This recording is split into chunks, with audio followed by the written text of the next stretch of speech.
Hey, hey, how's it Hey, going, Craig? Stanley! Good to hear your voice, man. How you doing? Doing good. Excited for the game. Me too, Oh, man. There's something crap. so like nail biting as the numbers start to dwindle here. We went from 16 to 8 players, and we'll be going from 8 to 4 tonight. Whew. Now we got some heavy hitters in tonight's lineup. Oh I'm my super stoked gosh. to see what some of these players can do. Yeah, we've got Red Scare of 94, Blood, Cold Fire, Park, Die, Cody Fly, Odyssey, and Ignatius Pennyfeather. They're all vying for $200, 120 grand prize USD. And I gotta ask, Tony, is there a favorite amongst that group? And why is it Red Scare of 94? It honestly, I okay, let's put it this way. Rescue is he is just efficient. I Oh yeah. mean, I've played with him, I sparred with him before, and I you know how I play. I'm not a very serious player. I try all kinds of very unhinged plays on him. And what I've noticed from his play style is that he's able to use mostly the same board with a 20% tweak, sometimes even less than 20% of the tweak, and still make it work against like all kinds of crappy crap that I'm gonna throw at him, whether it's Hound Raiden, whether I'm going to like super aggro steel ball with rhinos, right? He's just very confident in his core composition. She's almost. I bet he watches a lot of Flower Fairy. I feel like Mm. he is taking after Flower Fairy, and you can tell from his style. Interesting. Yeah, so it's fascinating that you bring it up because I think he is like a studious player of the game. I'm looking at one of the player cards that we synced out recently. We don't have anything stream presenting, but we're going to talk about it a little bit. Red Scare originally picked this game up watching Grubby play, and his goal was to originally get as good as Grubby. He certainly well surpassed that. And now his new goal is to hit 2,500. And I think if he keeps his nose to the grindstone, man, he's gonna get there. Oh yeah, I mean he is already one of the top players. I'm surprised he's not yet in Mag One. He should. Rumor has it he may be on the lineup, but No. he's definitely up there. I mean him along with Matt. I mean Matt is might is one is kind of they were kind of coming up at the same time, right? Math is also running very hard. Matt was in Mag One the last season. So yeah, Resker is just it's just one of those players. Now, let's move away from Resker for a bit because Absolutely. we all know he's got the highest MMR by far. The second player that I'm actually very interested in is Cody Fly. And the Oh reason I love yeah. Cody Fly is because I feel he is like my soul brother. He plays this game as unhinged and as unpredictable.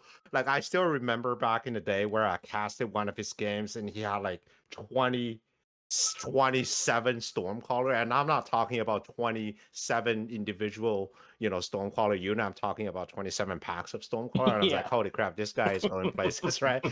He was the guy that popularized fuel maintenance sledgehammer lines when Oh wow. everybody else was going heavy into carry sledgehammer. He's the guy that comes up with new stuff and is unafraid to try them in like these weekend tournaments and taking down huge names. So I'm actually rooting for Cody Fly just because his style is so dynamic. I What about you? Aside love from Red Scare, like I love that call out of Cody Fly because I was casting a tournament recently, one of the weekend ones, and midway through it, it was like round three or whatever. Right when the rounds start to get kind of spicy, right? Cody Fly's name pops up, and I'm like, "That's my dark horse. I think he's got it." And sure enough, man, he mhm. goes on a tear, taking down big names. I think he took down like Rooster and a Poochie in this run. It's it's crazy, man. Yeah, I think Cody is certainly one of those people to keep your eye on. But here's the deal. I think here's my prediction for the night. I think Blood takes a stumble against Red Scare, which is reasonable. And I think he has the craziest run through losers to take it all at the end. Blood is my dark horse for this tournament. I think when Blood is on, he is not crackable, and his boards are so stable, and you can't really cheese him outside of the first like 4 or 5 rounds. He's vulnerable to tempo, but who isn't? But yeah, I think Blood is like one of the players to beat for tonight for sure. Oh yeah, for sure. But don't count Blood out yet. I mean, Blood has been grinding, and as we all know, and he has never stopped since Minimaster started. He's been practicing against Artorias. He's been practicing against Raging, and those are Yeah, all very strong players.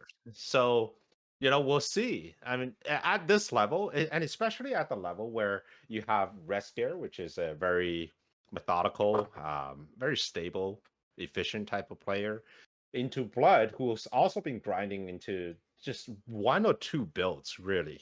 I'm not going to say which builds, but one or two builds. The results could swing either way. I mean, it usually just comes down to that hair split decision making on potentially like a position of the same unit that both boards have. So we'll see. The jury's not out on Blood oh yet. yeah, totally. Yeah, and like I said, man, I think when Blood is on, when Blood is in it, when he's in the zone, he's taking games off of Puccini. It looks pretty comfortable for him the whole time. I know, like you said, they've been scrimming. All of these players have been scrimming, and I gotta be honest, man, it's making me feel so good.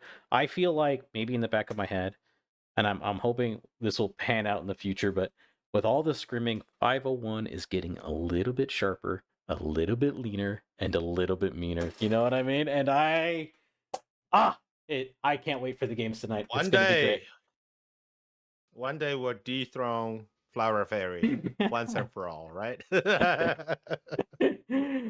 Oh man. That is about time for us to get started. You guys can ready up, and we will be getting started with the first game covered by Stony and I tonight of Mechabellum Mini Masters. To give you guys an idea of what else is going on, we've got Blood and Red Scare over on Amarok and Alpha Titans channel, and Codafly and Die being covered by Whoop GG and Bellicose Drake. Stony, I gotta ask, do you have any meta reads? We got a little patch today, nothing significant. But it's what's strong, what's weak right now.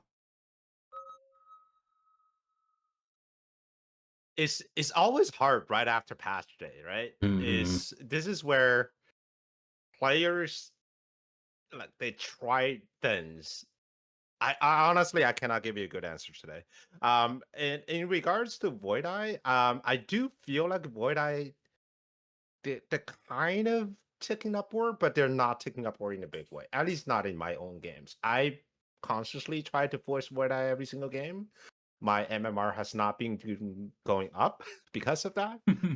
So I would probably, if I were to make a prediction on how much effect this patch has on the meta, I would probably say not too much. Whatever you have, whatever we had last week at the tournament, is probably going to be the same this time. Now, what do you think? What are some meta that you've seen in your games?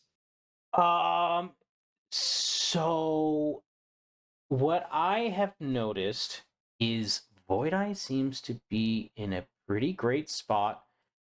Um, maybe in fact a little overtuned. One of the big changes, or at least the change in this patch, was to adjust the EM armor. However, I don't think that is necessarily that swingy in ones. I think it's kind of like a gut shot tech, kind of like loose crawlers or Fang Shield or Wasp Shield. I think a good board, when built around it, is solid and should be good. But I think at the end of the day, what we're still going to be seeing is a lot of spider aggro play backed up by Void Eyes and Hmm. Phoenixes. And Hmm.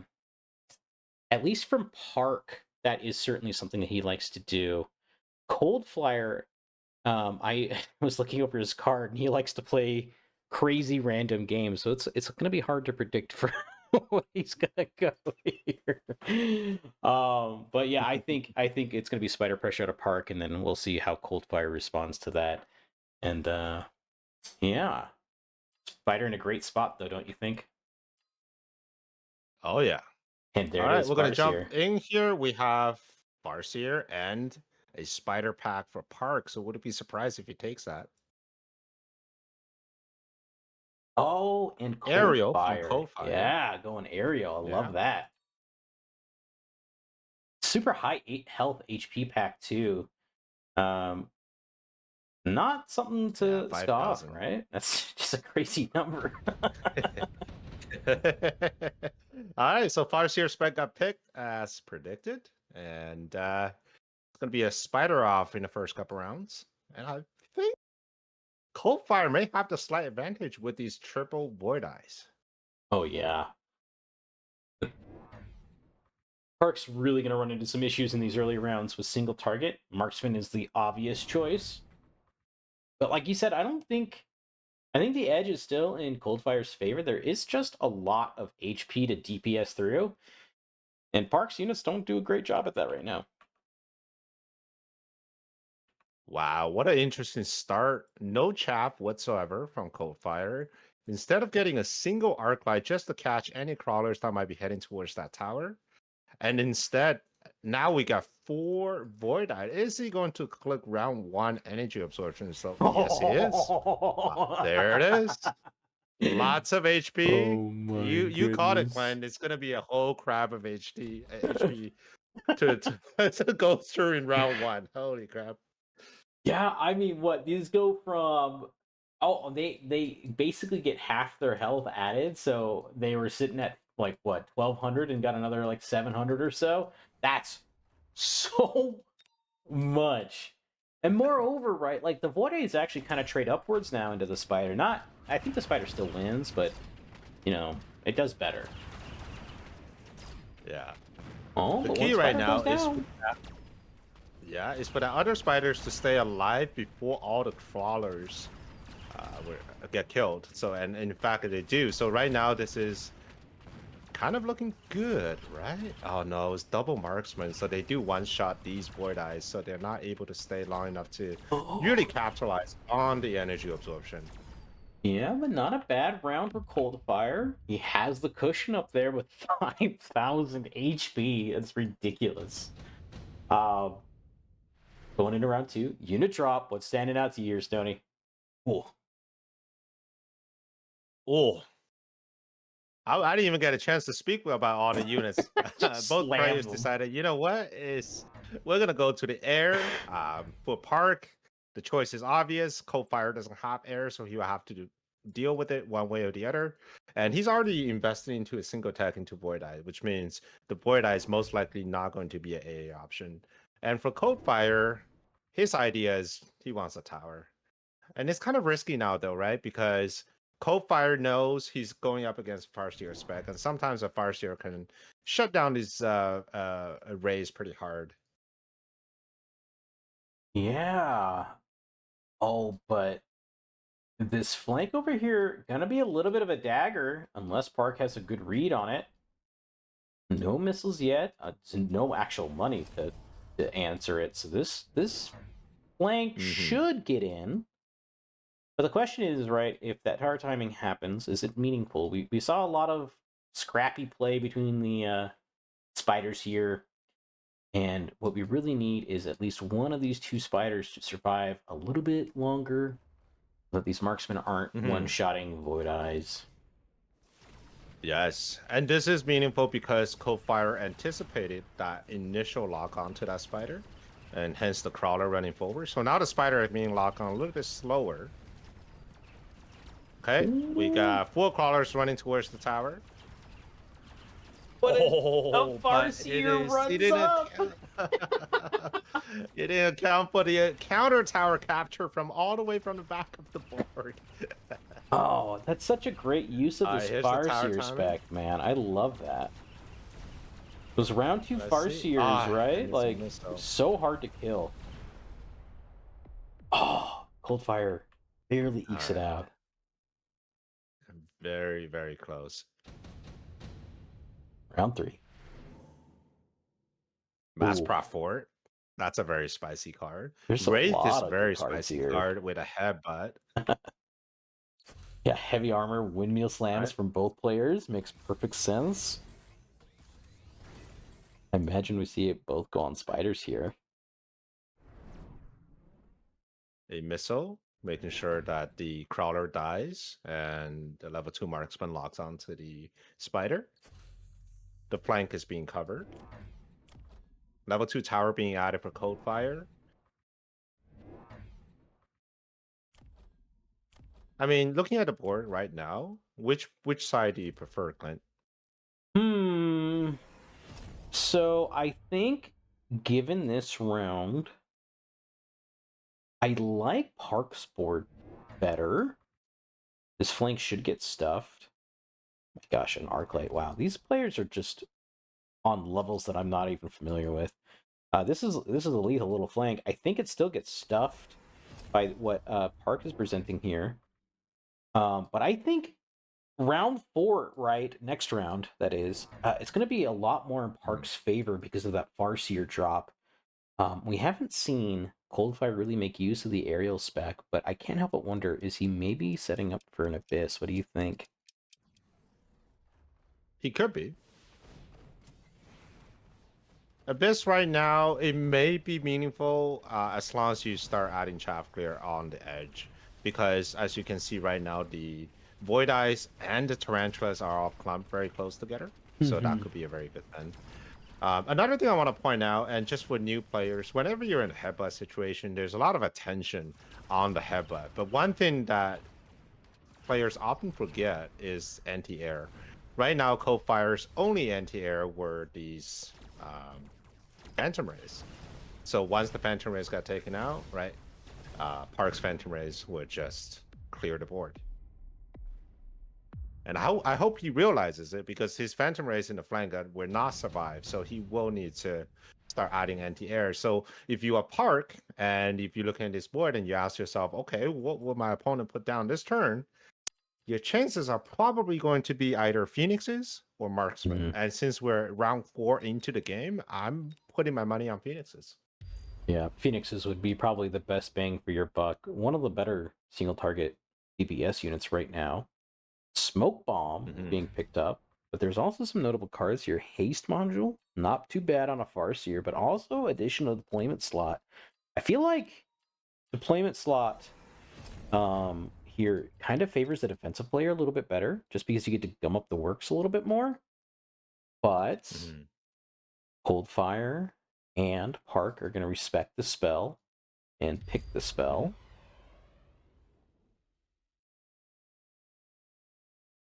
Okay, so now you're Park and you're expecting AA, maybe. Because if he doesn't do AA, then the Phantom Race kills everything. What would you want to do? I mean, you already have Marksman, which they do run AA. Oh, here's the boat. Crazy. So that's a little different. This is the Chingun boat. This is the Woot setup. This is not the range plus launcher overload, but instead this is the Chingun, jump drive, and mothership. Its only purpose is to ram it all the way to the tower and nothing else. Yeah. And that Shingun does just enough chaff clearing sometimes that with a few of these boats, you can start to punch through. It's interesting that boats picked up because I feel like if we're going for the big giant here to support the spiders, it's usually like Raiden, right? But I guess the intention here, I imagine at least, is to sell out of these tarantulas and start transitioning more into boats. Maybe click Chingun next round. I'm curious. Ooh, the front is actually looking really good for co-fire. So one of the key moments to look for when you're a boat player, especially an aggro boat player, is just how quickly you can clear the chaff. And we saw a solid 5-second right there when there's nothing, there's no chaff in between. So if these boats have chain gun, the bubble would have gone down, the spiders would have gone down. Oh yeah. Would have been a massive. Coldfire is on a ticker right now. I mean, he's down to 2,500 HP, and he's going boats, which are not known to be the most tempoed composition in history. So he will have to commit 100% right now. He does not have the luxury to pivot out of this. Oh, and there's that chin gun like you're talking about. Oh, this dive on the left, though, is so smart from Park. He did this with the Farseer at like round 2, I think. And he's now trying to do it with the steel balls. What the fuck is there to say hello? Hello. Oh, come on, put Oh it back no, there. put it back. Control Z, Control Z. Oh man. I mean, Oh, that was a soul read if it kept it there. I do like the forward facing and like concentration of it though. I think boats, right? Once you have like 2 to 3 boats together and they're on that push together, it's so strong and such a blender. Yeah. It did get picked up for marksman, so now one of his level 3, and whenever this marksman shoots, I think he would deal with close to 1400, 14,000 HP per shot on the boat. So that's 2 shotting a boat if the level 3 marksman locks on. It is kind of worrisome because right now the only unit that's in front of that boat is a pack of fans, and the AA does have priority targeting. Oh, thank God it's locking onto these crawlers. But these chin guns are getting in. Spider goes Oh, down. chin guns are getting in. The chaps are all dead, and now it's just the big units. Chin guns working on a Farseer. Farseer do have EM, which means they get disabled just a little bit. Power to threat. Oh! All day marksman. Oh, tower in the back. Oh, the boat's gonna go down, man. That's so brutal. Oh no, but I mean, hey, as Coldfire, with the round previous, right? Only taking like 600, 700 there. Not the worst. It's better than dying on the spot. Not terrible. I mean, the boat player, the longer you let the boat player live, the worse it's going to get for you. 100%. All right, so this is the ability round. Boats do have jump drive. If I were a boat player, that's what I would click. That left tower is looking mighty open. And the fighting game community, that we would call this sprinkles because it's easy to open up. Way open. There's nothing there. He needs one more crawler directly facing that left Farseer and just jump the boat over. Is adding on a third boat. So generally my inner route here, I think, well, one of the key elements of the sort of Woot boat play is that you have to get 2 towers in the later rounds. And if you don't, you lose the round. And it's very difficult as the defensive players to prevent you from getting 2 towers.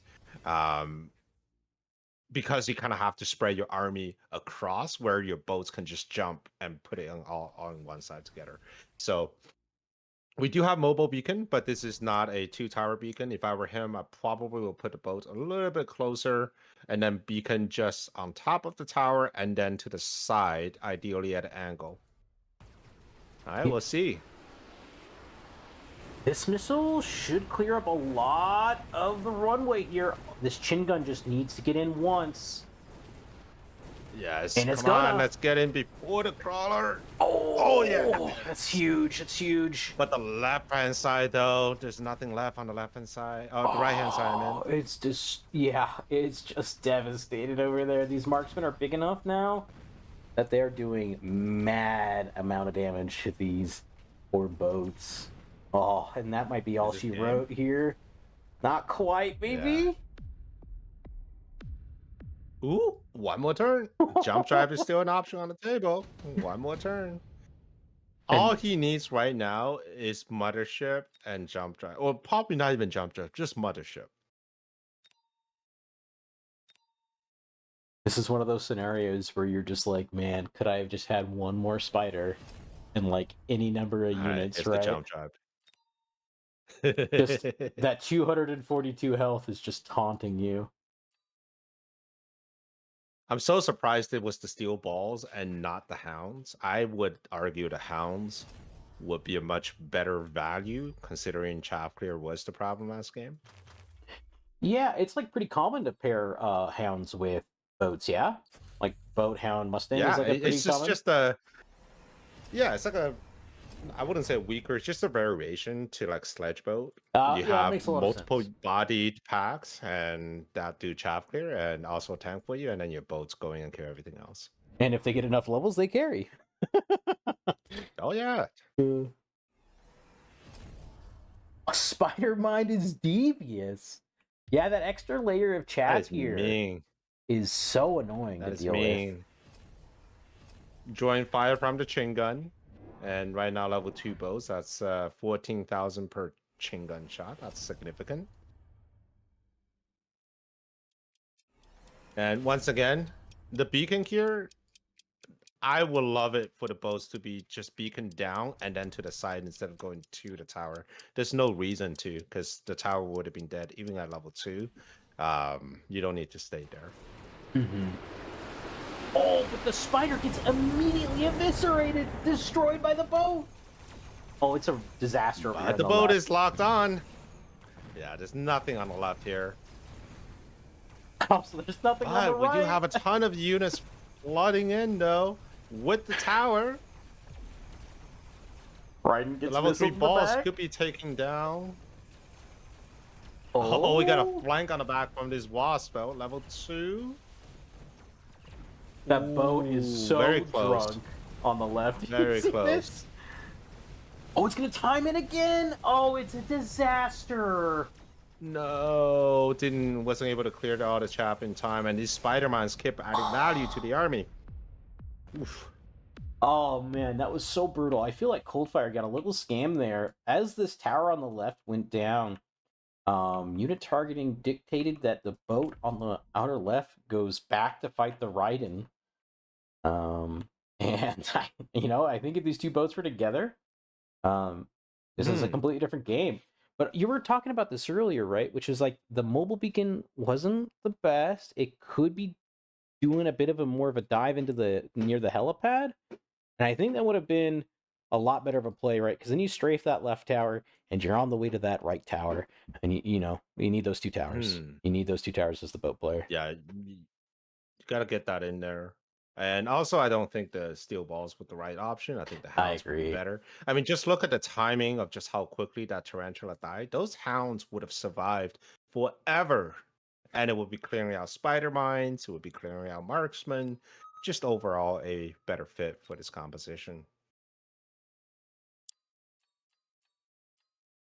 All right. Well, this will bring us to the second game of these two. Yep, Park is up 1 right now. Just saw you on my friends list and you disappeared. Why is this? There you are. Found you, buddy. Okay, let me update the bracket. Huh?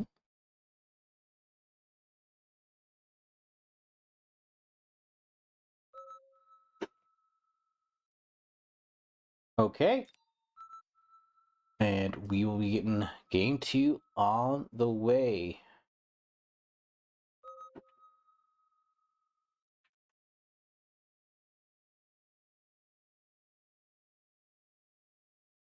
Okay, given that first game, how are you feeling about these players? Both spider enjoyers. Very curious to see what deviations we might see on this. I think Park is going to stick to his tried and true. Loves his spiders. But I think Coldfire is going to get even crazier with it.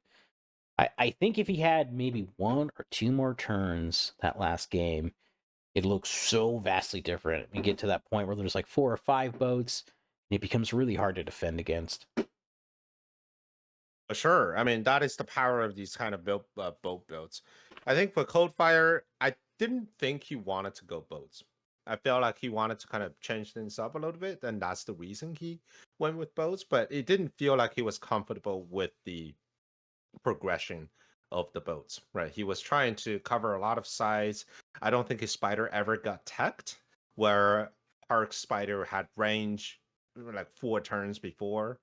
Um, I think mentally he was just thinking, "Oh no, I'm being outplayed here in this headbutt.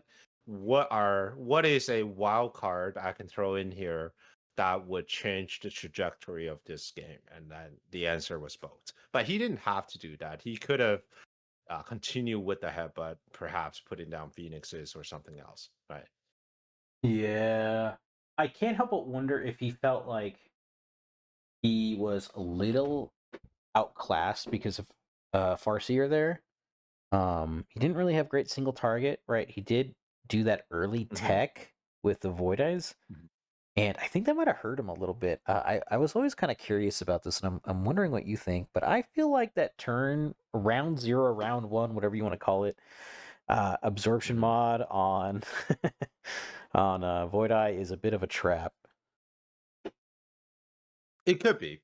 I've had games, and this is a new meta, and this could be a meta in like the next 4 weeks, where Spider Void Eye, you will essentially have two roles of Void Eye.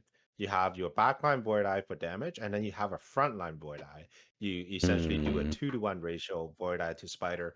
And then after like round 6, you hit the EM armor, and it becomes extremely difficult to deal with. The idea was to when I play these kind of games, it's usually standard, and in standard, people like to put down things like Stormcallers or sometimes Mustangs. When you put down Mustangs and you have Void Eye with EM armor, they just straight up run into Spider Range and die. Um, in a headbutt, EM armor disables the range of his opponent's Spider, and that will hmm. essentially allow you to have a stronger push because now you have about now it's 4 seconds. We got just got nerfed from 5. 4 second window where your chaff clear is superior, and that may Yeah. tip the chaff war to your favor. Yeah, it's super disruptive and super annoying to deal with. We just started game two.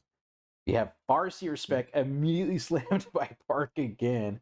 At a very high Yep. HP this time No. though. Kind of scary. Oh yeah.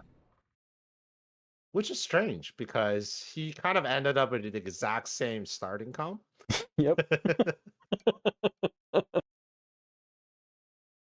Ooh, aggressively play marksman.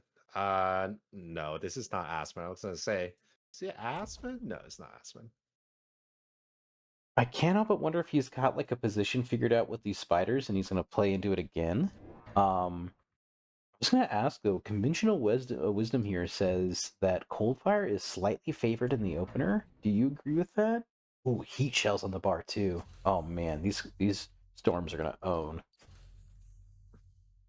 Oh yeah, 100%. I mean, storms into unprotected tarantulas to get a lock on and just continue hitting them.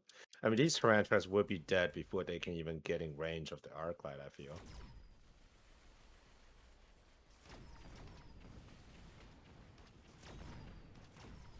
But we might get scammed with a good tower though. We'll see.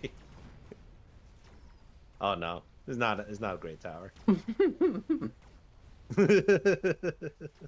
You never know with a marksman running towards the tower on turn 1. Well, it's funny that you mentioned that, right? Because you don't think marksmen are like that great at taking a tower, but it turns out, from my memory here, that a marksman flank is faster than a crawler flank when it comes to killing a tower. So there is a little Oh bit yeah. of merit to that, like cheeky little marksman running up and doing the thing. But yeah, Coldfire wins. No surprises here. Park is gonna have an uphill battle these first couple rounds. Needs a lot of chaff. He needs so much chaff. Ooh. Assault Vulcan is being offered. That is a very good card in the pseudo headbutt situation. Rhino gets picked for both sides. Both players seems to have their armies aggressively placed, so leaving the backside pretty empty. Interesting. Okay. Rhino here. It's going to be a little bit of a Goomba stomp. Oh! Wasp being picked up round two. It's tricky. Okay.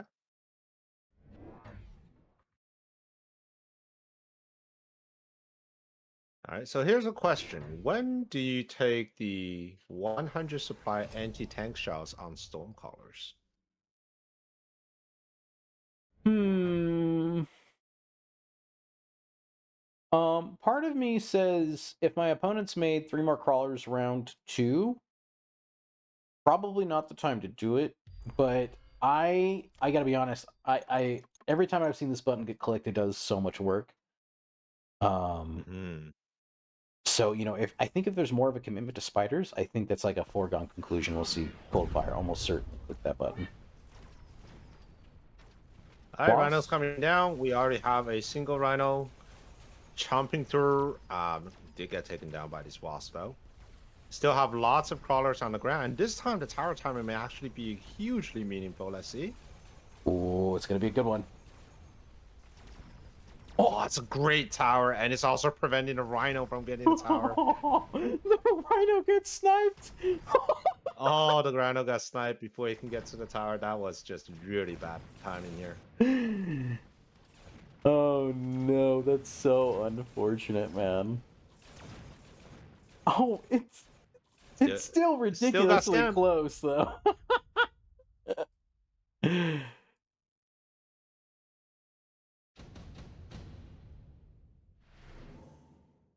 Orbital, windmill slam from both players. That was Yep. great.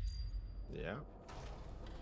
I think it's a lot more meaningful here for Park, considering this cluster and wasps. Man. The orbital here in the center, I'm not entirely sure I'm a big fan of. I mean, the marksmen themselves aren't exactly the easiest target to be orbital. They're just a very small hitbox. And all of the chaff are not really running into the zone, right? Yeah. But Park is very careful. He did put down a shield just for these two marksmen. He understands how important they are in this anti-wasp defense. A really nice little shield. Perfectly placed, right? He's not so much worried about the right units because those guys like to run over to the tower. Which kind of brings me to another point here, which is I feel like Coldfire should just put some chaff somewhat here in the middle of the map, just like horizontally, so that the stuff doesn't Just go to the pull them right. in. Yeah, yeah. And it just feels like a little bit of Yeah. an oversight. But he is trying to dive the But he tower on is the on right. top of his Ooh, wasp protection with the mobile beacon. that is nice.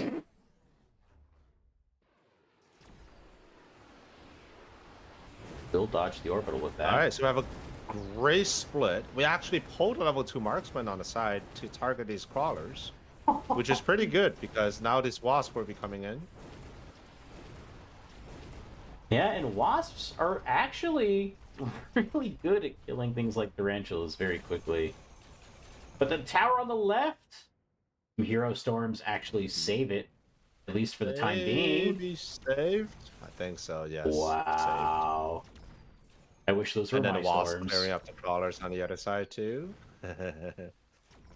The shield survived, which was very good. 100 supply, get to reuse that. There's one marksman in a dream over here with no HP.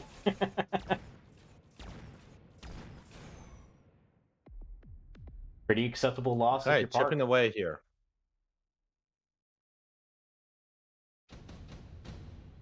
All right, here comes the Farseer, making these wasp not nearly as effective. But triple rhino, though, I love this pick. If you were to shake something up, that would be the tech to shake something up. And I think Park read that and he was like, all right, if we're going to go triple rhino, we're going to go Sabretooth. Sabretooth is actually one of the better anti-rhino units with the double shot at the equal level. Oh yeah, it's not quite a one shot, or is it? I don't recall the breakpoint here. Is So this is one shot you get to what 17,000 and a rhino is 28. So it's two double shots from a single saber tooth. Okay. Either which way, that's like still Do you pretty acceptable, right? Especially if they're clicking armor and you're clicking a 100 cost deck, like he'll take that every time. do you think the AM is a bit of a overcommitment here, or like in Um, a strange way? I feel like Park is anticipating Rhino, but not really. Like the steel balls is not for Rhino; it's for scamming his tower. But it will work. yeah, But yes, AM. What do you think? I you know, it forces them to sell out of the storms. And realistically, right, the storms either have the route of going heat shells or being sold out of and using those items elsewhere. I think this move is fine only because it allows more spider play, and I think that's what Park really wants to do. And you know, Spider Saber is freaking sweet, man. I love this comp. Oh, this right tower is is dead, huh? See ya. Oh yeah. Yeah, armor rhinos right now, just there's no DPS on Park's board to deal with them. And now that because he took AM, the double shot is going to be expensive and the range is going to be expensive. Ooh, great round here for Coldfire.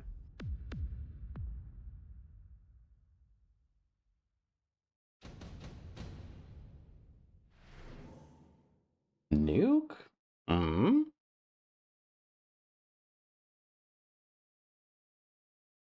Okay, no nuke. No, neither player wanting to take it. I'm really curious to get your opinion though. I have changed my opinion on these like round 4, round 5 lightning storms and like nukes and ion blasts, because the games go so long nowadays, right? We're going to round 10, round 11 so consistently, but I feel like if I take a spell on round 4, I'm gonna get it to use it again, and you know, I've won games off that recently. I feel like I don't know about you. Oh yeah. As a matter of fact, well, actually, I'm a big fan of taking like these 350 spells round 4 or round 5.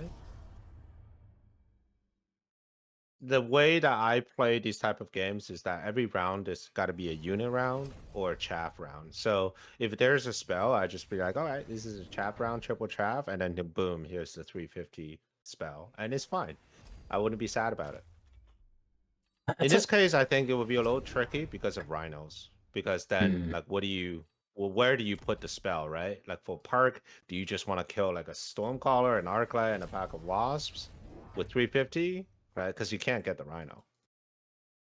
Yeah, and interestingly enough, we see Coldfire double down on the rhinos here. Armor enhancement usually kind of a you know, an auto pick on a lot of rhinos. Wreckage recycling, not so much. And I can't help but wonder if we're going to Not see in so a much, development into something like Rhino Wasp. I think it would be kind of devastating too, but we'll have to see. but he doesn't have the right tech for the rhino though. He does not have Whirlwind. Yeah, he doesn't have Whirlwind. He also doesn't have power armor. That's kind. Doesn't have Whirlwind. You don't need power armor because sometimes you trade that off with just regular armor. But Hmm. Whirlwind is so important because Rhino Wasp is terrible at chaff clear if you don't have Whirlwind. Everything is you're shooting at discrete single units. Yeah, and no high explosive on the wasps to back that up too. And I gotta point you to this wasp bar. He runs ignite. That's crazy, right? Ignite on wasps? That is pretty crazy. Not sure what the plan is here. All right, huge swing round here for Park. It's looking a little shaky now that he's teching into the second tech of Rhinos because Park is already anticipating. So first, let's talk about units. Wraith is a great option if you want to continue this path with Rhinos. Wraith provides trap clear, allowing your Rhinos kind of barge in. For defenders, the fortress is a no-brainer. It's a hunk of HP, taking launcher, right? So it's going to be able to bring down these rhinos very quickly. These rhinos, they do run final blitz, but at this point, they're not leveled high enough to do some real damage into this fortress. Yeah, and notably here, right, both players slam the fortress. Ark immediately goes into launcher, and if you look at Coldfire's bar here on his forts, he can't match. He's got range, Fang Summoning, Can't AA, match, and yeah. Bubble. And so eventually, Park wins this fort matchup. And doesn't just kind of win. It's like a convincing win. This is huge though. Range, it's levels, range, and then bubble. These are the most important things in a fort v fort matchup.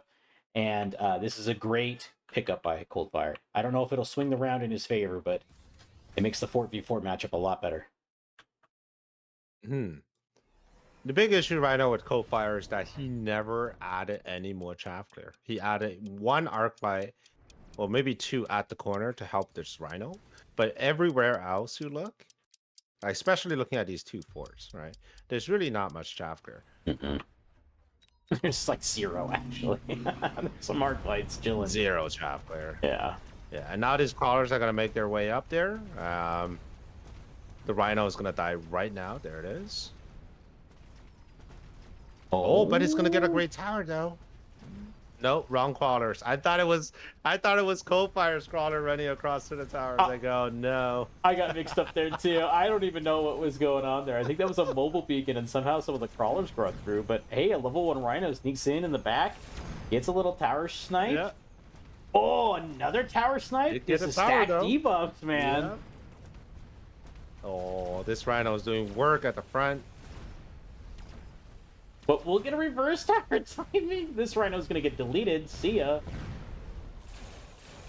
And the well, hold on. Was that ignite? That is ignite on the wasps. Ooh. I saw the fortress catching fire, and I was like, "What's happening? Hello?" This is new. This is a type of game that I never played. You know what? First hack on your wasp is going to be ignite running into EM Farseers. Given the board, I don't hate it. Right? It's a lot of bruisery units in like the spider and saber, and now the fortress. A lot of units that like to duke it out and like use its HP pool to its full advantage. So let's turn that on its head. Ignite's a great little pickup. I kind of love it. But that EMP blast is going to be brutal on the left side. Oh, there's that Wraith you were talking about, Stony. Yeah, for the wrong player. I was hoping this for Coldfire. Just having some Wraiths right there on the line. It would have been so good. And now these Wraiths, they're specifically designed to eat these wasps for lunch. These are not ranged, and I don't think they will ever be ranged, which means they will just fly in with their measly 50 meters range into this Wraith. Degen is a great pick here. Wraith is typically one of the better units for flank defense because it hits air, it hits ground, and then once you hit Degen, it essentially gives your Wraith a 30% damage boost, probably more than 30% because you reducing the movement speed of your opponents, so they just stand there and take all that splash damage. Yeah, it's also reducing their attack too, so there's like even more muddled math in there. This deck was a real menace for a minute. That's fallen a little bit out of favor, I think, recently, but I mean, you can see it doing so much work over here on the left. Between the missile and this Wraith with Degen, that Rhino got nothing done. Same with the right. The right's in shambles too. Whoa. Yeah, the front line is completely melted. The only thing that's going for them is this little flank here. The Rhino is going to walk right past the tower. However, we're going to have to see. I mean, the Rhino will need to kill at least a few spiders, hopefully a Farseer. Maybe that's too much to ask. But the Wraith is distracted on the tower.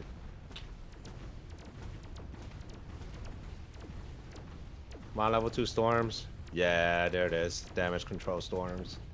Oh, okay. Oh. You know, you don't hate this. If you're Coldfire, you're okay with this.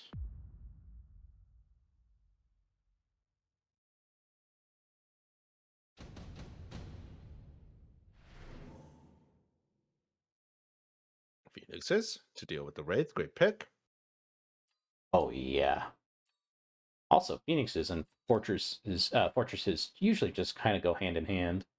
It used to be for a while, right? You would splash Phoenixes with your Mustangs and Fort Stang, and that just feels good. Ignite. We're getting Vulcan with Ignite level 3. I'm not sure about level 3 Vulcan with Ignite. I feel like if you were to take Scorch at level 3, you do a crap ton of damage too. Yeah. I guess we're trying to kill forts, but I mean the problem here, right? Yeah, that's the plan. Yeah. but they're ranged. You have to walk up to them. He has no range. I suppose in the headbutt it's not in as a very meaningful, but it's a very strange setup where Coldfire is the aggressor with the rhinos, but Park is the one that has all the big units with no range. And when you don't have range, you need speed. I don't know if that's going to be clicked, and it should be clicked.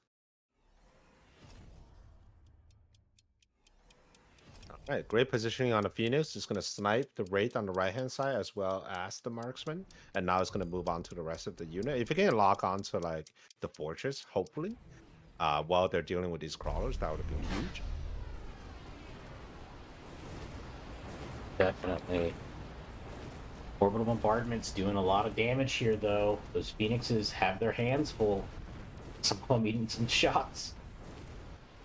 Oh, great bombardment on those level 2 wasps. But, you know, 2 forts are still standing with the range, and one of them is level 3, pounding down on that level 3 Vulcan.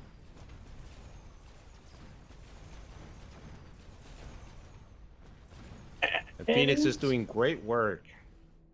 Wow. Okay. Coldfire looking really good.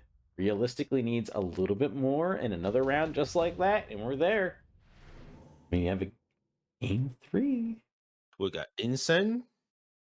I think Incense should be a must pick.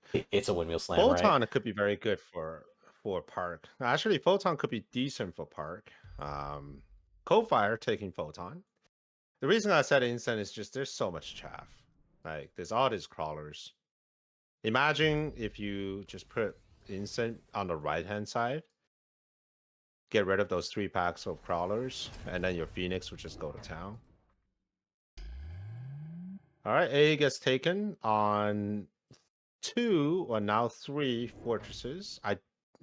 4 fortresses into level 3 Phoenixes. Almost 5,000 HP on these birds. Interesting. I gotta be honest. I saw them both pick it, but I'm still kind of shocked at the double photon emission here. In my experience, this favors the attacker, so it should go more Coldfire's way. The key difference, though, is that Coldfire does not. I mean, the Park does not have the high level forts. Like this level 4 fort that Coldfire has with like 289,000 HP is virtually unkillable by all of these units here. Very, very difficult to kill. And now with Photon, yeah. Yeah, and with Photon, yeah, I mean, it's even more HP. And this is what I was talking about earlier, right? These levels on these fortresses, so important in this mirror matchup. And we can see that, like, Ark has kind of conceded it. He's just using the more utility. Clicking AA, which is typically a dead tech in the fort mirror. You have to be very careful about clicking it. But this fort on the left is killing everything, man. Yeah, but no chaff clear. That is very painful. I mean, it's just shooting crawlers for the last 10 seconds. All the forts are shooting at crawlers for the last 10 seconds. And that might give Park enough to kind of push through here. I mean, this is a lot of damage. Oh, never mind. The big fort is still alive. It's still alive. He can't be killed, man. I spawned some fangs, too. It's still alive. And we got level 3 storms, and it's gonna do a lot of damage. Come on, Fort. You got some fangs in front of you. Oh, he's not. He's not. He did. Oh my god. He did, man. No, he's going to level 5. That guy is a champ. Single-handedly saving the round. Orbital jab. What orbital jab? That Fort doesn't care.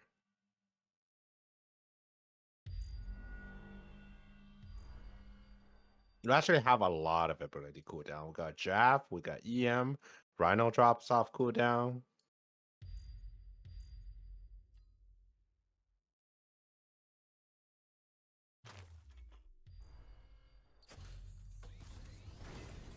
And I gotta be honest. So the Storm.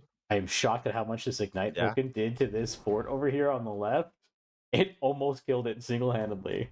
There is a world where if range is clicked on this thing, it might actually be able to kill both of these forts. But that's a level 3 and a potentially level 5 fort with Amp Core. Ay, ay, ay. Melting point. I wonder if that is just to deal with this raid and potentially that Vulcan. And if that is the case, he will need to have range on that one melting point. And if he doesn't take range, that melting point is going to die very fast because the forts have range.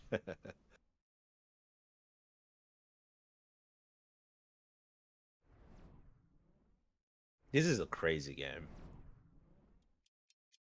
I'm shocked. Please shield this. Cold fire, please.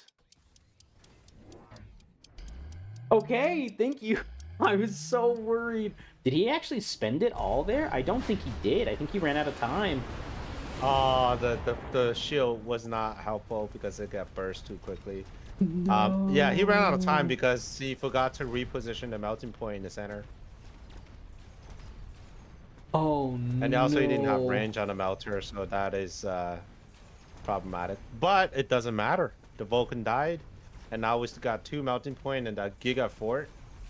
And in a kind of a weird way that the melting point is going to be, they're going to be chaff without Giga Fort. Yeah, they are.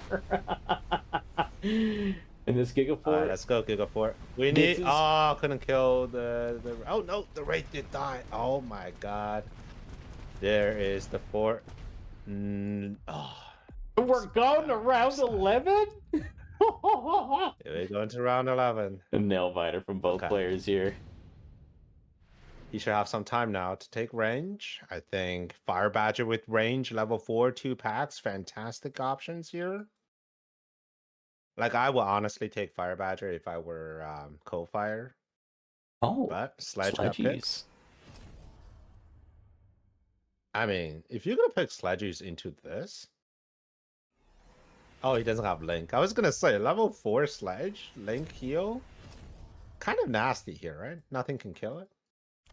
And the Vulcan with Ignite could put a chunk into it for sure. Vulcan would no, probably. But yeah, I mean, everything else is going to be sitting Put it there. on the other side. Yeah, give it away. Yeah, but no, I mean, nothing else really efficiently. I mean, there is EM Farseer that could eventually get there, but Abyss. no, dude.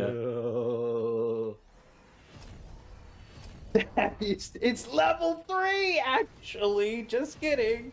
Here comes Abyss Swarm missiles at level 3. This thing is a terror.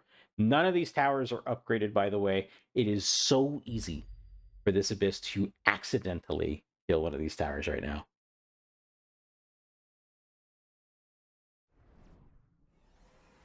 We got some AA Wasp here coming from Park, presumably to deal with the Phoenixes, hoping that once the Phoenixes die, the raid will carry them to victory, because he just needs like 2 raids surviving. But with the Abyss and the Melter, I don't think that's going to happen.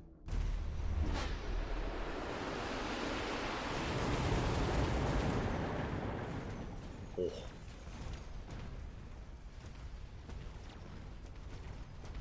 The Abyss with the drive-by shooting.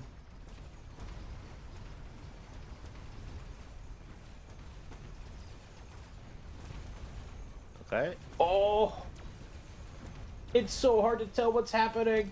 This fortress is untouched in the back. I'm gonna be honest. We're talking about unkillable sludgies. This is an unkillable fortress, man, with an Abyss backing it up. Oh gosh. Yeah.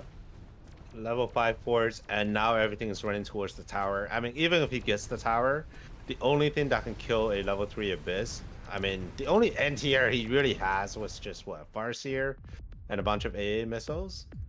Yeah, not gonna happen. That was a great gut shot from Coldfire. A beautiful read on the board, both equally matched opponents, and you could see it down, man. You could see it all the way through that game. Both players just chipping away, taking little strategic advancements, reading the board beautifully, and then, yeah, Coldfire, like you said, with a nice level 3 Abyss gut shot. That means we're going to game 8. 3. Let's go. I'll be making that right now. Tater delay.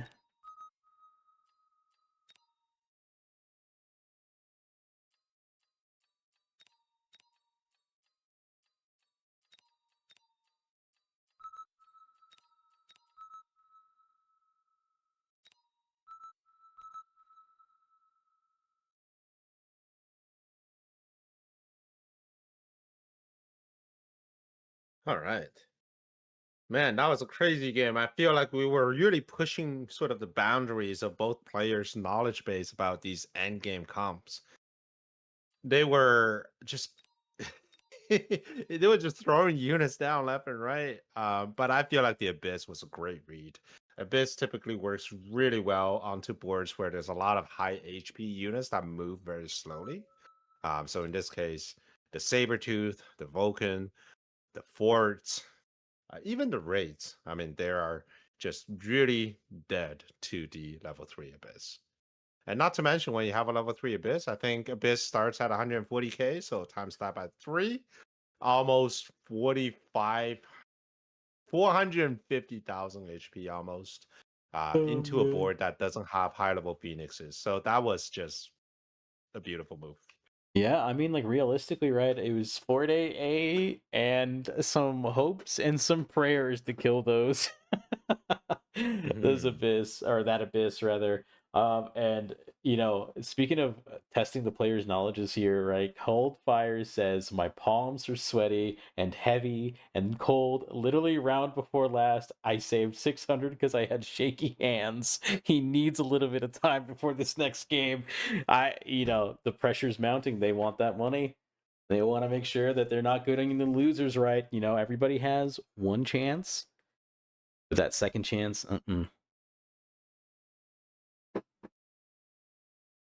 But we'll see. I mean, so far, both players are kind of trying to find their footings. I mean, we know that both players like to play aggro, they like to play ASIM.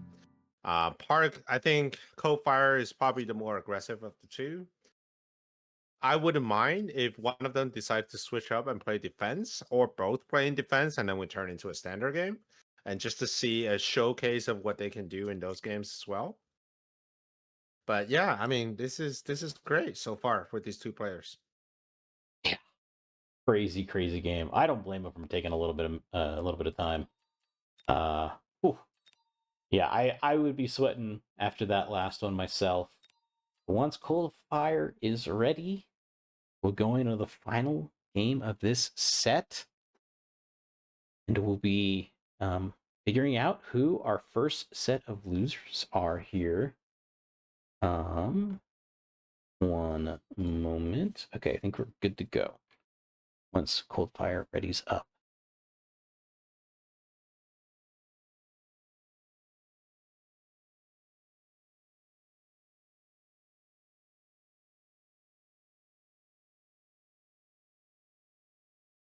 Any predictions for game 3 here? Or do you think both players are just gonna be throwing some crazy stuff at each other?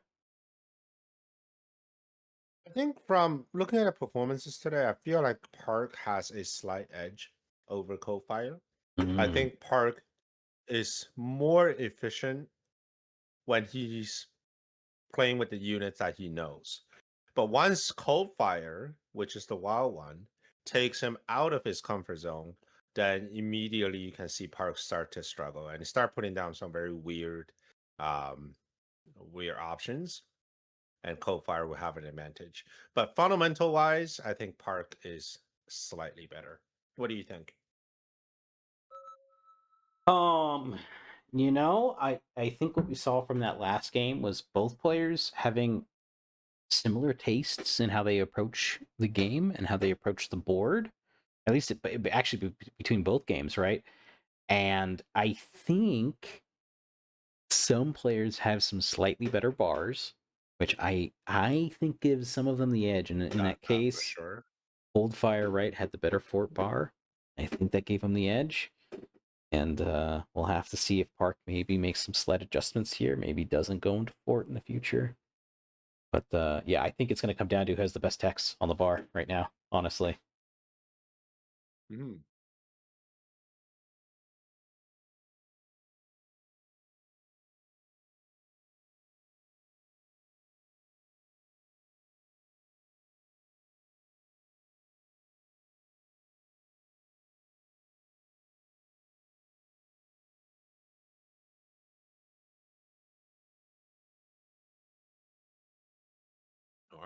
While we're waiting for the games to load, I mean, let's talk about these two players.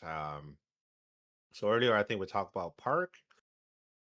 He's actually, his favorite spec is actually a giant spec. And so far, Oh. that wasn't an option for him, so we'll have to see. He's an aggro player, late game, likes to play giants. We certainly saw a lot of giants last game. And comparing that to Coldfire's favorite spec was actually Farseer, and unfortunately was robbed from him in the last 2 games. And his play style is described as total chaos. And I could definitely see the connection there. Oh yeah, that last game was chaos. Hmm. The Uh, final words of Coldfire: let the best ones who gets the most spells win. oh, I love it. It reminds me So of that, ending. like, I'd rather be lucky than good. You know what I mean? Like, Sometimes it's true. sometimes that's how it is, man. I love what he says about his music choice here. If there's a song to know Coldfire by, it's Andrew Bocelli's "Time to Say Goodbye." Oh, that's good. So he's a fan of opera, critical thinker, I'm sure. We're All going up right, to we're the gonna get into last the set. final game. First thing to note, Giant Spec is being offered to Park, who favors the Giant Spec play, and he also has a spider in it. So I'm Oh gonna bet wow. 90% chance that's gonna be Park's pick. And Coldfire, Farseer is being offered finally after 3 games. Not sure about the pack though, but Farseer spec is being offered.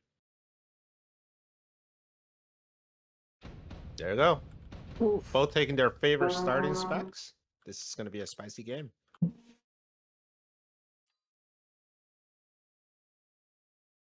All right, Yeah. so this game, first thing first, small adjustment. Park is now at the top, and Coldfire is now at the bottom.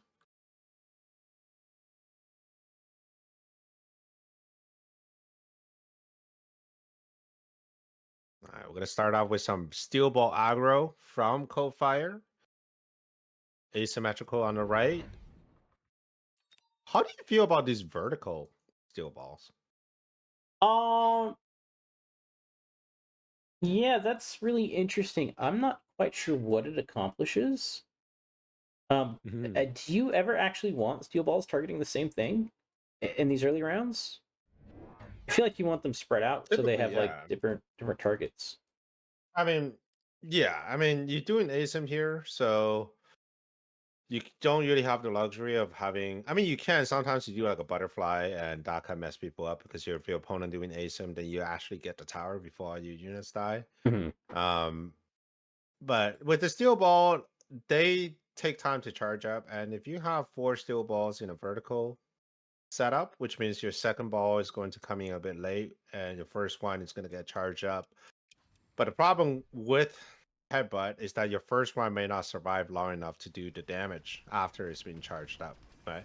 So when you're horizontal, your first unit may die, but your second unit may be at full charge. Vertical, not so much. Usually you do vertical balls when you're only using them as chaff.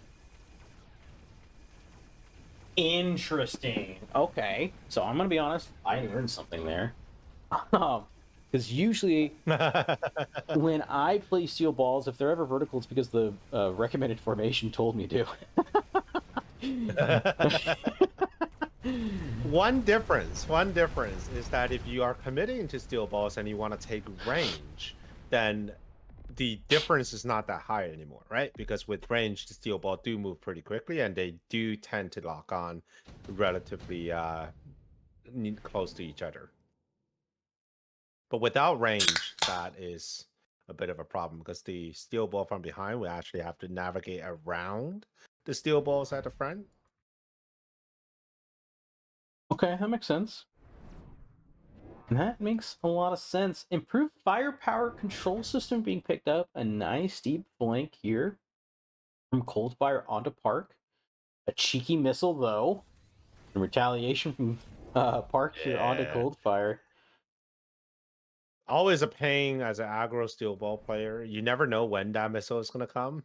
Oh man. Come on, put that fan right up there, right in the middle where it says training base. Yeah, You there did it it! is. Yeah, that's I sweet. That did eats it. actually two missiles. Yeah, this is great. Yeah, yeah,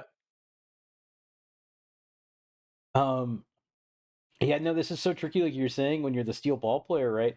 Because sometimes what they'll end up doing is they'll just delay the missile. So the missile will be like at their yeah. tower. They'll kill all your chaff. Your steel balls will run in like, oh, da, da, da, let's go get them, fellas, and get immediately wiped out by a missile.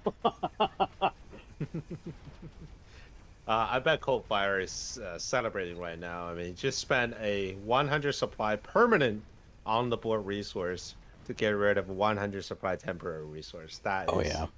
especially at round 2, that is something. That is huge. That's a lot of, especially for a giant spec, which can get very expensive very fast. Oh yeah. And getting some good experience on these steel balls. This is what's really needed against these early round spiders. You want higher level steel balls so that they trade upwards into these spiders, but oh, that tower timing, kind of brutal. I'm gonna leave it Yeah. so that the spider cleans up, doesn't quite get the level. 16 experience points off. What, that's like 4 or 5 crawlers, something like that. Oh Yeah. no.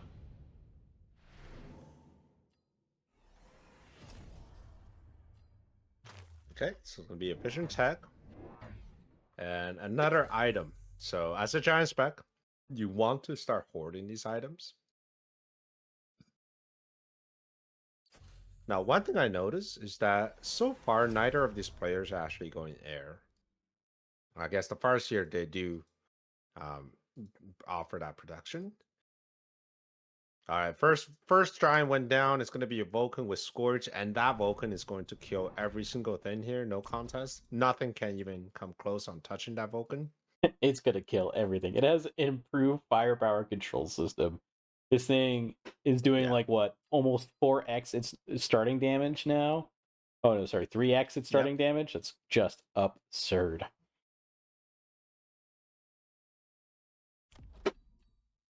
Oh, man. Yeah, this is kind of scary. And as the steel ball player, this is where you have to make a decision. Usually, when I see this happening, I would just start selling balls, and either I can go with forts since things are close to the line, so you can do a Mhm. heavy fort push if you're confident with your chaff clear, or you put down level 2 rhinos. Yeah, level 2 rhinos, I think actually are probably like my favorite choice here. I feel like rhinos have just really kind of come into their own and been a lot stronger recently, but man, what a sneaky Oh, little look at his steel missile! balls melt! Oh, yeah, that Vulcan. This is not looking good because that Vulcan is not going to die very anytime soon. And the problem with Vulcans not dying anytime soon, well, maybe I'm spoken too soon. The Farseer might get it. Oh, just Oh, barely, just barely. So as I was saying, the scariest part about Vulcan is not when they're level 1, is when they're level level 2, 2. Oh man, it's so and bad. that's when armor stop mattering at your level 1 steel balls. I mean, it still works on things like Rhino because it has such a huge HP pool. But also another thing with level 2 Vulcans is they actually level faster to level 3 than they do from level 1 to level 2. Not because of like how much experience they're getting, it's just how much stuff they will kill. And you never want to face a level 3 Vulcan because Oh it's just no. too scary. Yeah. Um, and I feel like Park kind of was pumping the air a little bit with his fist. He goes Vulcan, and then round 4 Unitrop shows up, the latest it can be, Phoenix. and it's double level 2 Phoenix. And I mean, like, that's just a win. I do like what Coldfire is doing here, though. The Storm Callers is a nice pickup, right? All these fangs here are vertical in the front. So if we can strip these off, Mhm. maybe we can get some good little action going on here. But yeah, we did still sell out of one of the steel Yeah. balls, like you're talking about. I do like the fort call. I wonder if that's what he'll end up going here. God, that's so much HP We'll to get see. rid of here, huh? Yeah. He really needs anti-tank shot this round. I would probably yeah. There's the fan. Oh, I thought he was gonna get rid of the fan and cook the button. Yeah, high explosive anti-tank been kind of taken up the ladder by Storm. It's scary how good it is at killing anything big. Yeah, it's cheap. It does the job done, and it doesn't really have that much penalties. You'd think that the interval decrease would actually matter. 15% on a Stormcaller, which already shoots super slow, is really not that bad. Yeah, you barely notice it. And goodness, you know, I was sitting here Wow. doubting, but Coldfire Oh, get the tower. Oh, come on. manhandles the board, man. Manhandles it all, kills it all. This Wow. Farseer is going to go on a joyride. Hero Farseer. Yeah. And cleans it up. Wow, that was very unexpected. I thought the Vulcan would do a lot more here. But then again, he doesn't have chaff. He has 3 fans at the front, which died to the storms, and he has no follow-up. Vulcan Descent, windmill slam by both players. Does favor Park a little bit better here, only because his techs are honored by the call-in. What's your favorite defense against this sort of stuff? Something that I saw that's it's really funny because of how good it works was just like a steel ball pack in the middle of the map. I did it and someone did it to me. I did a Vulcan Descent and they did that to me, and it completely stuffed me, dude. I was like, oh wow, okay, I'll just do that in the future. That's so easy, right? Now oh hey, there you go. Ball right where the H is. Yep.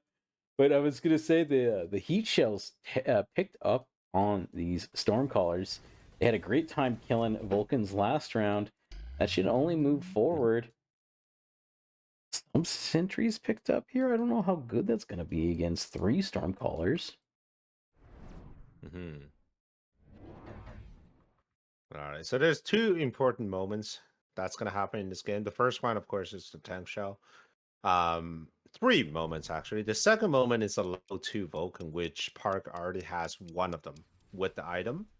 And then the third moment is taking range on this Vulcan, and he will need range because he needs to close up to these storms before it gets too many volleys off onto these big giants. Oh yeah.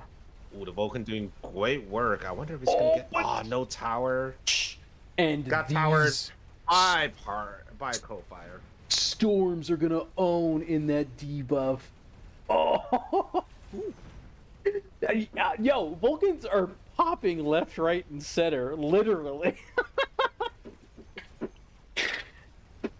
And yeah, well, this anti-missile sentry was a neat idea. I think it was Phoenixes. Oh, Level 2 Phoenixes.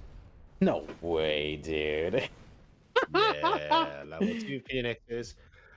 And now we're getting to the scary territory because now we have 2 Vulcans at level 2 and range has not been clicked yet.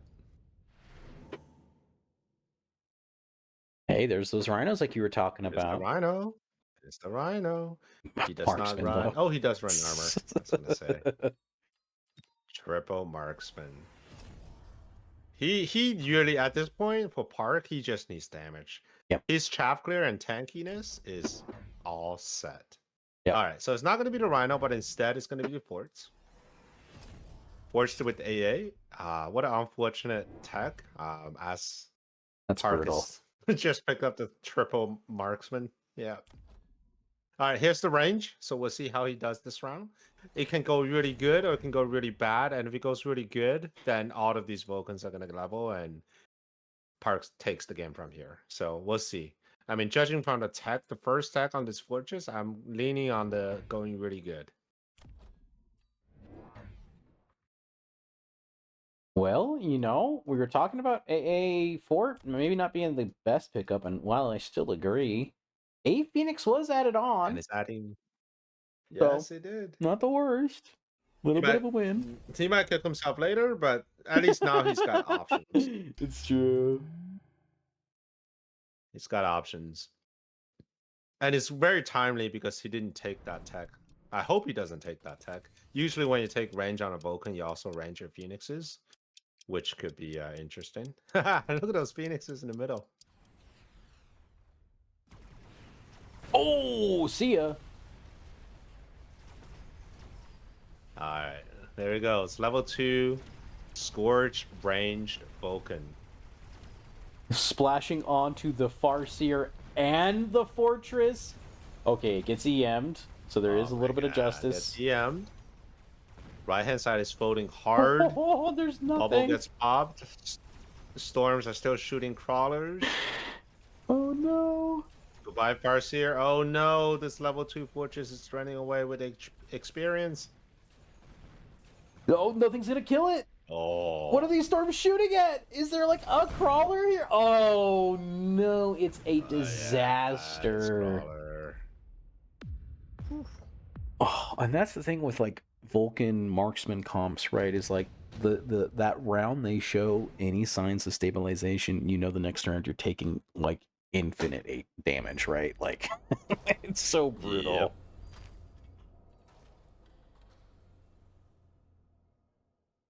Like if I were Park, I literally just multi-chaff it down with crawlers, missile the crawlers on the flank so everything move forward, and just take temp range and temp speed because your chaff clear is superior, your damage is superior, and you have ability call down. But he was like, no, I can do better. I can abuse the giant specialist spec even further.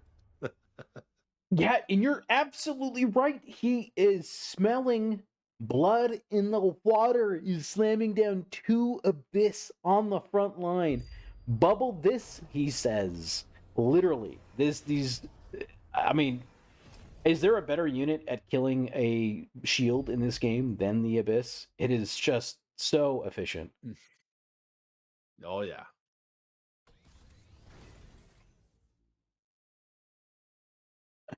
All right, Coldfire is desperately trying to defend here. He's going to ask some fire, oil and fire, hopefully to stop the advance on the left-hand side. I mean, the oil is really just for slowing down. I don't think it will. No, it might get ignited, but I don't like it when it gets ignited. I will put the oil further back. Nope, not really ignited. Oh no! X marks the spot and the fort is gone. Yep. Okay. How's the HP looking? I mean, Not great. if the Farseer does his job, it can maybe snipe one of these Abyss, and if it cannot, oh, and the Farseer's dead. So, yeah, there's no AA. There's no AA. Oh no! And that's gonna be it. Very well played from Park. I think he navigated this setup beautifully. Kind of unconventional for a Vulcan marksman player to go into Abyss, but you know what? Sometimes that's what you need to close out a set. Well played to Park. That means he's going to be moving on to fight against Red Scare, which, by the way, will be the next game we have set up. I will get that going here in just a moment. I'm going to take a quick little, 5-minute bathroom refresher and grab a drink, and I'll be right back. Same here. I'm going to put up a game here. This is also another set. And I will also be right back.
Okay. I have returned. I'm gonna get this game started up.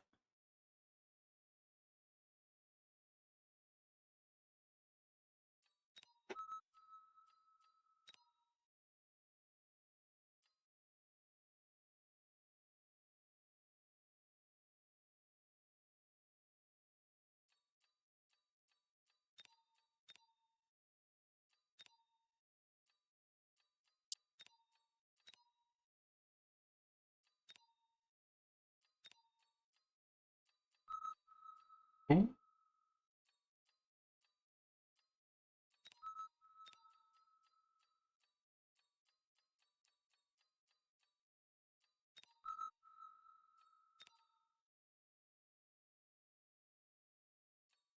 Um, one moment.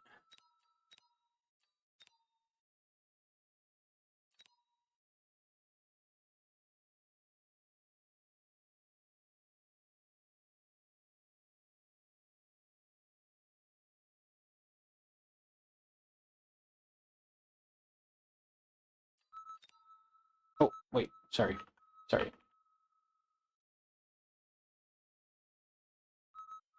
No, no, we're good. Okay, cool. Good, good, good.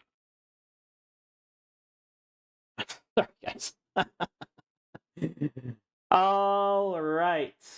Um, Stony, let me know when you're here. Waiting on Stony. And when Stony is back. I am back. Oh, sweet. Perfect. Ready on you guys. And we'll be All right. starting winners quarters right here. One of the winners quarters finals. Red Scare versus Park. Best of 3. Park, despite the combat power and MMR difference here, or rather, I suppose, given those facts, is the disadvantaged player. Red Scare is a a red terror. Scary, scary. Yeah. But after seeing Park's performance with the Giants spec, I thought he did a really good job there. The tempo was perfect.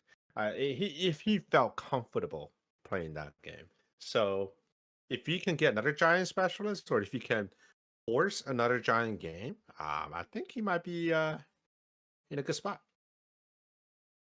Yeah, definitely. And I'm looking at his player card here. He says his play style in 3 words is play the cards, and I love it. You get those signals. And this is Wesker. Yeah, Red Scare. You get those signals, and you play those signals, man. Um, he also says here that he felt like Fire Badger spec was one of the strongest specialists right now, or at least vibes the most with him. But now it's Typhoon spec. And you know what? Man after my own heart. I love that specialist of the unit too.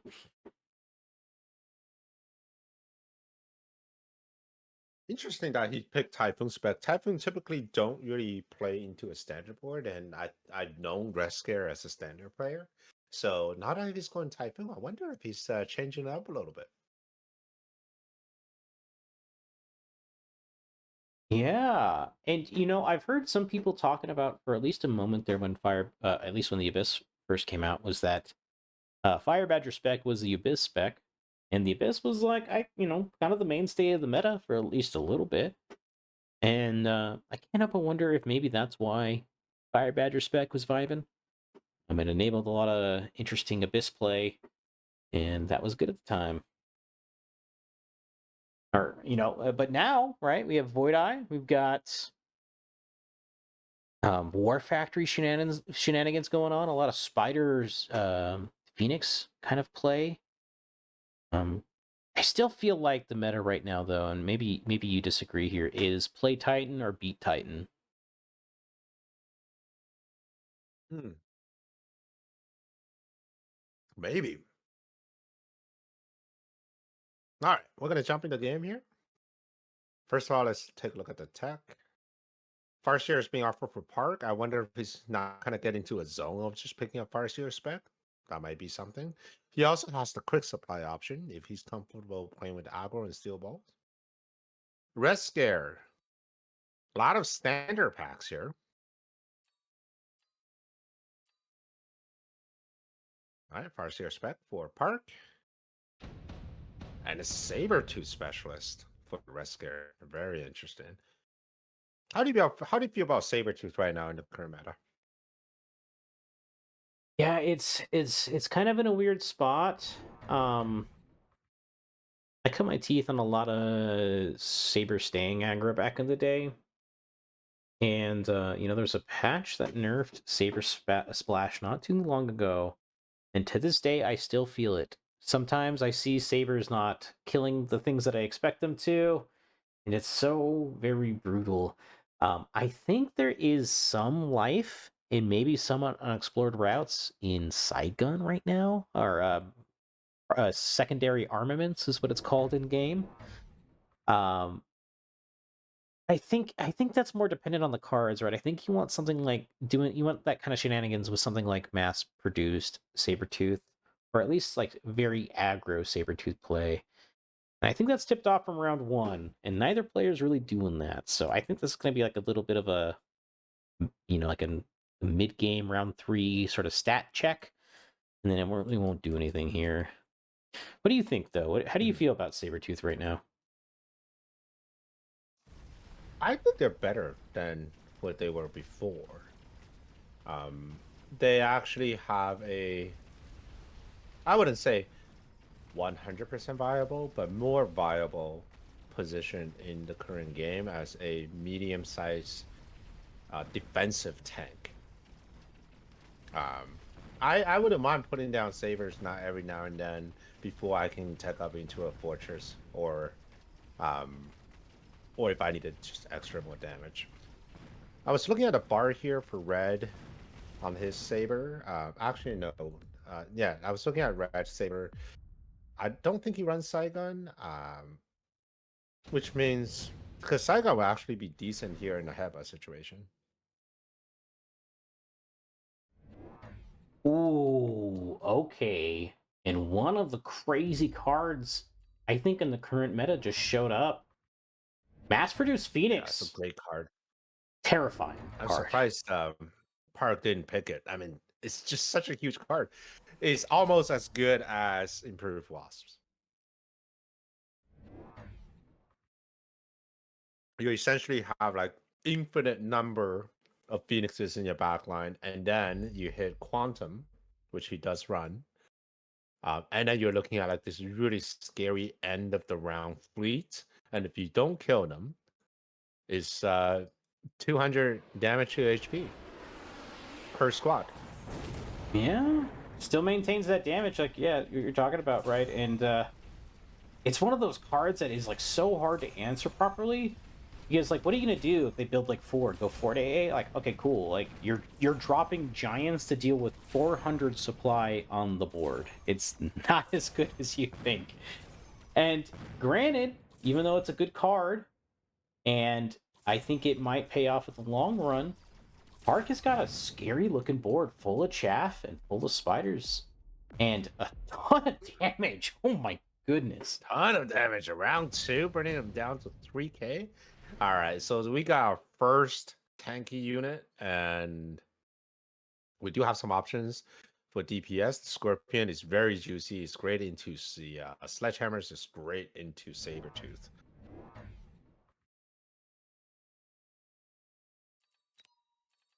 Another thing I like to check is on these spiders and see if they run AA. I personally do run AA, and I do find more uses uh, in my games than I expected.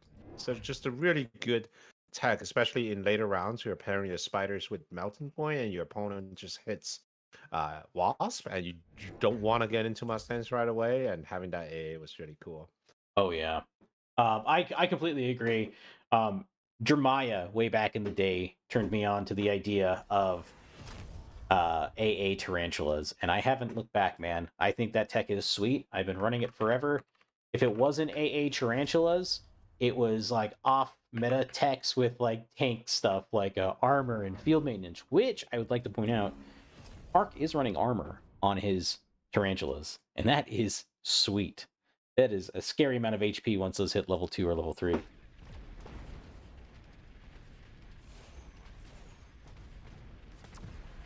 We got these really strong level 3 fire badgers, and now with range.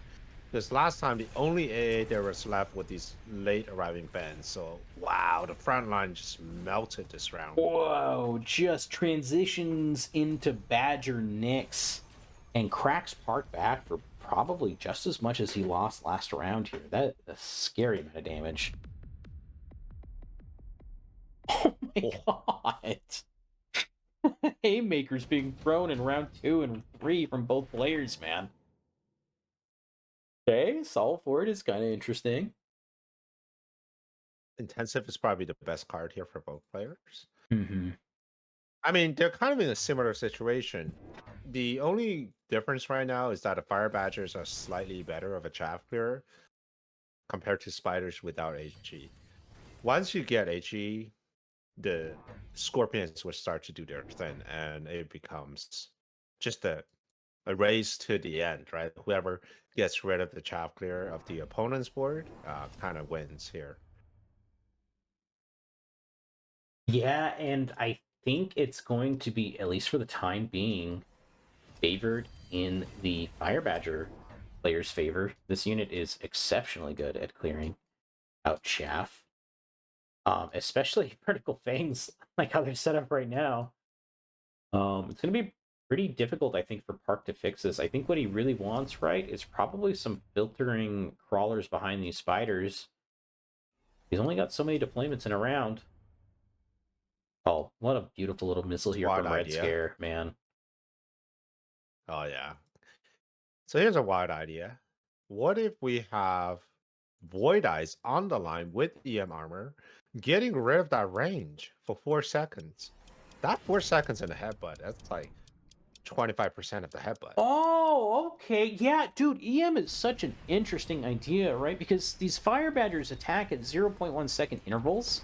So they'd be EMPing themselves over Those and over. those Void Eyes will survive, and then they will EM those Phoenixes right after that. Wow. I gotta be honest, I'm shocked at how well Park is doing here. I did not think it was gonna be this close. I think he still is gonna lose the round. But he's showing some signs of life. This is a nice tower timing though. Wow, this Not meaningful though. 3 Badgers, they're so tanky. Oh, maybe. No. Close. Close. And now they're gonna level, maybe? Next turn? No, they're leveled. So yeah, Void Eye. I think Void Eye is the the trump card here. Can I throw out my wild suggestion for this board? Yes. 8 Gun Wraith. Let's hear it. 8 Gun Wraith. Just murder everything. Get it all in range. Just like range, 8 gun. Boom. Immediately wipe out the chaff line. Maybe even get a couple shots on some Phoenixes here. As long as we're all snug and tight in, I think it might work out. But I mean, those aren't charge shot Phoenixes, Yeah, charge up. You need Wasp here. Yeah, you do. Desperately. Wasp with shield would do quite a bit of work. Oh wow, range. Okay.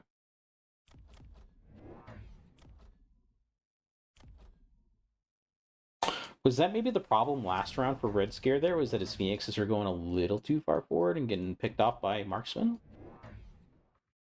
No, I mean the marksman didn't have AAs, so he will have to still kill everything at the front. The Phoenixes right now are staying behind the Fire Badgers.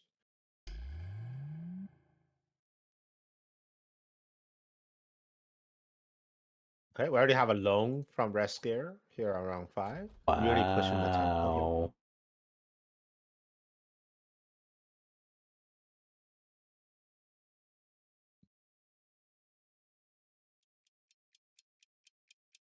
here. Nice missile though. We'll snipe out these level 2 Phoenixes. But I mean, these are level 4 Fire Badgers. Granted, a nice little armor drop or pickup here does completely shut down these Badgers. However, there are charge shot Phoenixes backing them up, so it's not going to be too impactful there. Yeah, and these Badgers, they can temp for days. Yeah, they are, man. Oh no, Park is looking like he's having a tough time. What's your best answer here? Yeah. It's probably just fortresses, right? Fortresses could work, but they don't survive long enough to deal with all this. He already invested this heavily into the marksman. My thought is probably just wasps and void eyes. Two are very cheap, but they will definitely change the battle in a very meaningful way. All right, Lightning Storm is going to be great for Park, disabling this entire back line here. Yeah, you can't keep those Phoenixes safe, man. Oh wow, a lot of controls. Fortress being picked up. And then I immediately would take it love back. to see. I mean, I would love to see Park clicking on armor. Yeah, on the tarantulas. I think armor would be sweet, right? It at the very least, right? It slows down how fast charge shot Phoenixes kill your stuff. It is a ton of extra HP. It can't be, especially at level 2, man. Level 2 is a big breakpoint against these Fire Badgers. Even All right, this. now we got a sneaky push here. That is sneaky.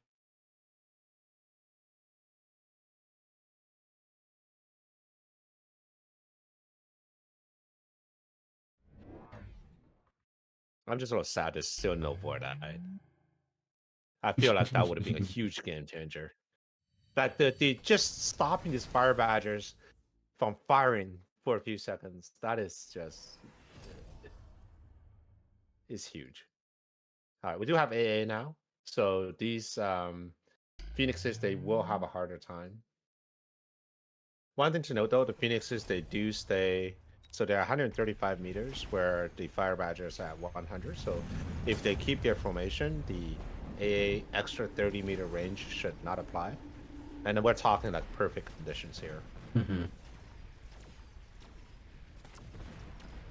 Nice little layer. Speaking of Phoenixes, of this tower dive here. Let's get the tower. Yeah. I think the tower saved from the game because this entire mid-section of Phoenix just all died. Oh, to the yeah. lightning storm. Oh, yeah, like the first couple bolts came down and like 4 Phoenixes instantly died. That was a nice little maneuver here. Red Scare knew where that spell was going to be and decided to move and attack elsewhere.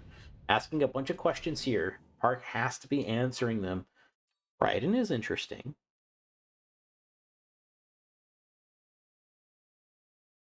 Spider Raiden could be a very formidable little setup here to answer this Badger Nyx comp. What do you think? What's standing out to you for both players? I agree with you. Raiden is probably the strongest for Park. Whoa! I mean, he took the Vulcan. I'm not sure about the Vulcan. You can get the extra chapter here, but you already have your spider set up. Raiden just gets that additional damage. Right now, his problem is not so much chapter. He needs to kill these Fire Badgers really, really fast. Oh, the storms. Great against fans, even better against spiders. And here's the Scorch.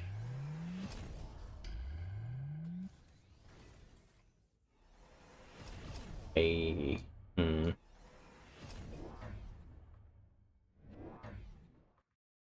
right, we're gonna have Wasp here. Hopefully, we can put the Wasp like right here beside the Vulcan. I kind of want to see one of these wasps in the back left to dive with these crawlers a little bit. Yeah, yeah. But I don't think... Because there won't be a missile there. Yeah. I think Park is pretty committed to this line. He wants to play this straight up.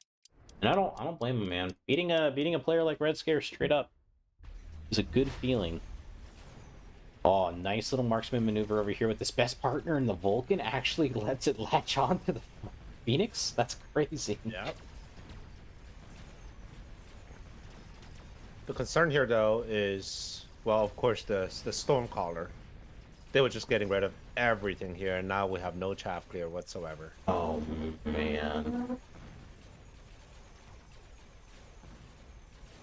Oof, There's fire that's badgers rough. killing Vulcans, man. Make it make sense. Yeah, that's rough. Level 4 Fire Badger? That is rough. Just doesn't care, man.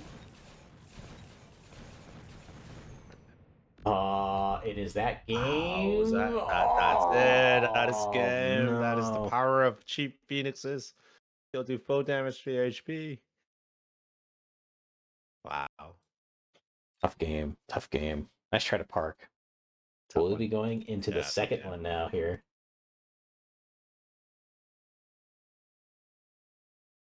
While you're setting that up, I'm gonna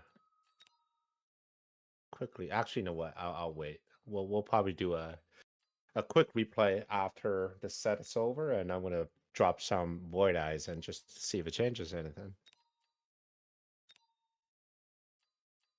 I know exactly what you mean. I do that every now and again when I'm, after the stream's over with the cast. I'll just go and find those like tournament games where I'm like, man, I really don't agree with that line that took. And then what usually happens is I'll do my line and lose even harder. But every now and again I get one over on the player and I'm like, I knew better. But. Okay, I'm gonna switch out. I'm gonna let Park take his spot, and we are ready on you guys.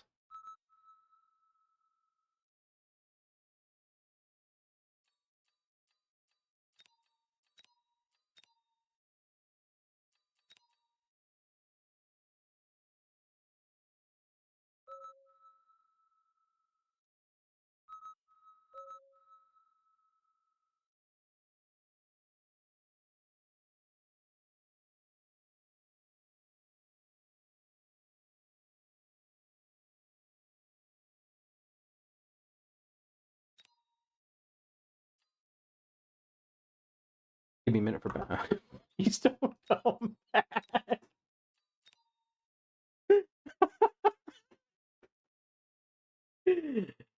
Oh. I'm gonna save that as a screenshot. That's too funny, man.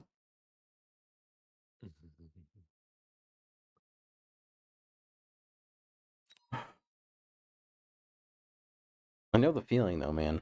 Sometimes you're playing some stressful sets, some stressful games. And in my experience, it was like Magic the Gathering, and like someone would, draw their initial hand. They wouldn't like it, they'd put it back, draw 6. They wouldn't like that. They'd put it back, draw 5, and you're like, mull to 4. Mull to 4, go to 4. Go to 4. I want this to be an easy game. So no, I totally get it, man. I totally get it. As much as as much as it's enjoyable for us to all watch a good series, it's even better as the player for it to be, oh, I get a buy? Okay, I'll take it.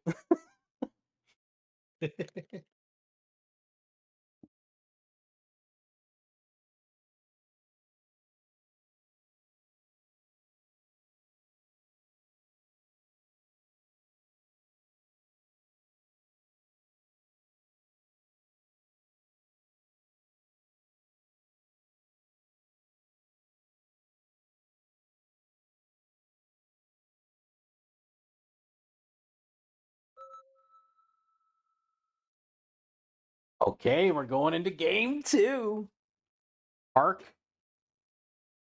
on his last life here, not for the tournament, but for the set, has to go in reverse sweep here for Red Scare. I mean, beating the man's a tall order, sweeping him. It's impossible, it feels like sometimes, I'm curious, if you're I in mean, Parks, I thought he played well. I agree. I really thought he did a good time. He did a good job last game. I think there was some critical moments, like that tower snipe he didn't anticipate. And there was no like a missile there either, right?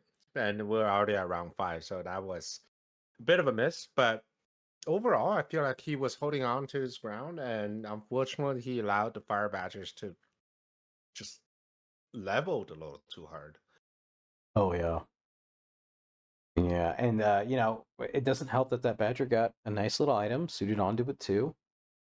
And Yep. and the other thing, right, is like Badger Next takes a little bit of time to come online, at least to be in like a decent position.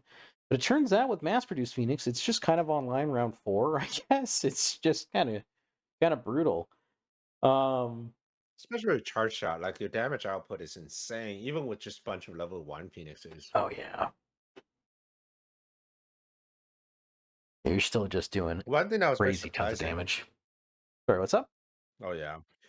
One thing was very surprising because for Park was that he never took HE on the spiders. You were already into a Badger heavy board and you know you're going to be down on chaff clear. Not taking HE seems like a weird consideration. Yeah, especially because he was like splashing in scorpions, right? Like I feel like I want to kill the chaff Mhm. as quickly as possible. Because then suddenly, right, we can go like AA marksman that deals with the phoenixes. We go HE range spiders that easily deals with the chaff clear, and then we have like what double shot or range pick your poison scorpions, and then suddenly our comp's looking okay. Yeah. Speed spec for Red Scare is All terrifying. right. Speed spec with tanks. Yeah. Huge tempo. Cost control, even though this is not often picked at tourney level, but it's a very fun specialist. Park did pick Fire Badger specialist, hitting back with the same units. Right. Rhino spec versus Fire Badger.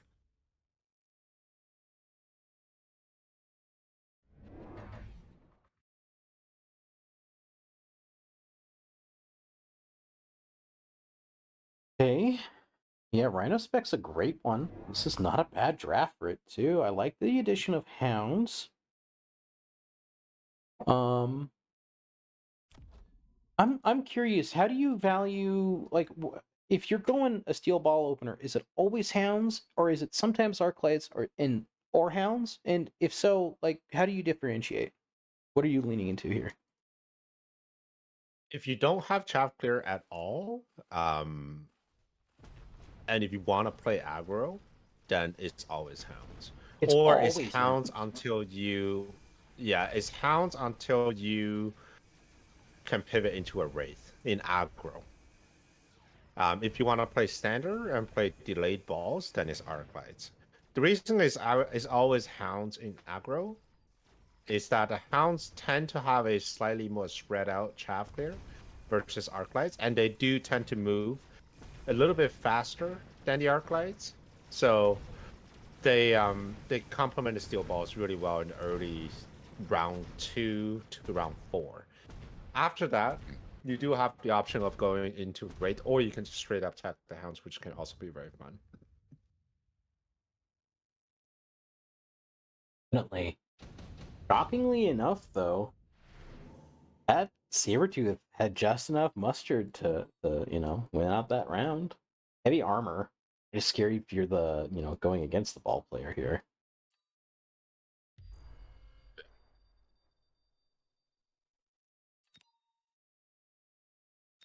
All right, so we are going to have Wasp here in the back from Park and Oil, so double spells and more hounds.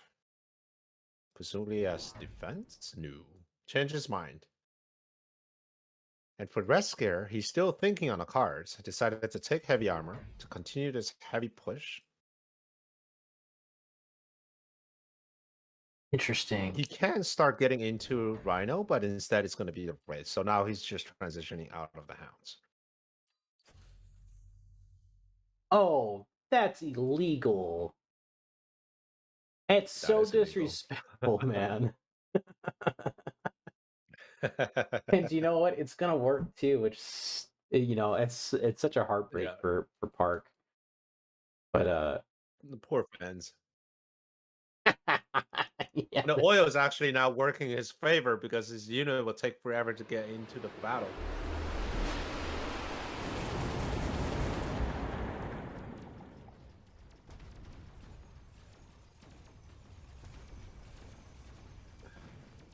yeah. I mean, tower timing does come in here. It's not gonna be meaningful. I mean, actually, Tower timings, not the worst.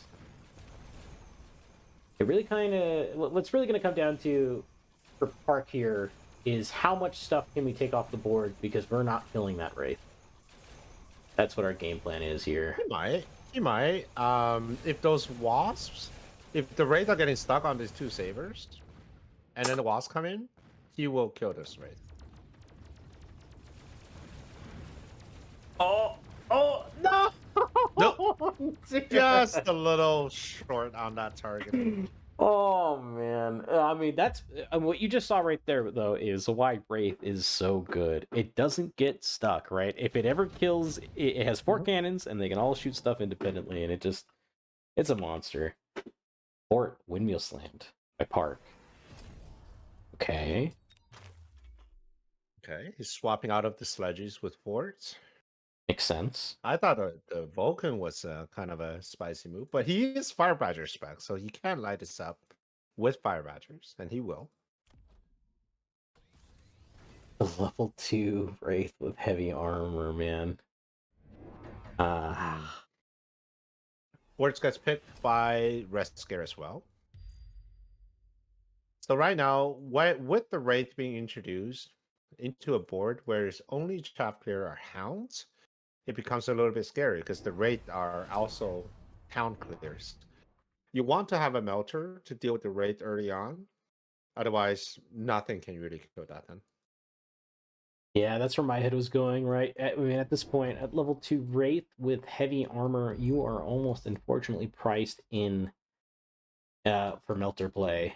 I think Park's transition, right, is like, how do I make the Melter viable with my comp? Because we're kind of in shambles. We're all over the place. Yeah, he is putting down 2 marksmen, but I just don't think these 2 marksmen can kill this Wraith fast enough. I mean, he's got 54,000 HP, so even with 2 marksmen shooting, that's like 10 shots. Yeah, good luck. Good luck, and kill it before it kills you. And there it comes. Slowly meandering. Yeah. Is that out? Yeah, I was just gonna light tap you. See ya. Yeah, this is why you don't put level 1 marksman into heavy armor, level 2 raise. They just don't do enough damage.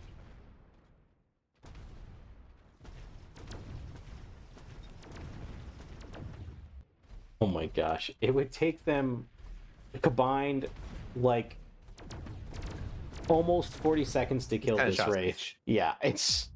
Yeah, that's crazy. It's not even worth the deployment at that point. I mean, you're better off with what Chaff. Yeah, I mean, if you get to spend the whole round with marksmans shooting the opponent's Wraith, like, you're already winning. Like, marksmen aren't really necessary. They're not doing anything else. Yeah. Wow, this is a huge tempo round. It's round 4. We got the level 2 Rhino into a board that's already weak in damage. And he's just sold the Sabertooth and swapping that out with Fortress. I would totally keep the Sabertooth just with a little bit of damage and tanking. Ooh, this is a little rough here. In the center, these towns are going to get destroyed by the raids. And on the left-hand side, there's no Chaff Clear. You have Fire Badger, which will get locked on by the Steel Balls. And then you end up with the Fortress dealing with Steel Balls, Hounds, Crawlers. So overall, a very strong board for Red Scare on all fronts. Yeah, I really liked what you were talking about on the tempo tidbit right here. It's a big tempo round for Red Scare because of the Rhino drop here coming in. But it's also... people don't realize this, but selling a unit right is a loss of tempo. You are removing a piece of plastic from the board, and when you are hitting, when your opponent's hitting this round 4 Rhino spec, it's like something I don't think you can actually do. You have to be very careful about this kind of stuff. It's really greedy what Park's going to do here, and I think it's going to hurt him because this tower is going to go down, and this is brutal. This is going to be so much damage. Oh yeah, this is like 2k minimum. Jesus. Wow. Yeah, almost 2k. It was like 50 or 100 shy. Crazy, man. I All mean, right. hey, So the Mustangs. Phoenix is finally something. Yeah, Phoenix Mustangs, they're all good answers with Forge, but I think Phoenix would be the better answer to Yeah. deal with the damage, because I think he has no damage right now. But what would he do for Chaff Clear? Because that's another big problem. Yes, you can get rid of the raids. Yes, you may get rid of the Rhino if he doesn't take armor. What are you gonna do with all the steel balls and the Mustangs? Ah. Probably Fire Badger with range, huh? I mean, that's where my head would go. Either that or like Napalm. Oh, we don't actually run Napalm on the board, so never mind that idea. But yeah, I mean, Fire Badger range is what we're kind of priced into at this point. I don't really know if we can make another quick pivot here. We're selling more I units, man. sold the Badger because it was too exposed. I mean, I don't mind it selling, but again, like we were saying earlier, this is a tempo loss in a board where your opponent has superior number of units and is winning. Yeah. And you're Because on the staring left down hand the side, barrel of he's a got gun nothing. too, man. Like it's brutal. You were saying though? Yeah. Left hand side, these Fort Phoenix Fang combo is not going to do anything. They're going to be stuck on crawlers for the entire duration of the game. You were asking about Chaffley earlier. I think Park has figured that out by going for launcher overload forts. However, they still need a little bit of help to get there. They're doing a good chunk of work over here on the left and then the right, but this Rhino has a highway right into this tower. Doink. Oink. All right, so there may be a chance for Park to come back here with just more force, really. A launcher overload force clears, I think, a little bit better than like single pack of vertical sledges. So that's not bad. Not great chaff clear, but not bad. Yeah, we need Another numbers. steelbook production being offered. Yeah. He needs to put down 3 forts and just missile the initial crawlers. Oh, has his oil back. This is the nice little benefit of going an early spell where he went round to oil. Does rebuy Fire Badger for the left, who I imagine ignite, but I don't think that's actually going to. Or is that just to support the Come fortress on on, the where left? are my forts? Where are my forts? Okay, There well, it there's is. one. There's one. There's one. You need another one.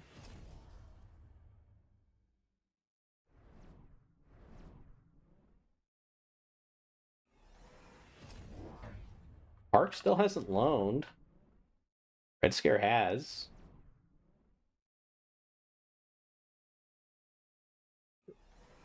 I feel like Red Scare's being lonely for a couple rounds now. No, no, actually, no. That might be last game. This game, he's just in such firm control over this one.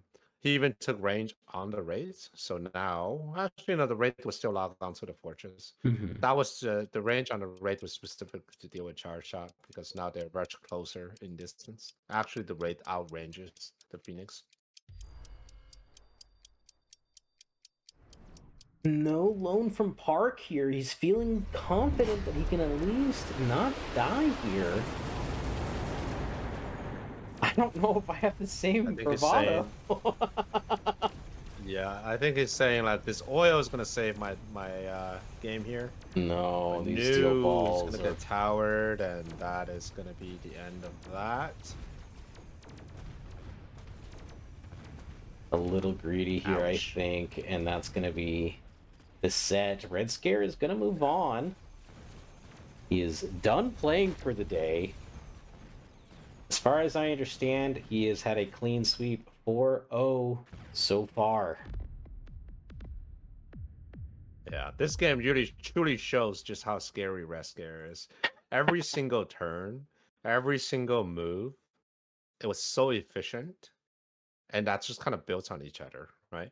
Like he's not the kind of guy that just takes a tempo turn. He's been taking these items that are econ items. The steel ball production are very expensive items that if you only use it for one turn, you're not going to get this value back. But he's had it for multiple turns.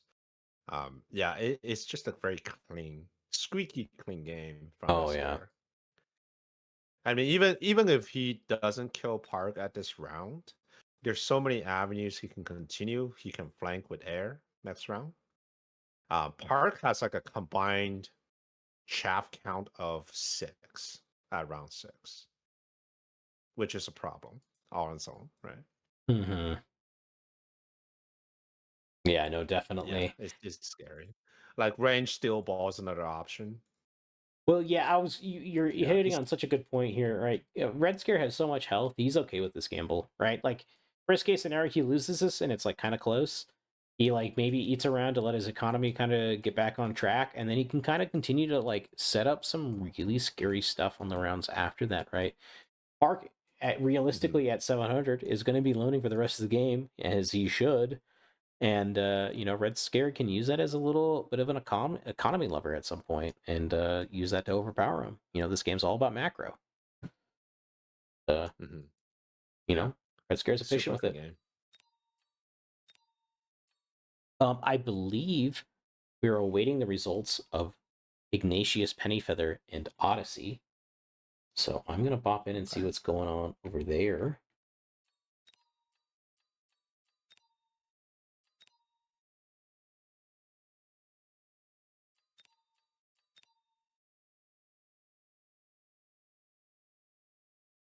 And let me just double check that. I think they finished the game. Uh, Try spectating. Oops, I spectated the wrong person. Spectate Amarok. It looks like it's not Okay, because showing I up for see Odyssey them. out of the game. Yeah, because I see Odyssey is already out. Oh, are So they? that game might have ended. I'm looking at Amarok's stream right now, and it looks like he is actually still in the game. So I'm gonna pop in. Oh, the scene does not exist. Oh, Okay. it must have just ended. Yeah, yeah, he's probably in the last round. Yeah, just ended. Oh, okay. All right. Well, then I will put on um, Blood versus Coldfire in the meantime while we await the results.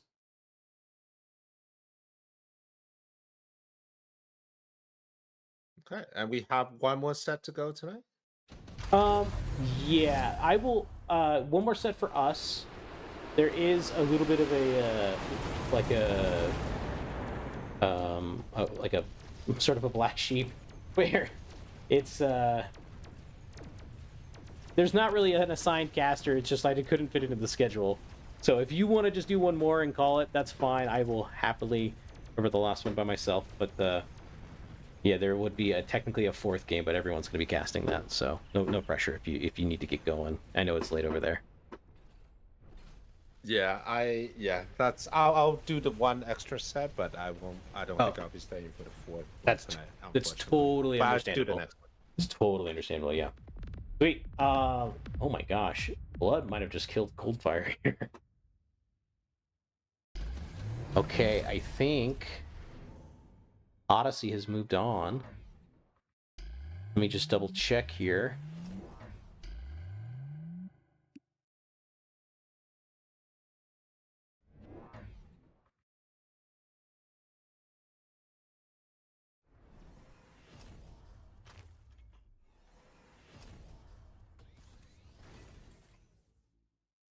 Blood is really giving it to Coldfire here.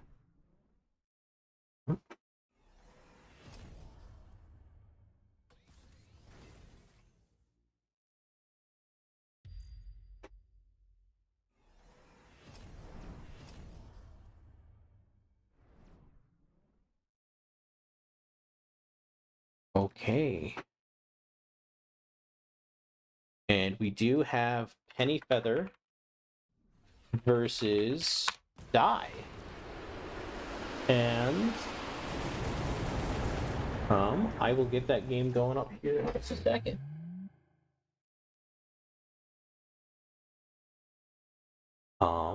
Gate room. Additional.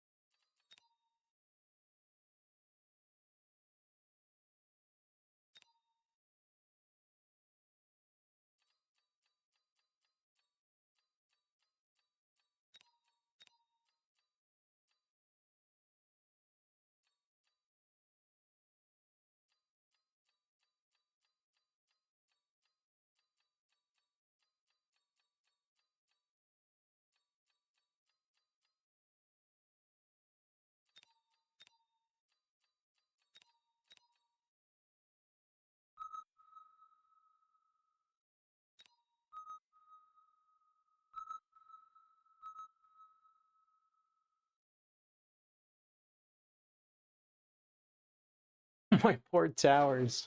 Very, very fair part. Yeah, Red Scare was not giving you any respite there, but I mean, hey.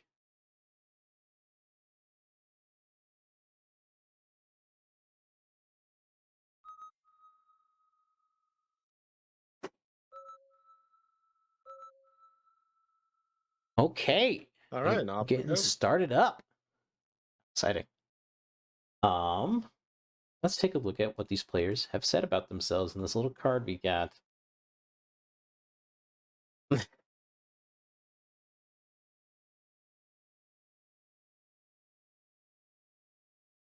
I'm looking at Dai here.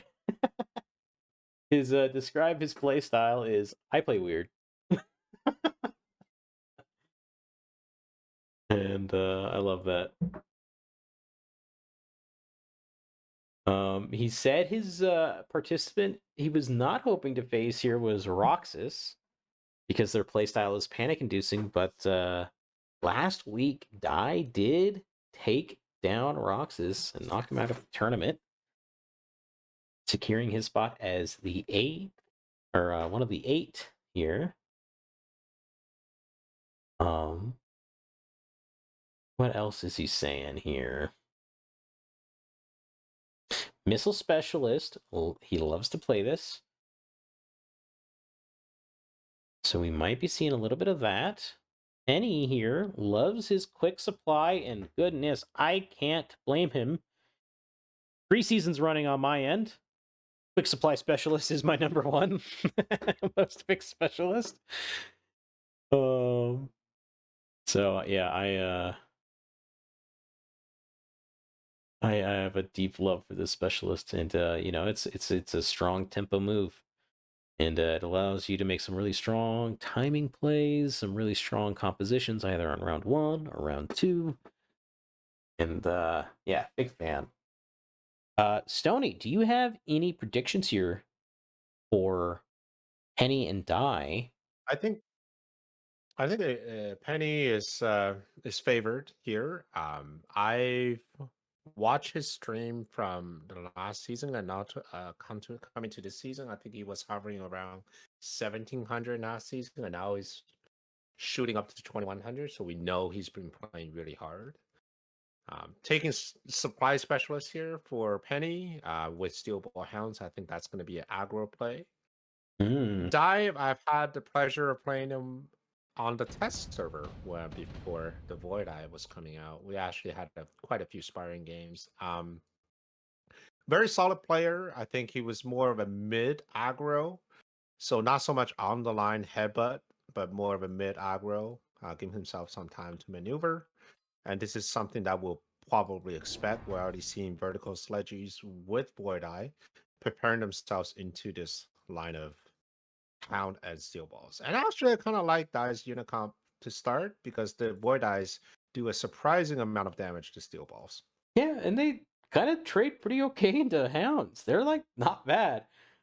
Sledge Void Eye, I think is something that I need to be playing around a lot more with. I think there's something really special here. I think everybody's like so spider brain pilled right now that they're like, oh yeah, Spider Void Eye. And no, I think you want the sledges out front, duking it out, and then aerial Void Eyes backing them up. Personally, that's where my head kind of goes. Have you tried the suppression shot on the Void Eye recently? No, but it's like, whoa, okay, energy absorption, kind of spicy. But to go back to that point, um, it's on my to-do list because I think there is something there. It's got to be so annoying, right? Mm-hmm.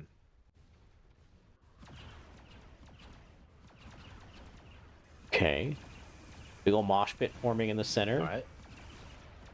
Yeah. Great surround. And also just taking out of these the center hounds, now allowing these crawlers to stream in. Yeah, Oh yeah, Void Eye doing great damage here. This like center positioning with these sledgehammers against steel ball pushes is so good. Pucci popularized something similar to this, and yeah, what you see there, right, is that you don't get those like hero ball actions like you might normally, where the steel balls get to dive the tower, kill it, and kill the rest of your squad. They actually have to turn and face the rest of the army because of how pathing works. It's really nice. Haste module, heavy armor, spooky stuff. Improved Spider is what's standing out to me for Die here. His trap clear is not exactly great, and Improved Spider is just a really strong trap clear. Yeah, I'm gonna It be is running to honest. steel balls, but I didn't even see that card, and that's one of my favorites in the game. But please go on. I think Improved Spider will be really good for two things. One is that right now there's all medium-sized units here for Penny. The Spider's going to be excellent into, especially once you hit level 2. You don't need to get AG because you already have a splash range increase by 4. So kind of a pseudo AG already. And then it solves your trap clear problem, because which right now you really do have a trap clear problem with just these two sledges. Both sides got Phoenixes, expecting Phoenixes from the other player. Very smart. But I think I'm going to have to give it to Penny for this round. It's just because the Hounds themselves also serve as chaff. There's just a whole lot of bodies on this board.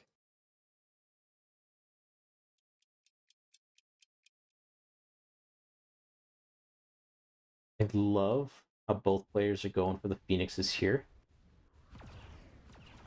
This little split off from Penny, setting up this little bit of a Hound cage here. And this can get really spooky for the defender, man. It's kind of hard to defend this at all these angles. But I looks like he has an okay comp so far for it. Does lose his Phoenixes, though. Yeah. Kind of brutal.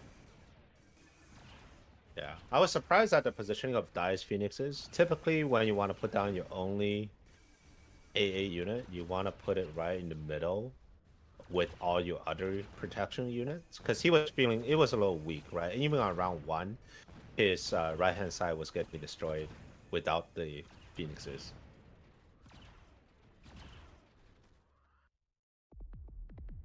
But that's not a big problem. It's very fixable. But these Hounds in the back, though, that could be super annoying. That is just taking some speed out of the units here. A Typhoon could be a decent option. Just stick it in the back and it kill everything, and it'll still come in and provide late chaff clear. Okay, Scorpion being picked up. Interesting. Deal with these tanks. Right now, there's nothing in front of the tanks. Yeah, it's odd to see somebody pass up the 4x marksman deploy. I don't know about you, but I certainly value a high number of deploys, and being able to drop 7 units on round 3 seems pretty nice. Yeah, I think the 4x marksman is decent here. I mean, even against medium unit, and there's going to be a large unit somewhere. So that Very might be true. interesting. If I were Die, I would put at least something in front, because right now there's no chaff clear on the right. There's no chaff on the right hand side aside from like a 40% of a squad of crawlers. Mm-hmm. Well, like another thing you could do, right, is you could even have like a group of fangs in the middle-ish areas, right? Like kind of vertical up front, like in front of that scorpion. And if I'm not mistaken, that almost forces Penny to buy a mobile beacon so he can force the balls to go the way he wants. Um, so yeah, no, I agree. I would really like to see Die muscling for this space a little more with some chaff, just to eat whatever is going to be coming at him. Especially now with this scorpion on the field. Ay ay ay, this is scary. Yeah. Yeah. But Fire Badgers are getting a very decent exchange here, and the Scorpions did take care of both Steel Ball packs. I mean, the Scorpion wasted no energy shooting at crawlers whatsoever. So all in all, I think that was a fantastic exchange. And these Wow. walls coming in late to deal with the Phoenixes. Oh my gosh, everything is just Wow, and going not getting Die's to cover. way, man. Yeah, this is a great round for Die. Beautifully defended. Like everything targeted wonderfully there. Every Those timing. wasps were perfect. Perfect, man. Improved Tarantula is on the board again. I think Bear like is trying to tell him something.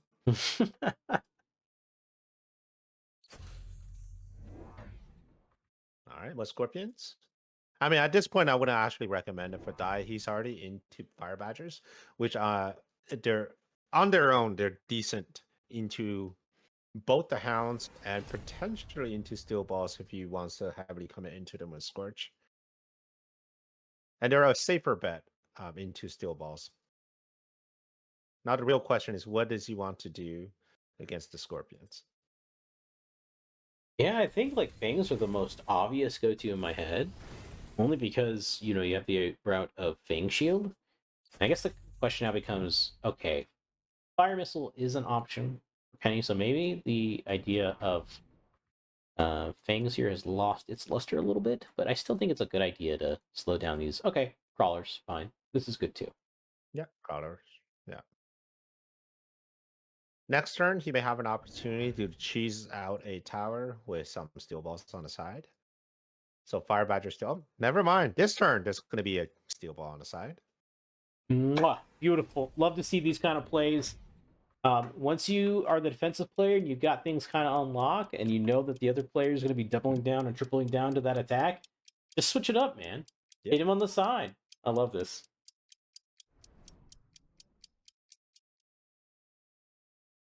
And now, right, it becomes how meaningful is this tower timing? And my gut's going to tell me, or my gut's telling me, right, is that it's going to be pretty damn good.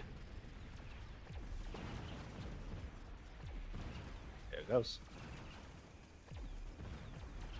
Oh, Oof.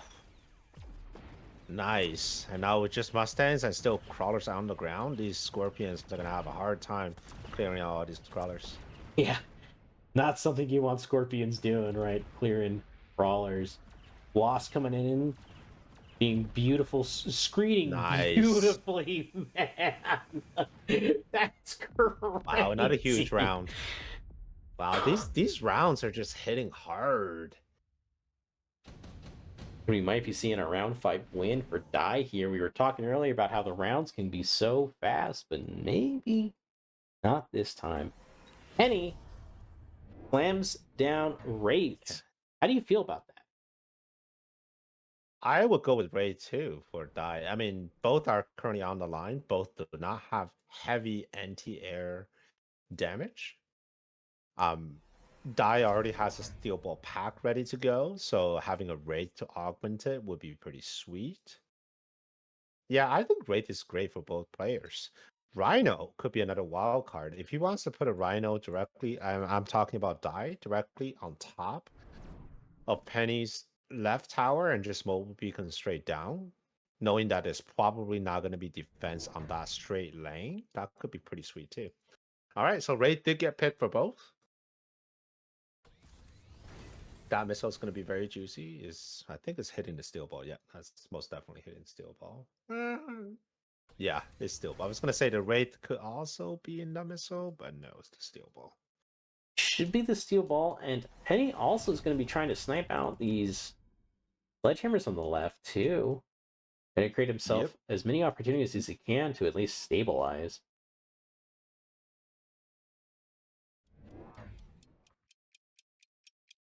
Okay, both players going for almost the exact same line.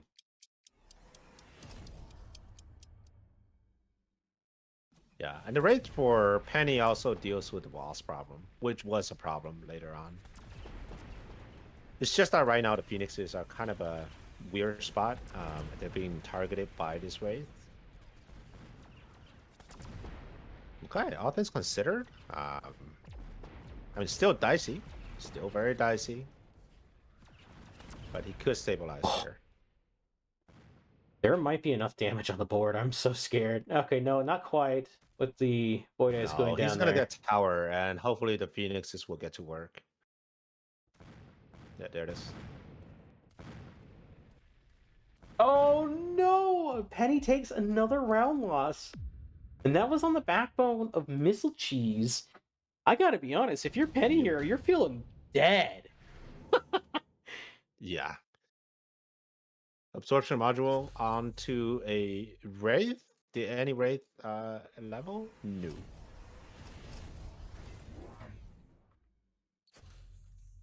The Scorpions are doing a lot of damage. Like this guy here, level 1, was just 71,000. So that was decent. I think the problem right now is these medium-sized units, they're just holding back a lot of fence. And I'm surprised the steel balls were still being kept. I would have started selling those steel balls 2 turns ago. I don't think they were that useful anymore. All right, missiles in the back. Missile doing the steel balls. The left-hand side never really capitalized on the speed. I wouldn't mind a mobile beacon just straight to the tower. And on Dai's side, I mean, there's a lot of good things going on for him.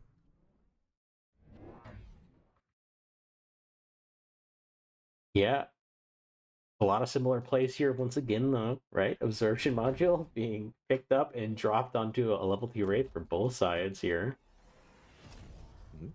Here's the midline battering ram. Not going to be a rhino. It's going to be steel balls. And that's the spot I was talking about last turn because there's not going to be any defense there. So dirty, man. This kind of play is so annoying. You're like so desperately trying to hold on. You're so desperately trying to stabilize. And there is unfortunately just too many holes in your armor. These steel balls will connect right here. And I imagine that's going to be all she wrote for Penny Feather, at least for this game. Yeah, that's it. Beautifully navigated from Dai. From round 1 and onwards. Honestly, just like kind of manhandled Penny here a little bit. But there isn't, you know, there's a lot of games, or at least a lot of game left to be played. At least one more. And, you know, Penny can take a second, collect himself, splash his face with some water. maybe recenter.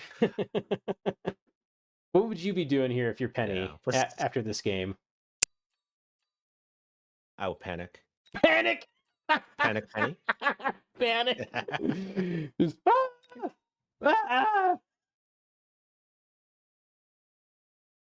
I mean, this is a 6-round game, but 2 of the 6-round games were won because of steel ball cheese on the tower.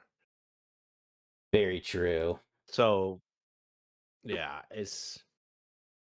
and these are the sort of things, it's kind of like a skill check for good players. Sometimes you just need like a single squad of fans right here, maybe 2 fans in case they do a missile and steel balls down. But something, you know, sometimes you just need to be aware of that. And Penny never tried to capitalize on Dai's tower, which he could have. Yeah, All right, no, we're I gonna completely jump agree, right right? into the second game. I think Penny got completely tunnel visioned in that last game, and it cost him. Mhm.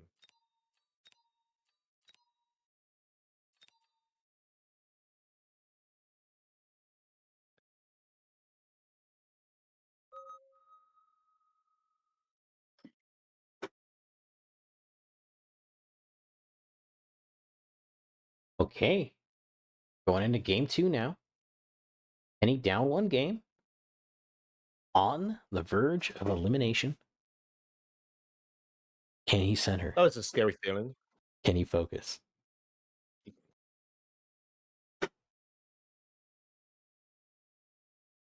Penny needs to rally up and just kind of push through. I think he is the better player here, but he just needs to get all these fundamentals right and not being caught off guard by tower cheese. I mean, it's one thing to get caught off guard by tower cheese once in a game, but having it twice at this level is very painful. No, I agree. And you know, I agree with what you're saying as well. Like I think Penny is at least the more veteran, you know, or at least the more experienced player. Big time, long time streamer. I remember raiding out to him way back when. And it's cool to see him playing in the tournament at such a high level. But he had some holes in his defense while attacking. And you know what they say, right? The best defense is a good offense. And Dai, I think, really showed us what that looks like last round. Makes the opponent be honest, right? He makes the opponent have it. And if they don't, well, here goes your tower, and there goes your round. and a good chunk of your HP with it. What's around? Yeah.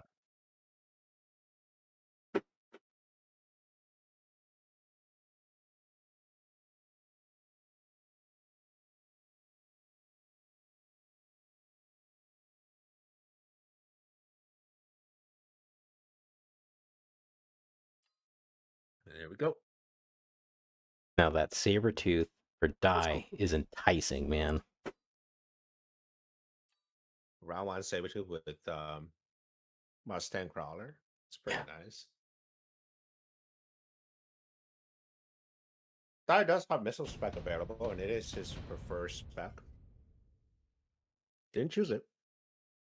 Instead, go with Fortify. This is not something that we see a lot of with Fortify, but I suppose it could work with the Hound Saber. I think the unit pack itself is of a much higher value than the actual specialist.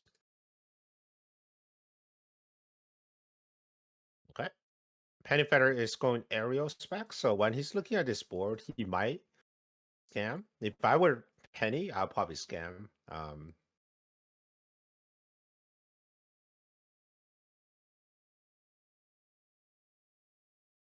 Interesting symmetrical aggro. When's the last time you've seen this, Stoney? Very rarely, but Yeah. when it happens, it's very effective. I can see that, right? I guess the where I imagine you're going with that is that it gives you more questions to ask as the attacker, because you could be coming from any number of ways. Right. Mhm.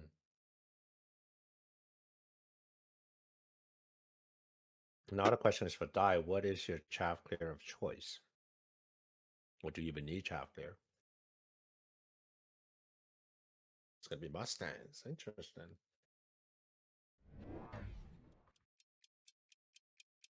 I wonder if it's putting down Mustangs simply because Penny's aerial. Like he doesn't want to get scammed in round one. Oh, that's an interesting read. Yeah, no, I agree with that. I've also heard some people say that when I have steel balls, I'm always pairing them with Mustangs. Like if they're like quick supply and they get like steel ball crawler, like their goal is to go double Mustang and like they're online. So maybe that's also the pairing here. It is interesting to skip a deployment round one, I feel like. I usually highly value these things.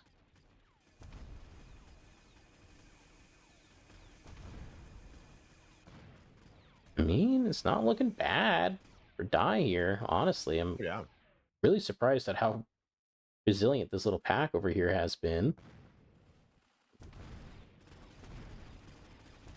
I think this is where our fun ends, unfortunately.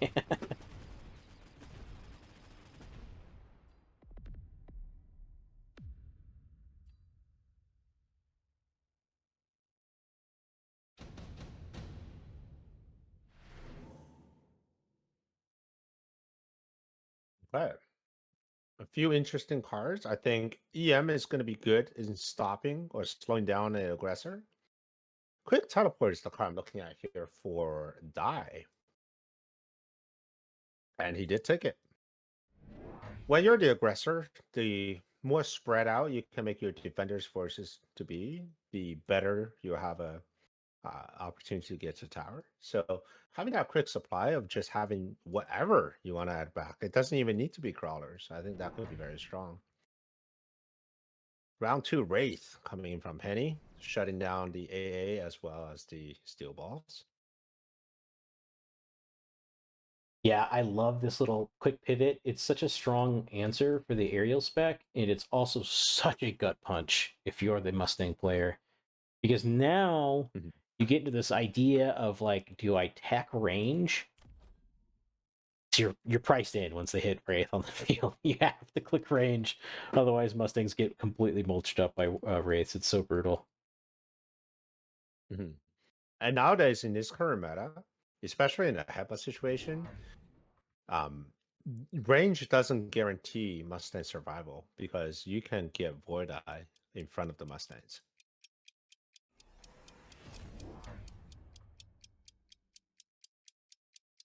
One thing to note is that Penny's Wraith does not run armor. Yeah, I did So notice if that. Dai decides to go into that, and he can with the Mustangs. Yeah, this thing should eventually outscale. It's just, the question of getting there. This is what can kind of happen once these steel balls get out of the way. This Wraith will go, num num num num. Oh, one of Or the steel not! balls. They got into the tower. Oh my god, that is hero steel ball. Yeah, that was pretty good. Man. I mean, it's still a disaster on the rest of the board, but yeah, that was a hero steel ball for sure. That was a hero steel ball.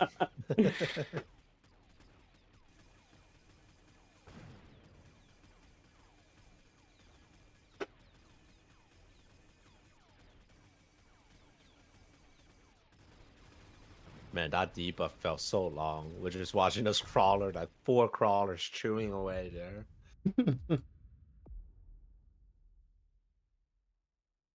Okay, going into round 3.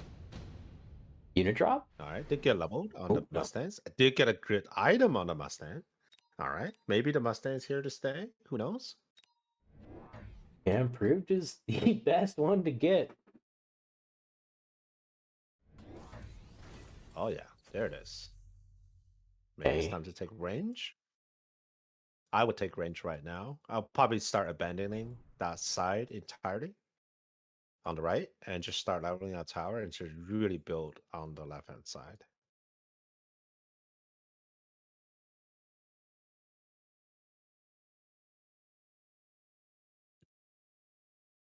I'm really worried though that Dai is not going to be building a board that's going to be able to answer everything here efficiently. Part of me almost wants to see like multi-melter being routed too. I feel like we might have like a pretty okay headbutt comp here if we do something like Sting multi-melt.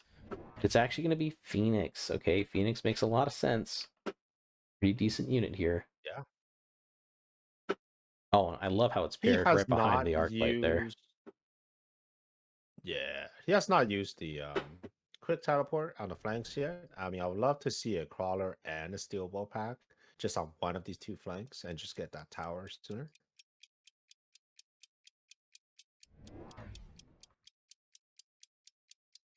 Not sure how I feel about these arc lights, especially into hounds. I don't see them as particularly strong chapter into hounds. Would love to see them probably just go harder into the Mustangs at level 2.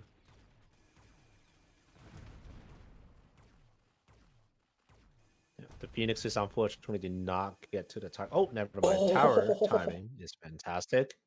it's as I was good just gonna as say the it Phoenix was gets, just about man. to get shut down, but no. Tower timing. What a save. Oh. Yeah, I mean, it really doesn't get any better than that. Yeah. And, steel balls really don't care too much about tower debuffs as long as they get to sit on something. They will kill it. And now the steel ball's leveled. We have Rhino. I would love to take Rhino here for die and just start going hard on this aggro. And Rhino works really well with quick teleport as well. Oops. Whoa! I love it. I think it's so sweet. It kills everything, man. Yeah, make more wraiths, please. as long as I can kill these crawlers off, right? Shin gun boat, launcher overload boat. This thing will absolutely rip up everything here.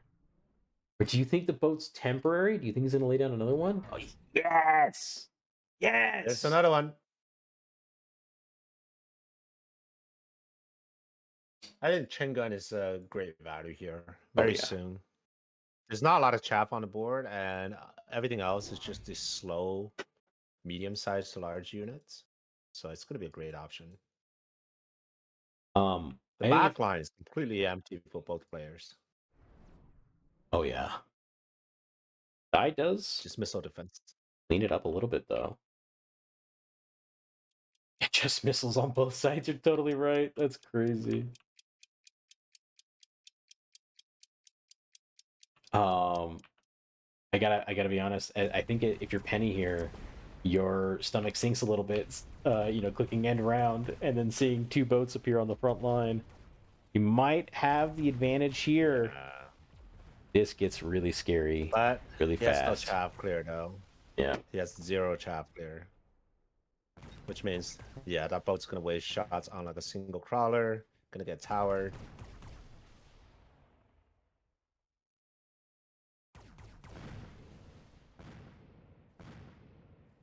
Alright, now we're just gonna have to wait for Chengun. Or in this case, do you think launcher might be a better option? That's where my head was kind of going. Maybe launcher range angle here. But I actually think Shin Gun is better only because it can't miss. You know what I mean? Like launcher overload missiles from overlords can still miss crawlers, but I feel like Shin Gun just doesn't. It just kills the crawler. Alright, you can get clicked for this raid. I think Penny is confident in the raised DPS, not willing to put down something like a Phoenix to deal with this boss. He is essentially saying, I don't see the game go long enough for this boss to scale, so we're just gonna go hard on the units we already have. We'll see what happens. Alright, Chin Gun. Yeah, I think this is the time to pull that trigger. Kind of is reminiscent of like a Woot board. Woot really likes to just play like a couple of Arclights and some boats, and he makes it work every time. And it looks like Dai's kind of modeling the board a little bit after that. Not uncommon for these kind of boards to lose a bit early on. But once a boat player starts to stabilize and get some levels, things can get out of hand pretty fast. Yeah. Once again, I think the problem is just chaff clear. I mean, we still have boats shooting at crawlers, but left-hand side though, the boats were taking care of business. Oh, it's killing everything Yo. on the right. Okay, huge win for Dai here.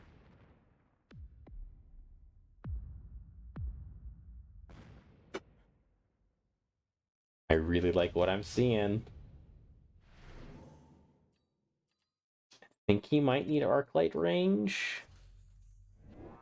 And I I think think he'll definitely need the Arclight needs to survive long enough for that second wave of crawlers to come in. yeah, and I think once he does that, he's cooking, man. I think he's like fully online and ready to go. Once again, in headbutt situations, a single void eye could mess up your entire board. Imagine the wraith with no tech for 4 seconds. Come on. Triple tech wraith with no tech for 4 seconds, or better yet, have 2 lines of void eyes. Come on. Oh, Wraith. yeah, there was Just for more staying power, I think. Yeah, range. I will put the wraith a little back, I think. yeah, like behind the overlords, yeah. You want the overlords eating Yeah. the shots from the wraiths and everything else, and the wraiths, Yeah. killing Otherwise, the. Aegon wraith kill this one really fast. Yeah. Oh yeah, oh yeah. Level was taken on the left. Improved firepower control system was slapped down on it. Level left on the right. I feel like a level 2 boat is just so good, especially with Shin Gun, because it scales, right? Oh, but degen? I didn't even see that. Yep. That's scary. All right. Chaff clear is much better now. Come on, boat. You gotta shoot. You gotta shoot. Oh, man. Just a little too late. No. The left goes down. Nothing to shoot. But that's okay. We still have boats left, and they... Yeah, still can do damage. And the tower down now. But, you know what? Okay, not the Ah, worst. close. Not the worst. Not the worst. Definitely not the worst. And Photon is always an option. Yeah, he does run it on the bar. Oh, this is scary. Melter comes down. It's really good actually against both players. And Penny is gonna slam it. What is Dai gonna do here?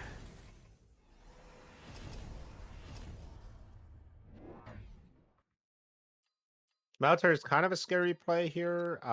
As the Melter player, simply because of Chain Gun. I think Chain Guns can kill Melters fairly quickly. But right now the big problem is there's really no chaff here for Dai, right? He's got a few underlying crawlers which would die very quickly, assuming they're not getting missiled. And that means the melting point is just going to lock onto some very juicy units right off the get-go.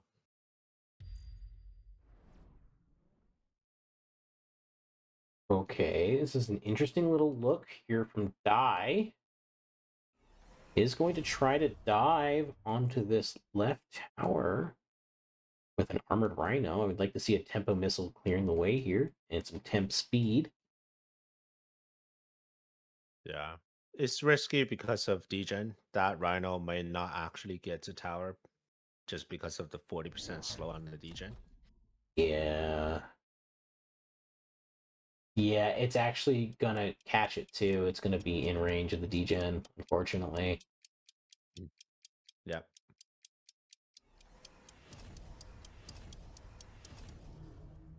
Just barely too, it looks like.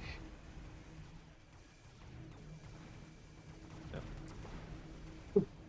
Gets locked on to one of the rhinos. And the other one is just, yeah, couldn't even get through that first chaff wave. Damn, this looks really good for Penny here. Yep. Ooh, and there's Oh, still chaff left over. I I think think that's that might be game, it. man. That's so much damage. Yep. That is game.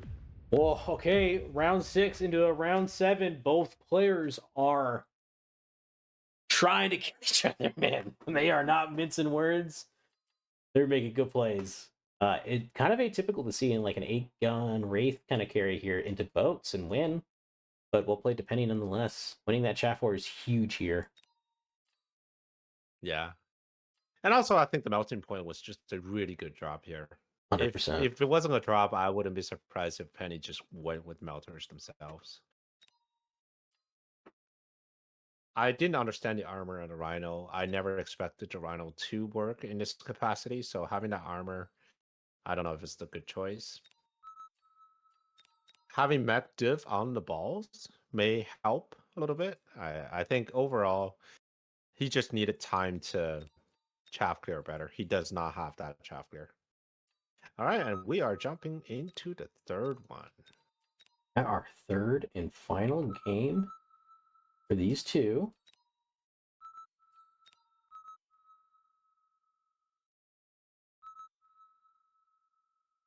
And we are ready on them. Game is starting. Stony, I'm going to let you take the mic sticks for a second. I'm going to step away and into the restroom. Be right back. Absolutely.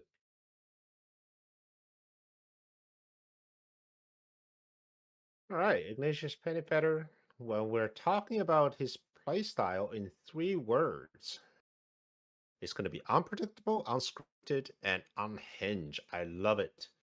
I mean, so far, I feel like Penny has a very intentional play style. So it's definitely not unhinged. There's not a lot of wild cards. Everything he does serves a purpose and it kind of feeds back into his main army, which is good. It's a hallmark of a very strong player. You're coming into this game, you're not being reactive. You're playing it for like round 7 or round 8 comp, and then you decided to run your opponent over. So very, very nicely done. Quick supply is not being offered yet for Penny, and I would love to see like a very heavy tempoed play. So far, I think it's mostly econ based games, but tempo based games could be very fun to watch. And I feel like Dai is also in that position to do really well in a tempo game.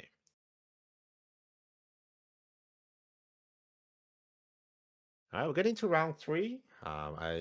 One interesting thing to notice for tonight's games is that all of them were headbutts or aggro.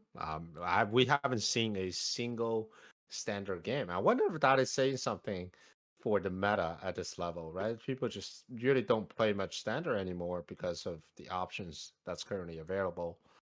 And also right now, if you're playing standard, the Abyss Tower Sniper could also pose a threat. I mean, what do you think, chat? I mean, is standard kind of going downhill for the moment? Well, if you don't mind me interjecting a little bit, I think the way I've always heard it phrased is I'd rather be the player asking the questions than answering questions. And I definitely can vibe with that sort of mindset or mentality. But control is fun. Sitting back and like reacting as, a different play style. I think it's just when you're the one asking the questions and it's working and it's looking good, you feel unstoppable. Hmm. And because I asked for standard, we're gonna get a standard game for a penny. Yay! Crazy. Yeah. Goes for hounds here. Behind the towers with some storms as Rhino spec. That's scary. But Dye's speed spec with Sabertooth, Arclight. I love this. So I've noticed that hounds at their base speed can be okay at dodging Stormcaller volleys. If you look at this Arclight and Stormcaller from Dye, they are at that speed or above the speed of a hound. So I think these Stormcallers are a little worse for wear here, even though they should be okay in this position. Very curious position too. I mean, when was the It's last time you've seen Sabertooth tucked away in that corner? I imagine we'll see a shallow flank to support them. I don't know how you protect those guys. But that little crawler maneuver in the middle is so annoying. It brings everything into the middle. But it's not good though, because the Arclight is about to die, and those crawlers are going to disperse down towards the towers. Oh, but a double Look at this double tower. time. Wow. When's the last time you've It's like seen watching that? gymnastic right now. Never with the Saber Arclight star? Come on. Oh man. And this is Wow. infinite damage for round one. Dude, Dye only lost an Arclight Guy and a is doing crawler some pack. fancy. Yeah. Dai is doing some really fancy stuff here. I love it. Fortify hackers, come on. No, get the assault score and make them move like 16 meters per second. Yeah, just oh, that's Yeah, that awesome. will be the stylish play right now. Quick teleport once again for Dai. I love it. Hopefully he'll use it this turn. He never got to use it last round. Last game. Mustangs, very smart. Smelling phoenixes. Dude, Even putting on the right side. Wow, he is on top of his game in the final game of the set. I'm loving what Dye is doing here.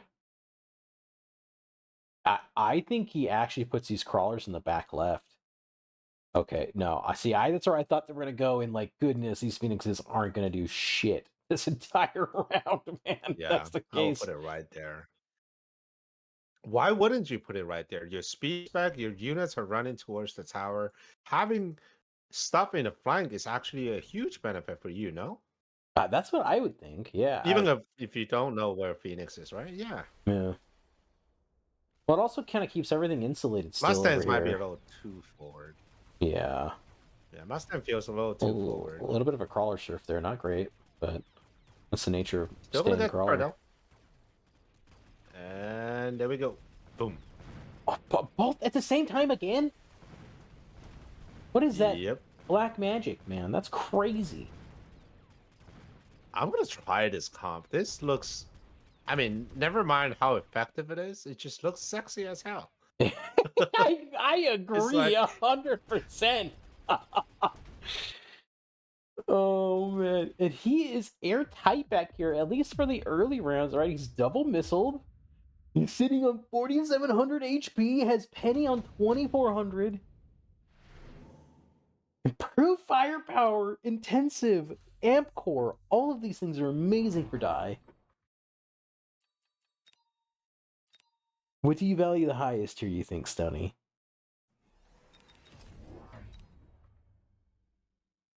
I'd probably go with intensive would be a great option here. Yeah, you think leveling a saber? Is that where your head's going? Leveling the saber is really nice. You know, there's a play here where wasps in the flanks could be kind of a scary play That's dirty. with the speed and everything. Yeah. You could easily put a screening crawler out in front too. I love these little tempo missiles. I want to see temp speed clicked here from die. Like with speed spec, once you have stuff pulling all, because right now all of Penny's units are behind the tower. So there it is. There's a single crawler there. Oh, it's so As long as you good. can pull things away, like you can really get to that tower very quickly. And all of this Like gets this board pulled. can go into so many different ways, right? Yeah. But in my mind, I'm just thinking, like, this is a beautiful wasp rhino board. Yes, dude, and he takes temp speed. Oh, he's so good. He puts down the screening crawlers to eat the missile. He pulls everything away. The tower is under threat already. Some units are split up, though, unfortunately. It's maybe not going to be good enough. Does the tower go down? Oh no, it will be good. Yeah, gets it Dude! down. Two Mustangs. They need to kill all the phoenixes and not die. That is a tall order. Oh, but another tower Oh, timing! oh, one Mustang. Never mind. It died. Yeah, Wasp here would be amazing. Unfortunately, he got scammed here, but still looking very good here for die. Very good for die. I love the little tempo plays. I think this is basically fixable by just taking Mustang range.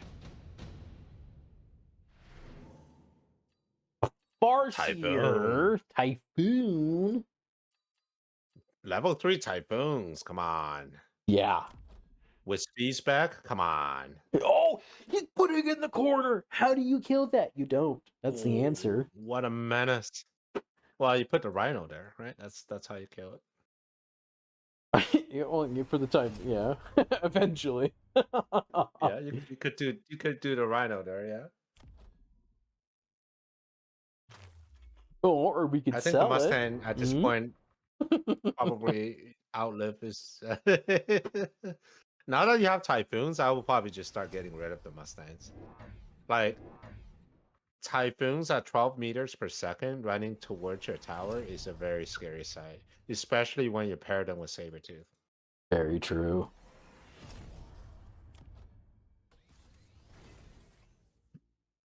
Dude, it's a Typhoon Phoenix flank back here. Saigon. Dude. I don't understand the Phoenix. I don't think he needs the Phoenix. He could probably just put down a Sabertooth here for any Rhino shenanigans. But I guess Phoenix is okay. But you have to unlock the Phoenix. It's another 50. I would love for Die here to start consolidating into maybe a single tower as opposed to being even.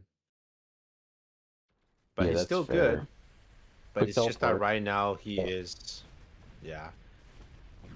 Wow. Look at those Typhoons. Holy moly. I think the Phoenixes on Let's the get that back left, by tower. the way, are an assurance against anti-air. Because his Mustangs keep dying. Mhm. Yeah, so he's gonna be able to I would clean the sell the whole Mustang. banner. There's Oh, no yeah, please. reason to level that Mustang anymore.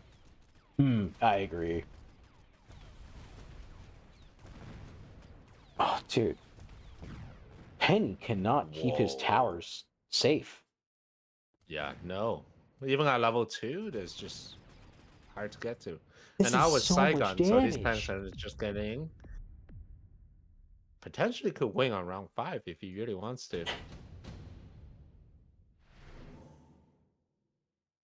On the ground. Good card. Mess things up a little.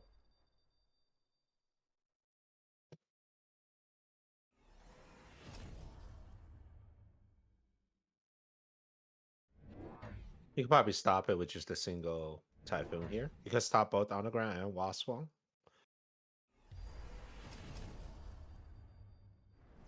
Right? The Rhino is indeed over there. But now he's got Phoenixes already warped in. I would love to see another flank on the other side, with just a Crawler and Typhoon. Because that means these two level 2 blue Sabertooth is just gonna get that tower super easy. Definitely.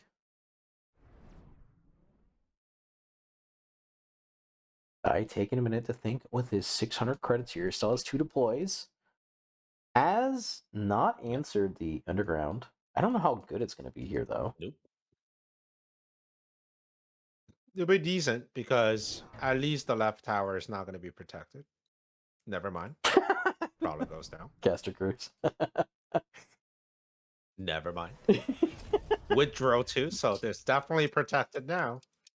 Yeah, this is reminiscent of those like old carpet strats when Underground threat was a little bit stronger. People would take these and go, we'll take Underground, right, and go into like a replicate or a drill turn, and it becomes pretty brutal.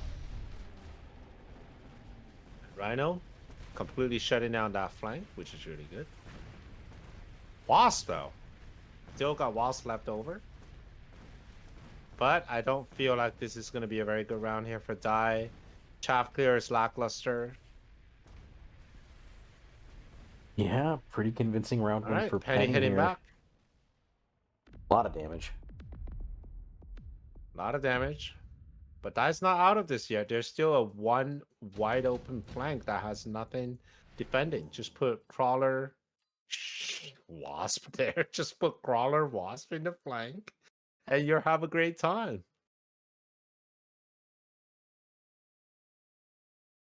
But at the same time, though, you have to worry about your own flank being wasped.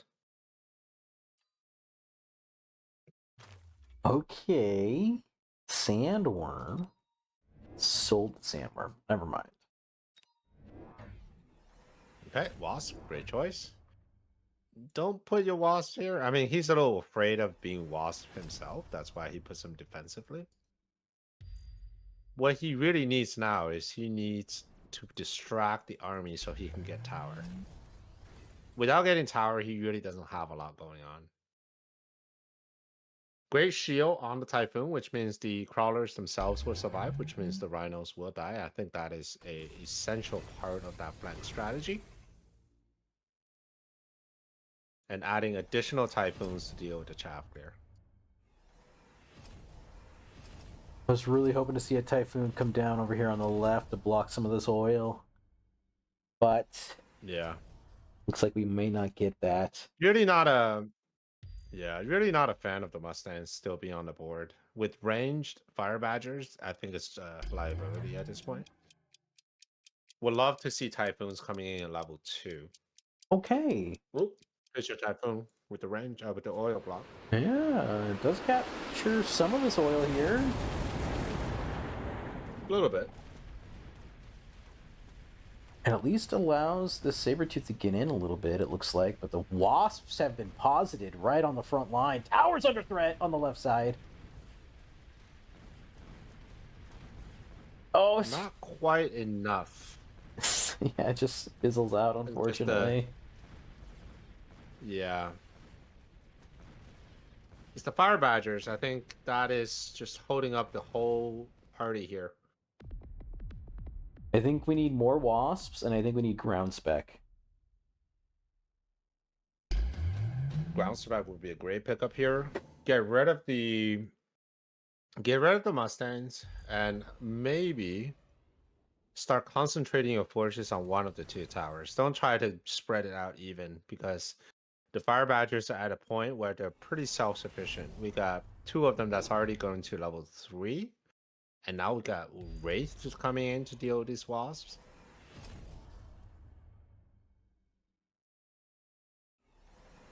Becoming a bit of a problem. And he has no chaff clear at this point. I mean, Dai, he has no real range on anything. He's relying on his Typhoons.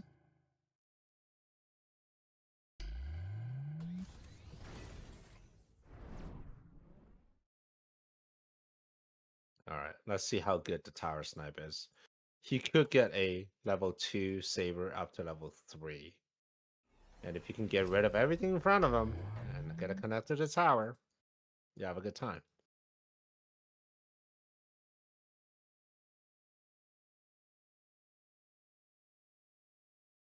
But the oil into the smoke is so brutal. And I think this is where what Smoke you is were. pretty. Oh, sorry. Go ahead.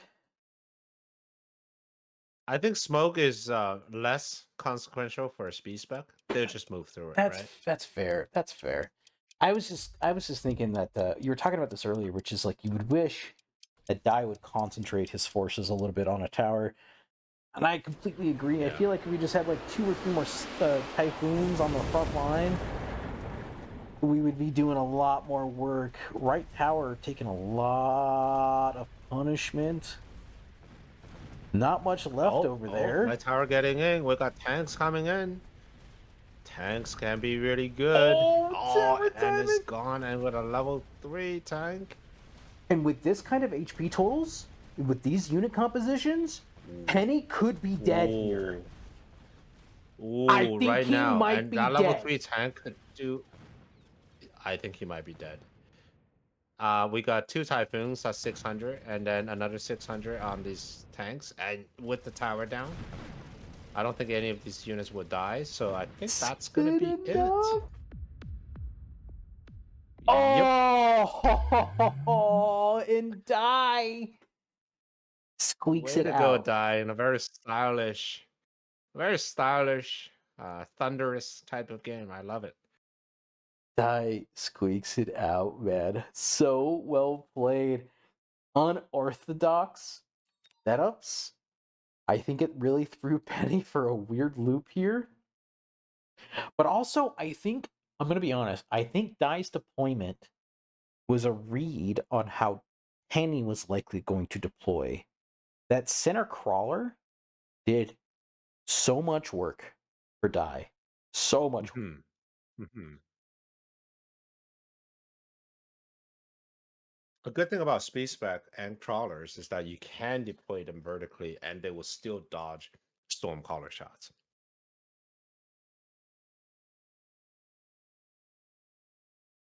Wow. What a game! This is one of those games that should be studied because it's just such a interesting build. And to Penny's credit, he almost held. He almost stabilized. But it's just Yeah. that last round push with the tower. It was just too much. Yeah, I mean, Dai really beautifully maneuvered this game into a spot where he just needed to win one more round, right? And he Mhm. just had to find the line. So super well played to Yeah, for him. sure. Stony, All right, Clint. I think that's it for me for I, tonight. I was gonna say, man, thank you so much for joining me. It was an absolute blast. And yeah, I look forward to having you on for season 3 if you have some free time, and maybe we get a couple more casts in. It was a really honestly a pleasure and a lot of fun, man. Absolutely. The pleasure is all mine. And Oh, thank you for having me. And best of luck for that next cast. cheers, buddy. You take it easy and have a great night. Bye bye. All right. Have a great night. Okay, chat. That is it for me and Stony, but I will be bringing you at least one more game. Um, we will have Die versus Cody Fly. I will be making that game here momentarily. Um, da, da, da. Let us see where we are at. We've got Park and Blood still in the throes here, but I'm gonna get this game going. Invitation only. Spectator delay. We will go for training base.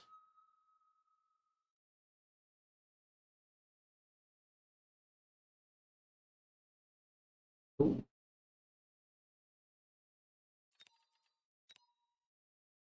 Maybe. You already have a game going. But I'm going to be bringing on odds.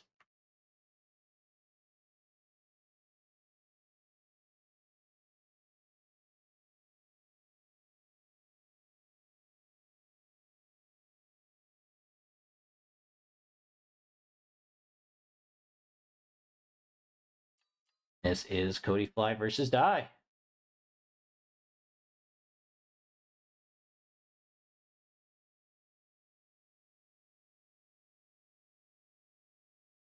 Sorry, everybody.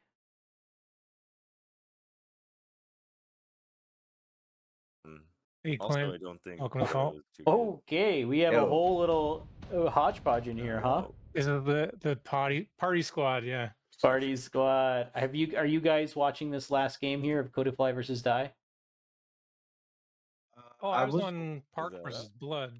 Blood. we should probably hop into that last series then, though. Yeah. Is this so? Wait, is this one of the Mecha Mini Masters games though? Park vs. Blood here? Yes. Yeah. Okay. Could watch the last one. You want to watch the other one? Oh, Cody versus Die. Yes, here we go. That's starting at round 1. I see it. So this is the round. What is it? Losers semifinals? Or no, losers Quarters, I believe. Yeah. quarterfinals. Yeah. The loser is something. I don't know. Double elimination brackets get a little confusing. I'm like, I just want to win every series so I don't have to play a third one. Hey man, Yeah. winning 2 means you're done for the day. Yeah, I mean these guys, they Yeah, they played a couple exactly. games, they lost, they got to play even more. It's brutal, right? Especially if you're someone like I was Die. I like, don't know I if you gotta win caught. the first round. Yeah, yeah.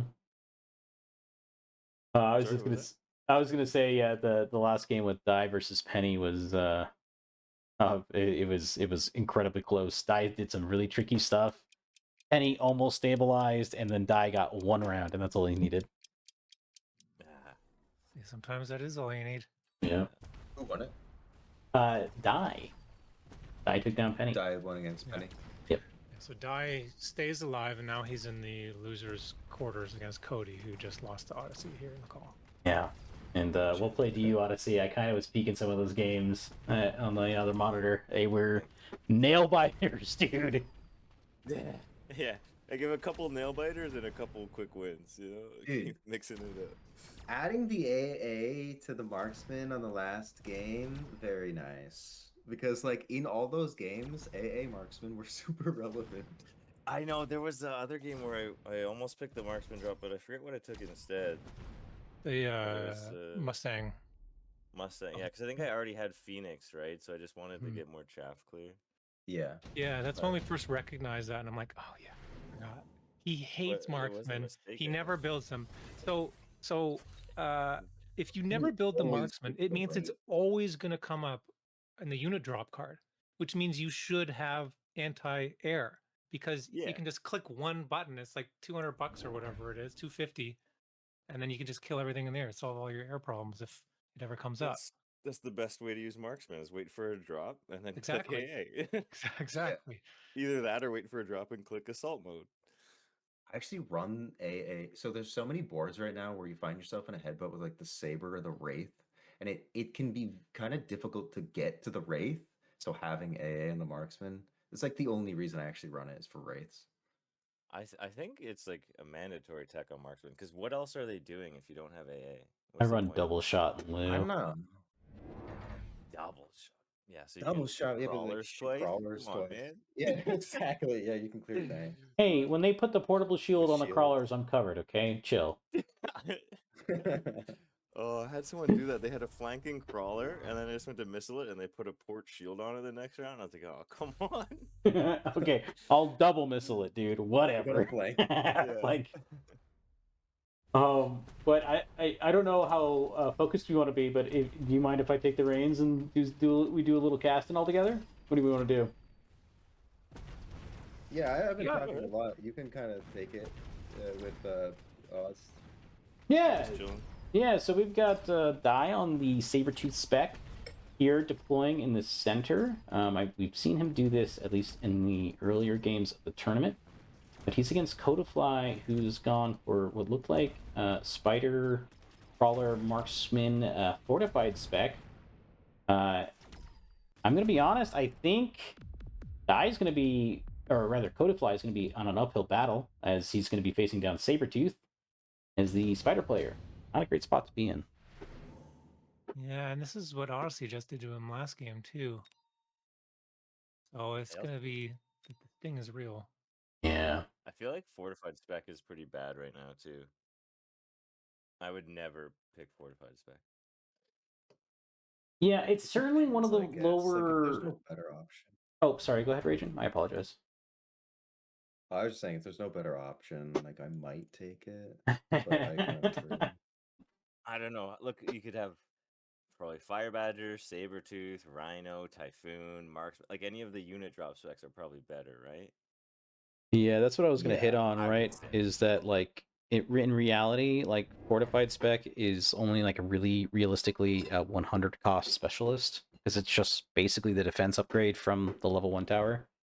Or rather, the level 1 defense upgrade from the tower. So, you know, Yeah, in that's a good way comparison to to look something at like a Farseer or a Rhino, when it's like 300 credits, it's just, you know, it doesn't hold a candle. See That's Dag kinda going like- for the mass-produced Wraith. Oh FYI. yeah, this is what Penny did. Mhm. The Saber mass-produced Wraith. But I think I would have liked it better, maybe if like waited up on the line, right? I really like Mass-produced Wraith is a little committal. I really like Saber Wraith though. It kind of reminds me of Port Wraith, and it's a scary comp if it gets online. Definitely, but it's pretty spooky looking at these marksman techs. Yeah, I'm not For sure mass I would prod go Wraith. into it into Marksman. I thought you said 2-port Wraith, and I got all StarCrafty for a moment.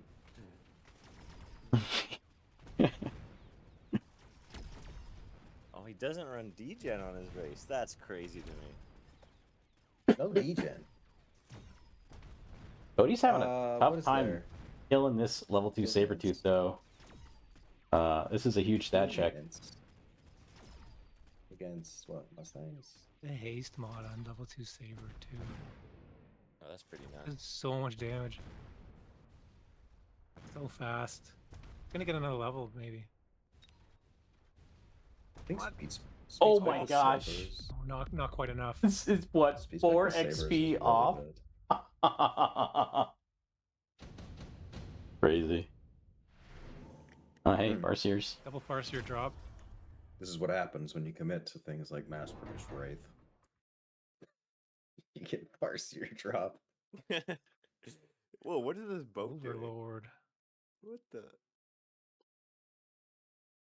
I guess It's it's a there good to answer. Yeah, it's a great kill the answer. Wraith. Nothing that shoots up. I mean, that will kill a What are you Wraith. talking about? That will kick a killer Wraith. Oh, the Wraith's that Wraith. It's a mass-produced Mhm. Wraith. It's not gonna do anything to Overlord. Yeah. I guess it's to kill the sabers too. Ooh, wasps. I He can go actually think, range on Spider.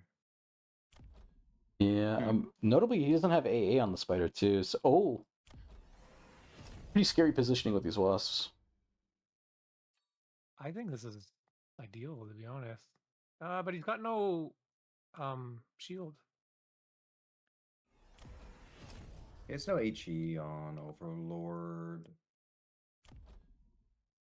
Yeah, it's weird he's putting level 2 wasp in front of the Wraith, which is a mass-produced Wraith. So like worried ab- the wasp is more expensive than the Wraith. Mhm. The wasp is like the carry here, and there's no shield on wasp either. So like, I don't know. Shouldn't the Wraith be tanking for the wasp, not the other way? And there was just a Farseer drop, so it's like Yeah. Yeah. kind of crazy. But I It is. guess he's predicting AA marksman. That'd be like the Yeah. logic, I think. Yeah, that's what I think. That's what he's thinking. Yeah, this wasp just got deleted. And a ton of experience over to the Overlord. Yeah, and this Wraith dies in one volley. Yeah, see ya. And Overlord always levels So true. every time. It's insane. Can you carry without HE though on Overlord? I don't know. I don't think so. That's what I was just looking at. Like, I don't think so I either. think the I had to wasps put HE eventually back on. get you. Yeah. Yeah. So Just the thing you run against this kind of overlord without HE, you can use wasps, you can use mustangs, right? If they have HE, you can't use mustangs, and if they do use HE, you're probably using sandworms, or at least it's some logic like that. I don't know. That's the way I kind of play against it, because then the HE boat can't kill the sandworm. Mustang prod. That's a good pickup for Cody. Oh, that is really good.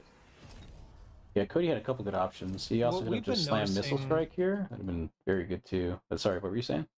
Yeah. Oh, I was just gonna say. So what Rage and I were noticing about Cody playing is he's very reactive to the cards and things that are offered to him, and changes his strategies fairly drastically in order to accommodate that. So you see him pick up like improved Overlord or improved whatever, and so now yeah we see like just whatever drops are available. He's managing to like use them and find a way to like make the game go into his favor over the long term. Mm-hmm. Yeah, So there's another like carry card with the Mustang. he does a lot of predicting and tries to like jump ahead like a full step immediately, and then he flies into the next thing. Yeah. I know you guys were watching the Blood versus Park set earlier. Would you guys like a spoiler of how that finished? Sure. It was Park. It looked like Park. Park moves on. Yeah, Park moves on and beats Blood. So this will be our final set of the night, and we'll Interesting. be eliminating someone here. Thought Blood was one of the. I thought he would be one of the stronger. Just having scrimmed him, but I guess I haven't played against Park a lot. Park's pretty. Built so many damn giants.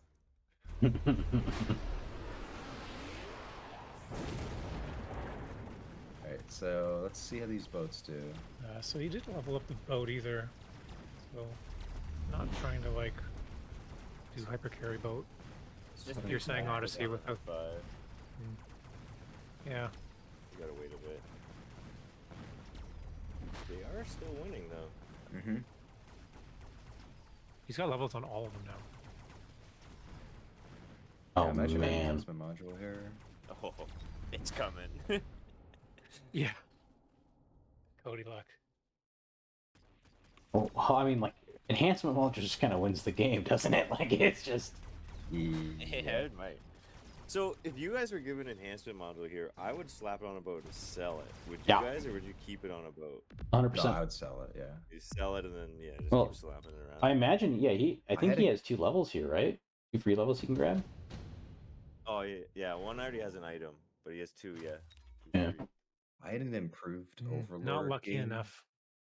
against Conclusion the other day, where I stonked like multiple level 3 bow. I must have made 1,500 supply off the damn thing, and it just made it so I could keep teching every turn and then Oh, get 3 gosh. more. It was like, it was insane. Yeah. Okay, Wow. What the hell What was is that? Why? You don't You need to can't do that. That's illegal, don't- sir. oh, Okay, okay. he respects it. Thank goodness. Oh, he controls Z'd? Oh no, he just moved it Put over. one on the other Okay. side, though. Just put a boat over on the other side. Like, why not? Expand. Okay, he's just going You see tall. anti-air on the Wasp now, so that's going to be the answer for the boat. He's just fording that tower. Yeah, anti-air. It's so far forward.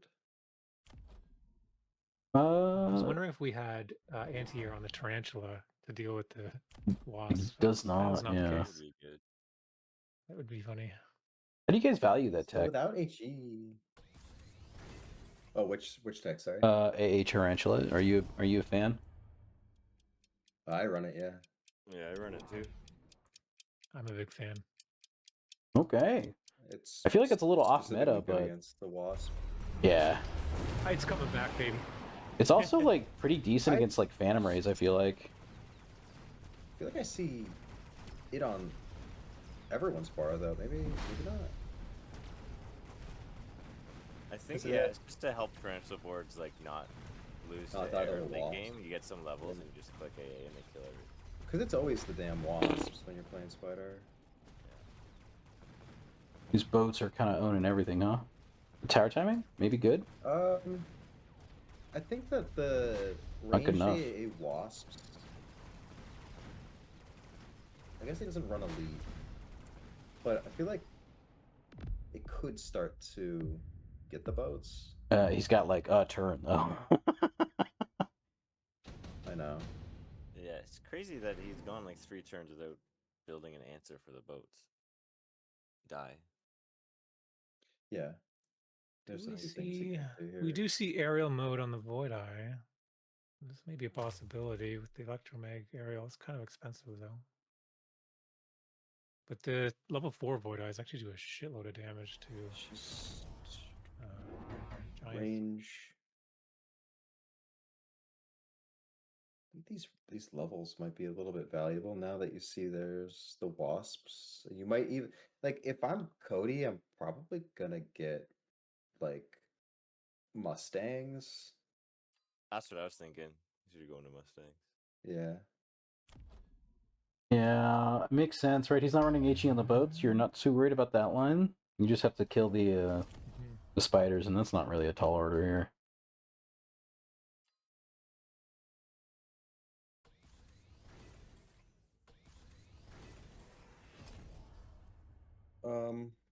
That is a lot of boats though. It's a scary number of boats, man. He does have range as well. And he does have HE on the spiders, which is good because there's only chaff on the line and not late. And we do see the Mustangs purchased now. No late chaff. You It's probably too little, too late though. yeah. Need some. Ooh, I don't Missile like that. interceptor? I don't like that. No. That doesn't work. Come That- on. There's not enough of them. Well, also against launcher overload, just doesn't work. Yeah. Yeah. Yeah, and it's also like I think a couple patches, or not maybe a couple patches ago, but at least some number of patches ago, the missile speed and health was buffed, so they're just Yeah. way harder to shoot down They're- than they ever used to be. Yeah, it's like completely unviable. Because you used to be Yeah, able you to can use see the it war here. Like every factory. single missile hit those Yeah. Mustangs. They didn't shoot any of them down. Tower game comes or down, and that's RPG. game here, huh? That's way too much damage. Got me with the factory again, but can't do it anymore. Cody finds a way. Nice. All right, game 1 to Cody Fly. We'll play. Cody Fly trying to stay Do alive. not respect So is the Die. boats. So he runs range overload wasps and photon. I feel like that's the bar where like you only play boat when you get improved. I've seen people do that. Oh, yeah, because I guess improved increases their splash already. Yeah, and then you have the benefit of the wasps. Hmm.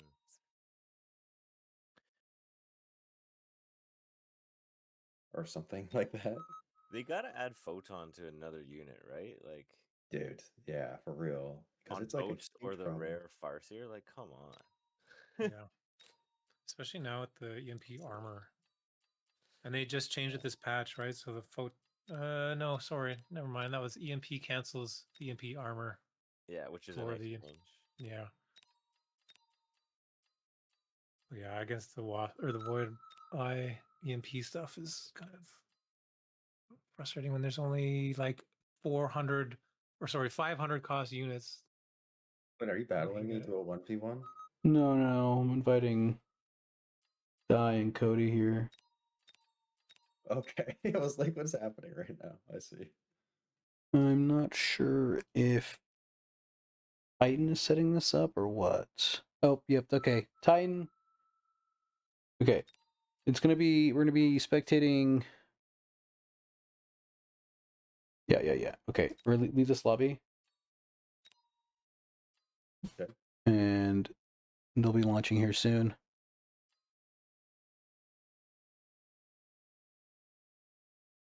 Oh, are we joining that alpha lobby or wait, I didn't see it anymore. Cody versus Die. Spectate. It just launched. Yeah, it's on the screen now. Okay.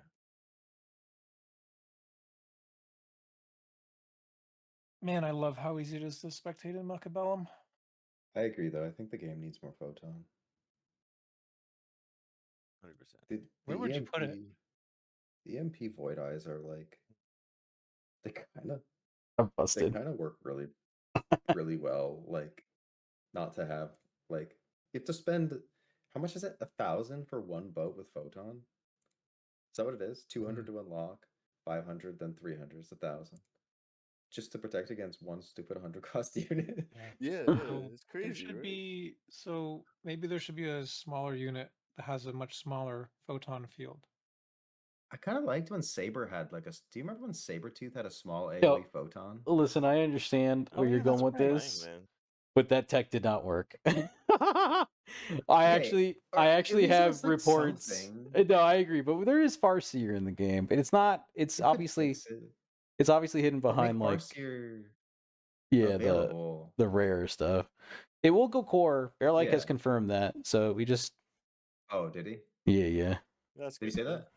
Oh, good. Well, actually, that Is like fixes a lot of problems. Is Yeah. a different unit rotating off core? I don't think so. I think he's just gonna jam it in there. Another Alright, thing that 'cause he I said was thought gonna that go they weren't gonna be core. adding any more. I Oh, thought what's they weren't up? gonna be adding any more new units. Well, it's not technically a new unit. I think they're just yeah, I think they're just like how they went on Sabretooth and made it core. I think that's their plan with Farseer. The other one, I think what they actually might be doing is making the mountain rare and moving it to 1v1, but I don't know.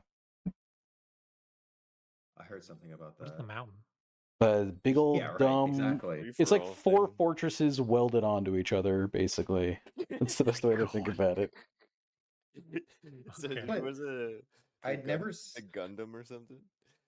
Yeah, I'd never basically. even seen it, but I was watching your stream earlier. That was The- the first time I'd seen it. Does it have AA or no? No, it has fuck all for upshoot.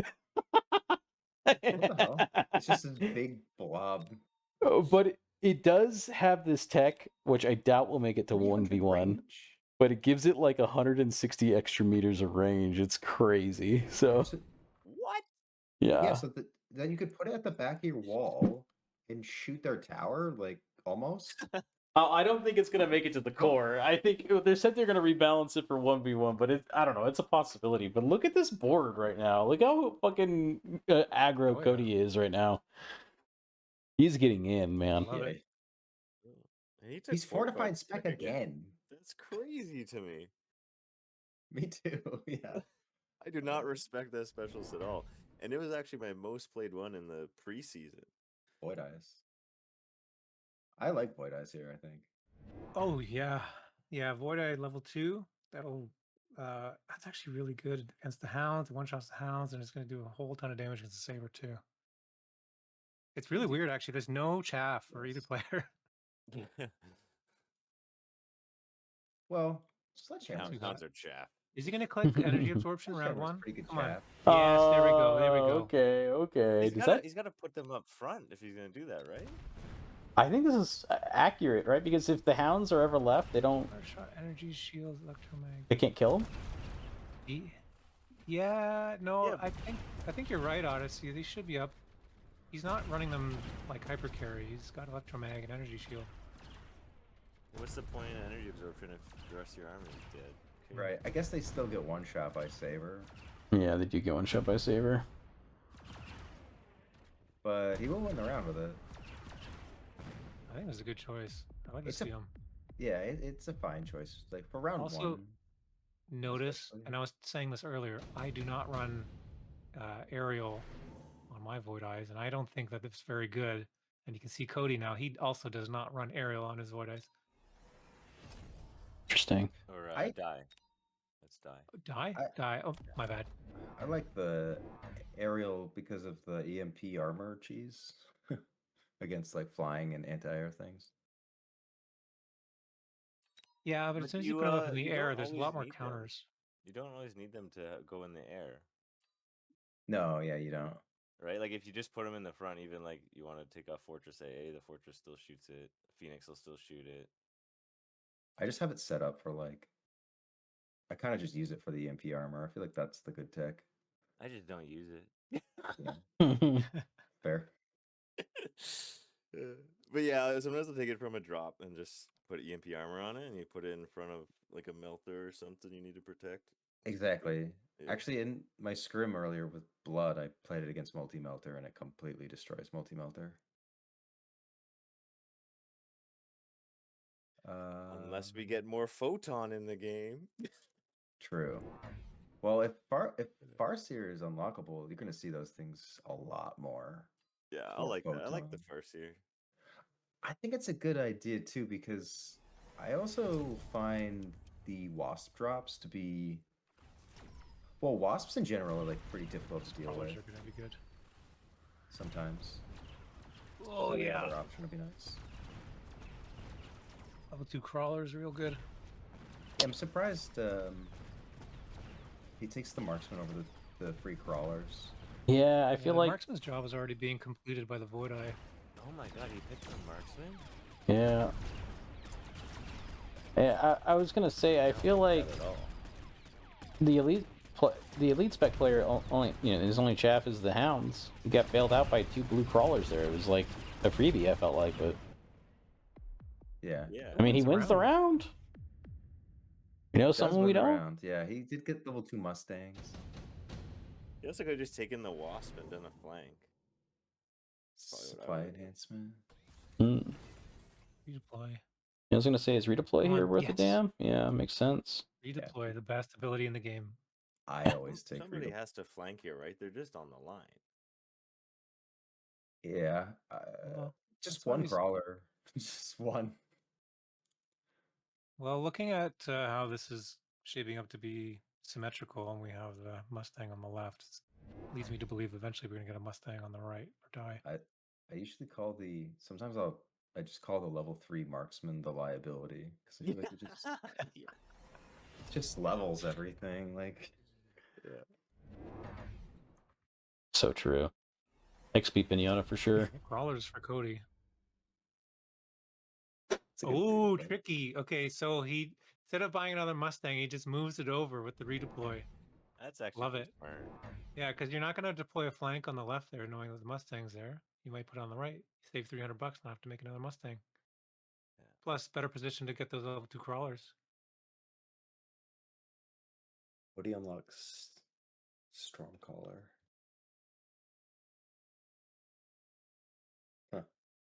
Prioritize just locking the 200 units. Sometimes I just unlock all the 100 cost units because I'm like, I don't know, these seem more valuable to me. The fangs or something. Yeah. Yeah, I don't play giant spec often, and then when I do, I still end up unlocking all the tier 1 units just out of habit, and then a melter gets offered, and I'm like, oh, I should have picked the melter to block it. I almost always just click melter when I'm giant spec because I'm like, I just don't want that thing to come down at level 30. Yeah, I know, I Or 2. forget. The round 4 level 2 melting point is nuts. That's a crazy drop. I think giants shouldn't drop on round 4. I don't think they should either. Well, that's the only giant drop on round 4. I think it also drop on round 3. It's really fucked up. Yeah. I hate the round 3. Yeah, I just think in general, melters should welcome to have, the like, end game. Round half 3. as much HP. Also It's kind of take that ridiculous that they have the most damage in the game and they also have an insane amount of HP. Improved Phoenix is really good. Yeah, it's like one of the They best should be cards in the glass game at the moment. Yeah. Phoenix. I might even just take Orbital. Yeah.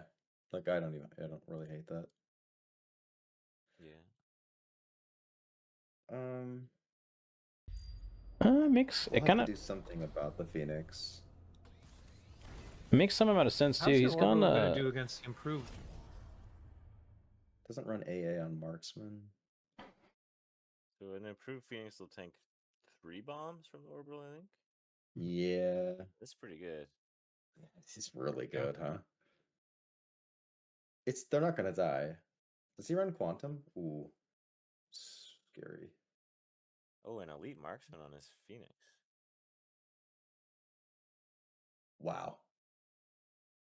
Yeah, they're gonna be really expensive just to get them. Okay, wasps? On the orbital bombardment round? Okay, he's flanking. Oh, no, yeah. I was going to say, you could put them somewhere where they're not going to get bombed. What if you put them back though a little bit because he Yeah, doesn't he run doesn't. jump drive? Oh, he has Exactly. redeployment. He can pull him back.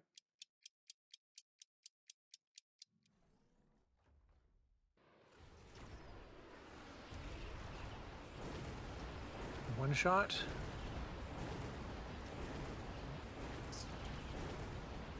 2 shots, Oh, 3 shots. Yeah, I got him. Okay. He's in the same spot. Jesus. That one was All right, personal, man. Jesus. It was like boom, boom. Yeah, like same spot. Paraleg's like, I got you, homie. I see them. I've That'd got be the good, we got a phoenixes game in my plan. sight. Keeps going this way. Yeah. Die does this, man. Die's like his boards are so weird. He just kills you. He just murders you. A lot of good cards. Yeah, a lot of red. 5k There's a HP. mobile battle. There is a battleship play. I don't know here. if I've ever played You- Die. You take efficient light here as a lead spec, round 5. I think Probably all right, right? yeah, I mean you have all the HP. I think you should. Yes. Yeah. Yes, Yeah. we see It's a good the read. battleship. Whatever it's called, man. Yeah.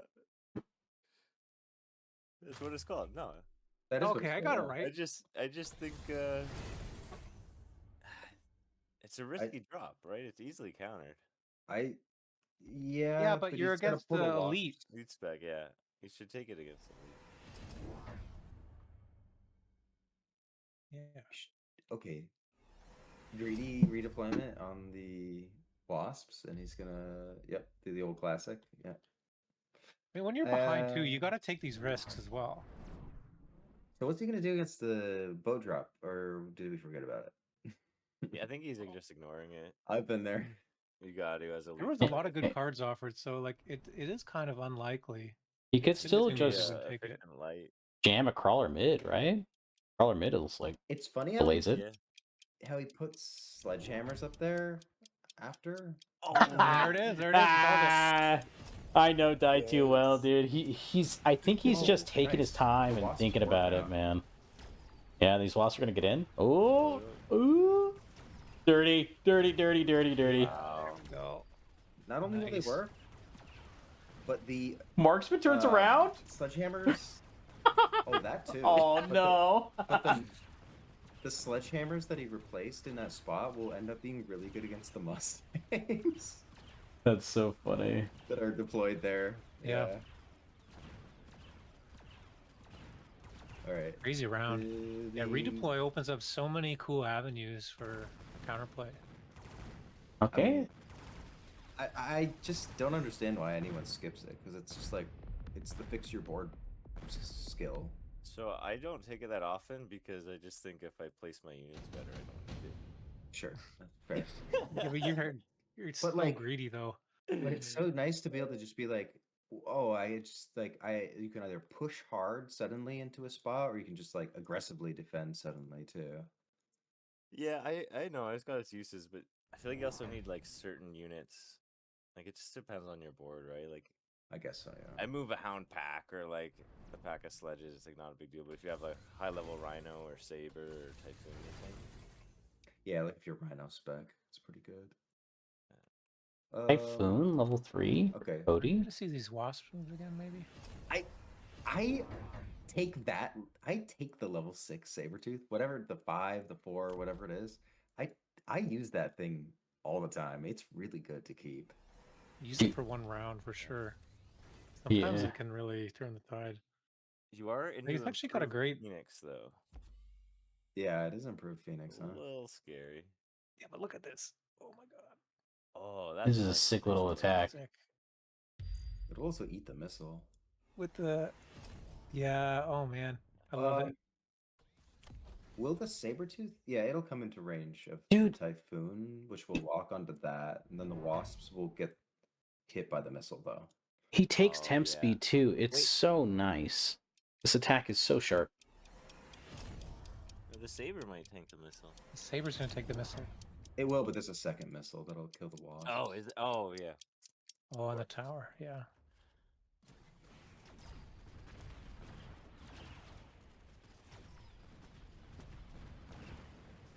But the Saber will still. Oh, there's but one there's survivor. one! Okay. Yeah, I mean, crawler. Still a level 1 tower as well. Probably. the tower. Oh Okay. gosh, That'll it's a do it. disaster. Is It's that just game. game? Yeah. Yeah. Wow. Well played by Die here, man. Yeah, definitely. Those. Yeah, great movements. super well. Yeah, good use of the redeployment. Right, game 3. This will be the Ooh, last this game of the pretty. night.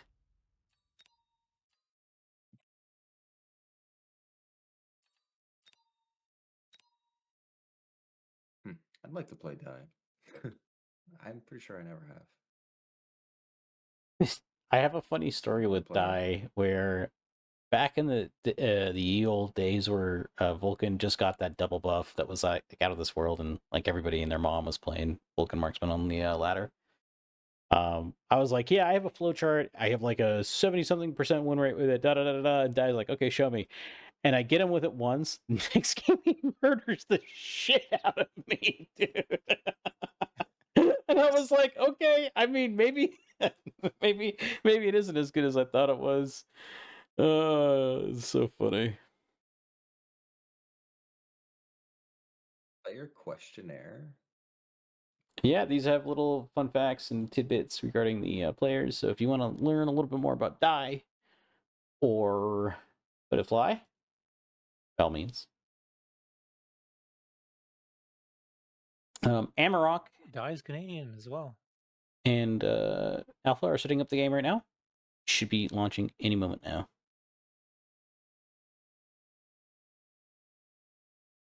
Die describes his playstyle as I play weird. Play weird.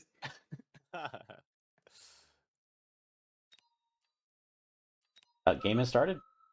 It's on the board. If you refresh,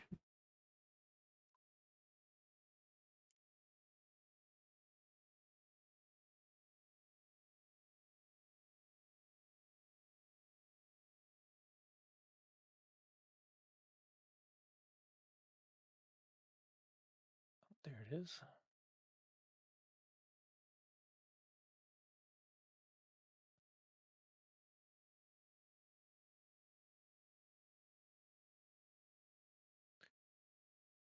Codify, the self-described memer. Where is it? You see the game? Yeah, I just had to scroll refresh your down a board. bit. Refresh your board. Alternatively, if you have Amarok on your follow list, you can just click on his name in your friends list and click spectate. You should be able to join in right there.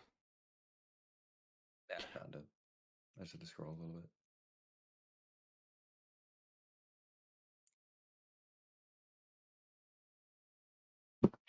I like Blood's answer to the rival. Where is Ensako?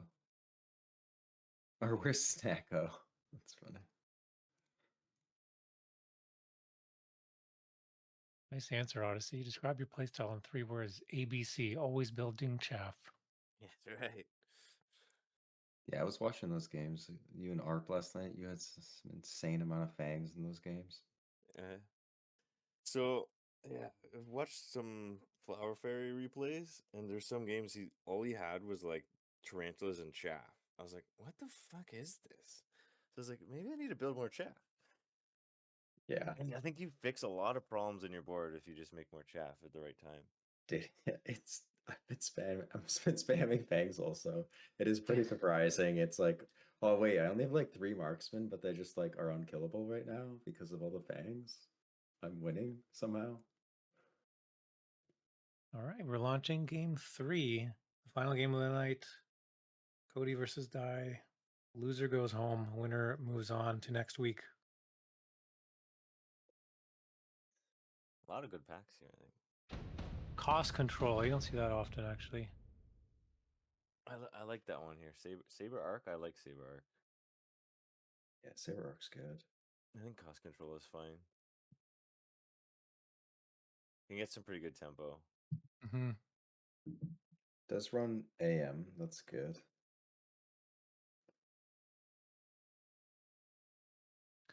What is this yeah. deploy? I was gonna say you don't do a standard deploy on these Stormcallers, right? Whoa. Oh, what is Yo, this? What I is going love on this. here? I've not seen this before. Usually you see this like with steel balls or something. Hold up. Is the Arclight in the center a sacrificial unit for like the Stormcallers? So That you would be guys, real quick, I did this exact position against Pennyfeather, and murdered the shit out of him. It was crazy. What ends up happening is everything goes to the center. These sabers and arclights dive on the towers and end up killing the tower at the same time. He gets 2 debuffs. It was crazy. It was blowing my mind. This middle crawler though eats so Okay. much. It's sick. Cody is complaining in chat that he clicked something wrong. Like wrong. I don't know. Well, click I on guess do. it's for next round. Or they're ahead. I guess so. I don't know if we can still make that excuse. Yeah. Yeah, there's a rewind button now. Not on unit drops or cards. Oh. Yeah, unit drop. Yeah. Probably for- was the round 2 drop. Picked the wrong one. Yeah, here So, comes the look at tower this timing. tower. Boom. That was good timing. So what happens though if you just put crawlers right there next to the second? He ends up Wraith missiling it, comes or he out, puts a yeah. wraith on it. He does. You can do a lot of stuff. Guess I just Arc try to there as well. get right up Oh, in there. Wraith is a Badger looks nice really pickup. good. Oh, am I the only one that immediately sees level 2 Badger and always takes it? I just think like wraith saber, you're there. You know what I mean? Like that's you can kind of like mindlessly click buttons and maybe until the game ends, or at least I think so. What did he misclick? Looks fine. Yeah, I don't know. Weird. I don't know about steel balls like right on the line. It's a little crazy. Oh yeah, I would put the Wraith in front and put steel balls behind the Wraith. Yeah. Wraith can tank a missile, a steel ball can't. And you could put the crawlers like right up against the Sabertooth. Okay. Here we go. Headbutt with Wraith. Yeah. I feel like the Wraith position's so much better for die there. And if Cody doesn't answer the left, he'll still lose that tower.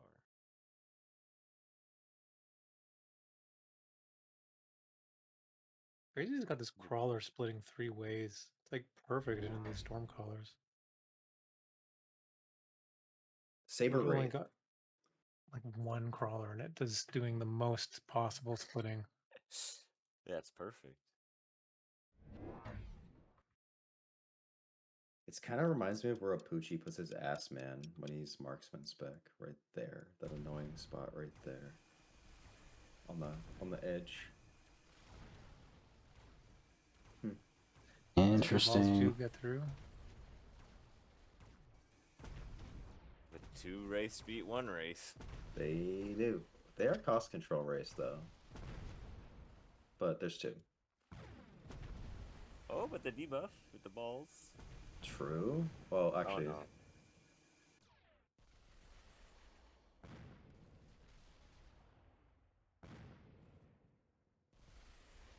Alright, let's speed it up here. Come on, guys.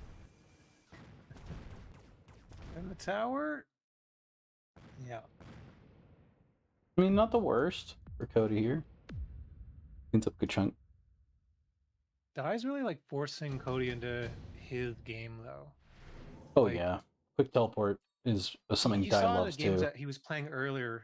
Cody had all these like nice little pockets for his units, and he planned everything out kind of like precariously. But Dai's really got him. I don't know, maybe out of his comfort zone a bit. Yeah, it's a really hard position because he was losing both sides. I don't understand why you put the steel balls on the line. I still don't get that. Why do to don't block know. for the Wraith? Is that the idea? I think like something text with the AA at the line or near the line, right? Should still lock on. Should still lock onto the wraith, right? Like the steel balls in this Well, position no, don't really it's- change much, right? Ooh, It's- Phantom Ray. Well, it's 4 shots from the Wraith, so they will all hit the steel ball until the steel ball dies. But the steel ball, you could just click degen. Oh, he doesn't have degen. Okay. Well, I guess you just click Why we've degen. got quick teleport on both players. Yeah, Dai has been making a lot of use out of this quick teleport for a hot minute. This is an interesting position for the Phantom Ray here, right up against the Wraith. We'll like delete the Wraith. Not this round though, right? No. Well, maybe. They're pretty tanky. think the Wraith's gonna kill it before they. Well, oh shit, yeah, that's It is right. It's quick teleport. I literally just said that. With their cost control, so Pay attention. Attention to myself. Yeah. Kill me almost. Yeah, it didn't work. It didn't work. Trust my gut. I knew it wouldn't work.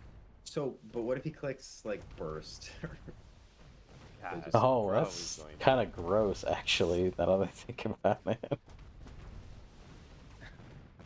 it's such an interesting like line of play, right? Because I wouldn't think of just answering the Wraith with a Phantom Ray, looking right at it, and then like potentially clicking burst. But it's a valid line, right? It's a succinct answer. It will kill the Wraith very fast. Yeah, like I don't even know These guys all up too. because you can missile it. It's right on the line. It will kill it. But yeah, I think he runs shield on But, the like, does Rays it get too, right? chopped So you off? can't. Yeah, he does run shield. You can't even reliably missile this. Steel ball. Okay, actually, so Cody has a pretty good idea there. He cannot hit the Wraith, right? It's One shooting. one does, I think. One does. Yeah, I think the middle Phantom Ray Can't locks onto the lie. Wraith. I like 8-gun here. Eight Maybe gun's sick. DGen's better though, like because DGen requires an answer, and then you can use that for tempo. Also, Die can't That's answer why I like regen DGen. or degen, right? Like he can't just take it Anti-missile back. device in the corner. Yeah, these crawlers. Like you're building. I don't know. Yeah, I guess the Wraith kills the crawlers, but some of them are coming back for that steel ball.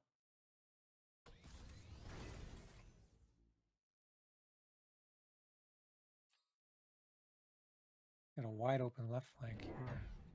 More Phantom Rays. I'd like to see more flanking by both players. They both have quick teleport. They're only just like putting in one unit here. He's like doing the same idea with the steel ball as Yeah, with the Phantom Ray. well, you can do that. I can do that too.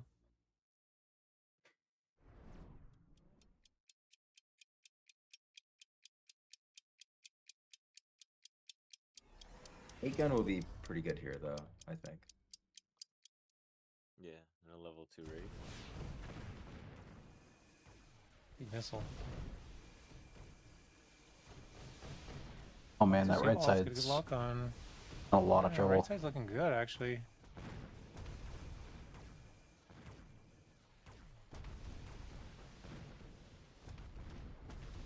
Okay. Level 1 tower. Yeah, maybe eventually he'll level this tower. Die That's kind of wins. important Save thing it to do. Level your tower. Just give up the left side then. It Yeah. can be pretty surprising what a level 2 Phantom Ray can do to a Wraith. Oh my god. Oh, I mean, a okay. level 2 one. Level 2 Wraith with 8-gun though just murdered everything. Yeah. Yeah. Okay. I might just get like a melting point. Ooh, heavy armor. Will we see any super supply taken? You know Cody likes. Oh, did you pick? Did someone take improved? What was that? Improved Scorpion. Both players have sub balls as well. I missed that. They both took sub balls? Yeah. So one. Okay. Shield. Someone went back and changed the game. Okay, he's got range and 8-gun. I like this for Cody better, Oh. man. Me too. They leveled Yeah. the tower finally. That's This good. looks a lot better for Dai has Cody. moved. He's moved out of the corner. The armor of the balls. Good I score. don't really like to use scorpions against steel balls that much. It's pretty Yeah, precarious, get I into a would bit agree. of like a tech Range. war with them, because like you might get them this round, but then they'll tech the mechanical division. Then the can't Scorp's got to really- get double shot, and you end up getting like 2 techs for the Scorp that you Oh, but I maybe keep didn't forgetting want. not running Degen Wraith because Degen Wraith's so good against steel balls like this. I don't like like the scorpion, improved scorpion card either. Like, what the HP and Look, it didn't even kill range the. and attack don't really matter, right? And it just dies to steel balls anyway. That's what I was talking Yeah. about. Like, I don't like playing Yeah. against steel balls. Pay more. Killed for about- scorpion. It killed about 2 packs, or almost 2 packs of steel balls, though. I know. But it's you like, Yeah, want the it as small improved score. scorps. so expensive. You're right. Extra $50. It does get a bit of range, but that's the only But good thing they're- out of they're it. running into him. He's You not don't care using about it. range. That's Yeah. true. I mean, I just don't know how die kills these wraiths, man. I think he just needs like a melting point now or something. Yeah, They're getting a yeah. bit out of Yeah. control. He's Is it- cost control. You could just go into multi-melt there, I think. I was gonna say, is it a multi-melt angle? Makes sense to me, huh? Well, There you are. There's hey, the melter. praise be to Use Bear the Oh, Light. heart. that scorpion. Use the No melting point, melting right? point. Yeah. Yeah, honestly, yeah, seriously. Sell the exactly, sell the scorpion, go melting Hell, that point. useless scorpion. Farseer. Go melting point. Codify then goes mech. Oh yeah, mective on his balls. And then we'll Which Yeah. the Wraith still ends up being like pretty good against. And those are very aggressive Wraiths. Nice. Yeah. Okay, let's see the melter positioning There's the here. We got him melter. in the back. Does he have multi? Yes. There we go. Mech div. Okay, Balls. Mective is going to get the melting point this turn. It's Oh, where'd the melter go? Oh, okay. okay. I kind of like it better there. What are you gonna do against the flank? You need Wraith of your own, but he doesn't run degen. I This is know, where you gotta have degen wraiths. you when you degen an 8-gun against the flanks like this. Degen wraiths is very strong at dealing with flanks. I love it. Yes, I think it's like the best unit against flanks, probably. Yeah. Oh man, this Wow, he is just suck and Mective. So I was going to ask this question. We do see range also picked up for melter, so range and energy diffraction. Typically, that's like what I do, but like in this case, with the steel balls and everything coming in so close to you, is range really that necessary, or could you maybe get away with just temp range for a while? You need Um, range. Yeah, I think Yeah. range, and honestly, I think another really important one is you need suck. You need all three. Yeah, you eventually get to that. But it's so expensive. Yeah. Because suck makes the melting point do what it does best, where it doesn't die at all. And it just gets like an insane amount of health as well. Yeah, so that's why I was wondering if you would forgo range as your second tech and get suck instead. So things are closing in on you anyway. But you need to. Yeah, you still need the. You need all three, I guess. I'm But just debating the order. I guess the order, yeah. Like first, it could be suck if you're facing Wraith like this, so that you just live against the 8-gun.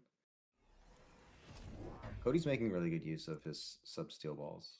I think That's Cody it for just both. won the game last round. I think he had a perfect read on multi-melt, tech both energy absorption and mective.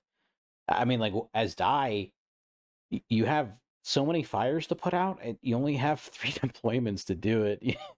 I don't know how he's You gonna. gotta sell the Scorpion, and you gotta counterattack and go hard at that other tower. I like that idea. It makes a lot of sense. Yeah, good defense is a strong offense, right? Mhm. That makes sense to me. Yeah. You got quick You don't want to get teleport as well. There's a caught in huge opening somebody on the else's left. world. So much space on the left side to flank. That's something I try to remind myself is like, don't play their game, play your game. Yeah. There's also like good flanking opportunities on both sides behind Codify. Like Definitely. they both have quick teleport.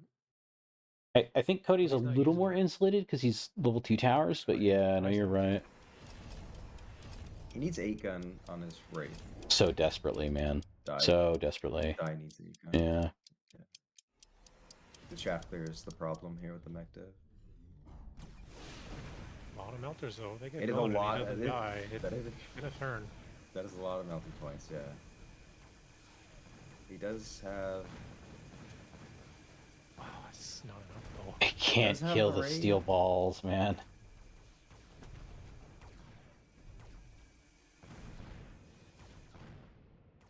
I Is that Okay, let's lethal watch damage? Watch smelters good tower do timing, though. what they do best. Oh, Late round melter is really strong. Hero Steel Ball. Not strong enough. Oh Wraith. my Wow, not goodness, dead, 20 HP, dude. Die, don't do this. One more chance. He has a chance. He actually does have a chance. He really does, man. He's close. He- He, he needs ma- 8-gun. He took a big gamble on that big melting turn last round, and I think if he can Still the same. figure out that chaff issue, like 8-gun, right? I think we're in a really great spot as die. Like we might just win on the crackback. Gen. Now you got all kinds of problems though. Yeah, it's a gut shot, man. That's brutal. D-Gen. Yeah, you need D-Gen really bad. On the bar. Specifically against this. Like, D-Gen's so good at handling stuff like this. Yeah, I mean, if Um, you're an aggressive player and you see your opponent has Wraith and doesn't run regen or degen, it's like a perfect, like, it's like, they're just like waving you in. Like, Yeah. come on, come at me. Like, there's nothing that could be done. Man. Energy absorption steel ball. It's awesome. I can't believe they both greedily keep the Typhoon, by the way. Like, you don't need the Typhoon, right? Like, you just I need think more Cody Wraiths, which is does the for thing. the killing the crawlers. All the crawlers. I with them out of the don't box, hate too. the field maintenance either. You could sell the Typhoon and get 8-gun. Like, there might actually be a chance. No, not Yeah. against D-Gen. I feel like it's Yeah. more melters with absorb. Yeah, you do need Absorb, right?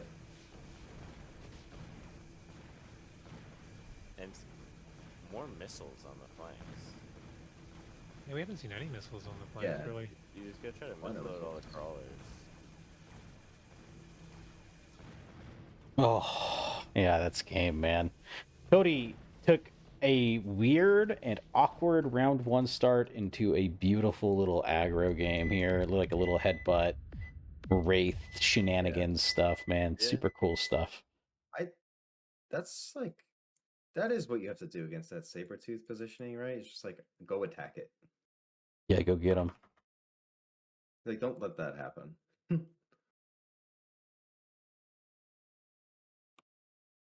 The weird steel ball Good position game. also like ended up working. Right on the line? I don't know. Yeah, I agree, but it worked out. It did. I Good it was games, a punish, everyone. though. Yeah, I was gonna say, you guys, thanks for letting me hop on and cast this last game with you. I'm gonna hop out and we'll chat next week for the finals. Yeah. for sure. Yeah, Yeah, sounds good. Talk then. Yep. Cheers, guys. Bye. All right, chat. I'm very tired. And I'm gonna go play rematch with some buddies.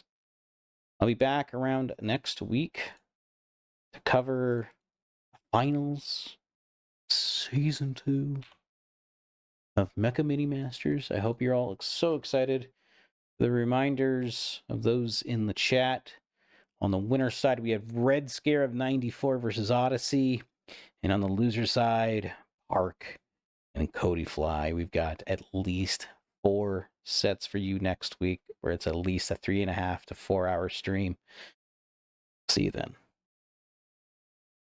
Good night.